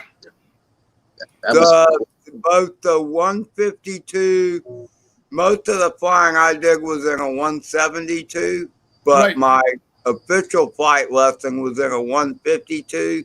Mhm. But being a high wing, it's naturally floaty. Yeah. And then when my flying buddy that introduced me to flying, we flew commercial to Texas. He bought a Piper, and it was a low wing, and completely different experience. Still, it's still a prop job. It ain't no F-14. Yeah. So, but still, the flight characteristics were so much different. It was incredible. Steve, when you were flying in the canyon, you had rocks on your left, rocks on your right. You were below. Yeah. Yeah, that's amazing, Steve. So, how many years were you in the Air Force, Steve? I was in there just less than 2 years because they found out I was a diabetic and they got rid of me like a hot potato because as a paramedic, well, not a paramedic. Okay, we were flight medics. We were medical aerovac, so we were the flying hospitals. Having me at 40,000 feet with, you're figuring you're taking care of 20 patients on a flight, you're up there. That's the last thing they need. So they drop you like a lead balloon. I gotcha. Well, thank you for your 2 years of service, Steve. Oh, I wish it could have been in there longer. I loved it. And, yeah, I would have never. Look, hey, Rigger, a Sea King is a helicopter. A Sea King ain't no damn plane. It's a flying rock. If it goes wrong, it's going in the water. There ain't no gliding, none of that. You're going down, brother. You're like a Jolly Green Giant, the Jolly Green Giant or the Sea Stallion. Yeah. Let's say the Sea Stallion. The Sea King is different than the Sea Stallion, right, Steve? Yeah. They talk about the helicopters being able to, I mean, now they kind of sort of do. They talk about the auto gyrate and all that. You still got to be spot on, man. If you just screw up one little bit, you're going to crash and it's going to be ugly. Mm-hmm. Well, I had a chance to fly in that, and then the F-15s. That's the other one. And then I did get just a few hours in an F-4. They were trying to fit them with the electronics, but then they scaled back because they were going to take them out of service. Yeah, I would have loved to fly any of those planes, Steve. I was fortunate enough because when I went to go to my flight training, like I said, we were medical aerovac, so our base was a MAC base where the flight surgeon's office was. And then when we had to go out, we went to George Air Force Base for our flight training. And I became really good friends with our instructor, who this was, George. And like I said, he used to fly for the in the Navy. In fact, he served one full term with the flying with the Blue Angels, and a phenomenal pilot, obviously. But it was a lot of fun because he was flying also Air Force because he had flown Air Force jets, and he was in the Air Force Reserves at the time. So we became good friends. So when I'd have to go teach classes, to fly to certain bases to teach classes, he would let me know his schedule. So if I had to catch a hop, if I could go, I'd catch a hop to go with him instead of catching a hop on a C-141 or even the C-130s back then, which they were still flying. Or sometimes we'd even go commercial. But I'd always try to hook up with him and catch a flight over to go in a hot rod instead of a transporter. Much better. A lot more fun. Were you in these planes when they were doing like wingovers and maneuvers and tricks? Oh, he did some with me. Yeah. And I'll tell you, when you're pulling it in an F-14, because that swept wing, definitely the benefit is the maneuverability at lower speeds. Why don't you go back to all of us, Adrian, instead of me staring at myself? I'm about to. There you go. Thank you. But yeah, you sit there and you can pull a lot of G's when you sit there and you come in with that forward swept wing, especially on the F-14. And then of course the F-15, that was a hot rod. That must be cool. I don't know. All that when the G-force and experiencing that's got to be something. The one thing we didn't have to go, well, we were supposed to go through it, but we never did. We went through the basics, but we never through it because it broke down, was the ejection seat training. We went through it, everything but the ejection seat, and this was just funnier than crap. All ejection seats have an auto locating beacon on them, whether they're in a training or not. The ejection seats are built and there's a beacon on it. So if it's deployed, that beacon goes off. Well, in the hangar where we were at, it's like on this track like this, so it's going up at an angle. So and it's a 40. It was like 40 foot high. The track assembly. Well, what happened was they blew that thing off 2 days before we were there. The chair went through the roof, out through the stops, through the roof, because I mean it's equivalent of a 50 millimeter cannon shell shooting you out, and it went through the roof. The alarms are going off. You know, it goes off. It's turning out the signal, so the base goes into alarm. So the alarms are going off. Everybody's looking to find out what the heck just happened. And all of a sudden, poof, the seat goes because it's less than 500 feet. When it reaches its peak altitude and starts to decline, it's automatic deployment of the chute. Wow. And here comes the chute coming back. We saw the film of the whole thing because they had cameras out on the flight line that caught it. And the chute comes down. The guy's sitting there in the middle of the flight line. They said that the hand grips on the handles, he says the guy's hands were embedded into that handle. Oh, so there was actually a guy in there, went through the roof and everything. Yikes. It was a sheet metal roof. It just peeled wide open. It just opened up and he went through it. Is the seat back higher than the pilot's head? Oh, yeah. Oh, okay, so because that would have knocked his head off if it was this. Oh, yeah. Wow. Lon frozen again? No. Oh, no. Hey, Steve, he's actually on YouTube being a mess again. I seen that comment that he wrote. Oh, you seen Answer Dad Random? Yeah. Yeah. These guys are fighting with me over some police stuff, too. You know, that all police are bad and stuff like that. And I'm like, look, man, I've had my problems with the police. Let there be no mistake. But to label them all as bad, you know, I just... Police? No, not at all. Yeah, police, man, come on. They're not all good. They're not all bad. They're not. No group of people should be, you know, defined by one or two idiots. Percentage. It's like, come on. That's just the same kind of thing they say they're against.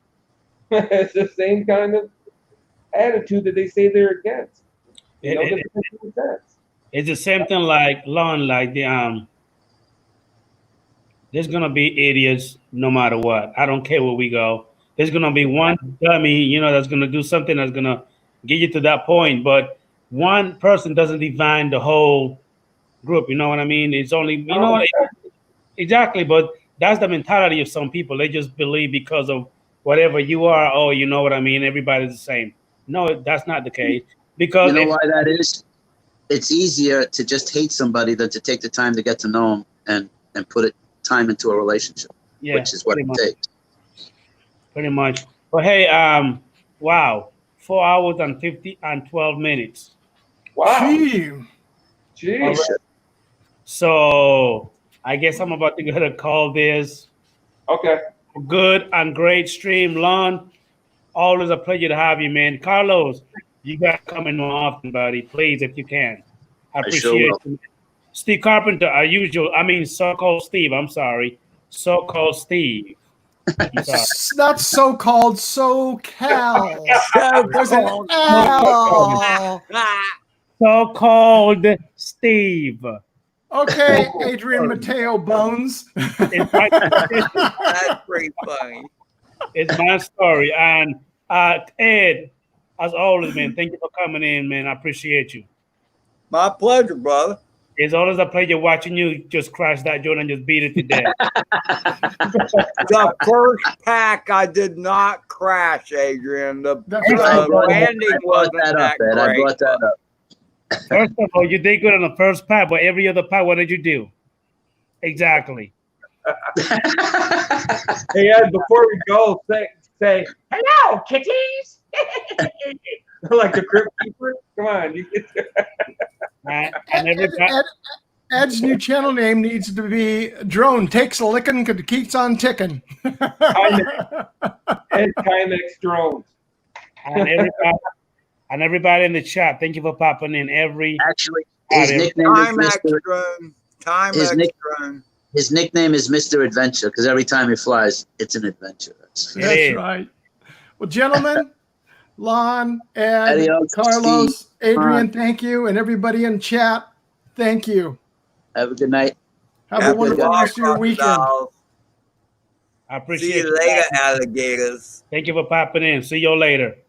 Peace out, yo. Hit the button, Harry. Hit the button.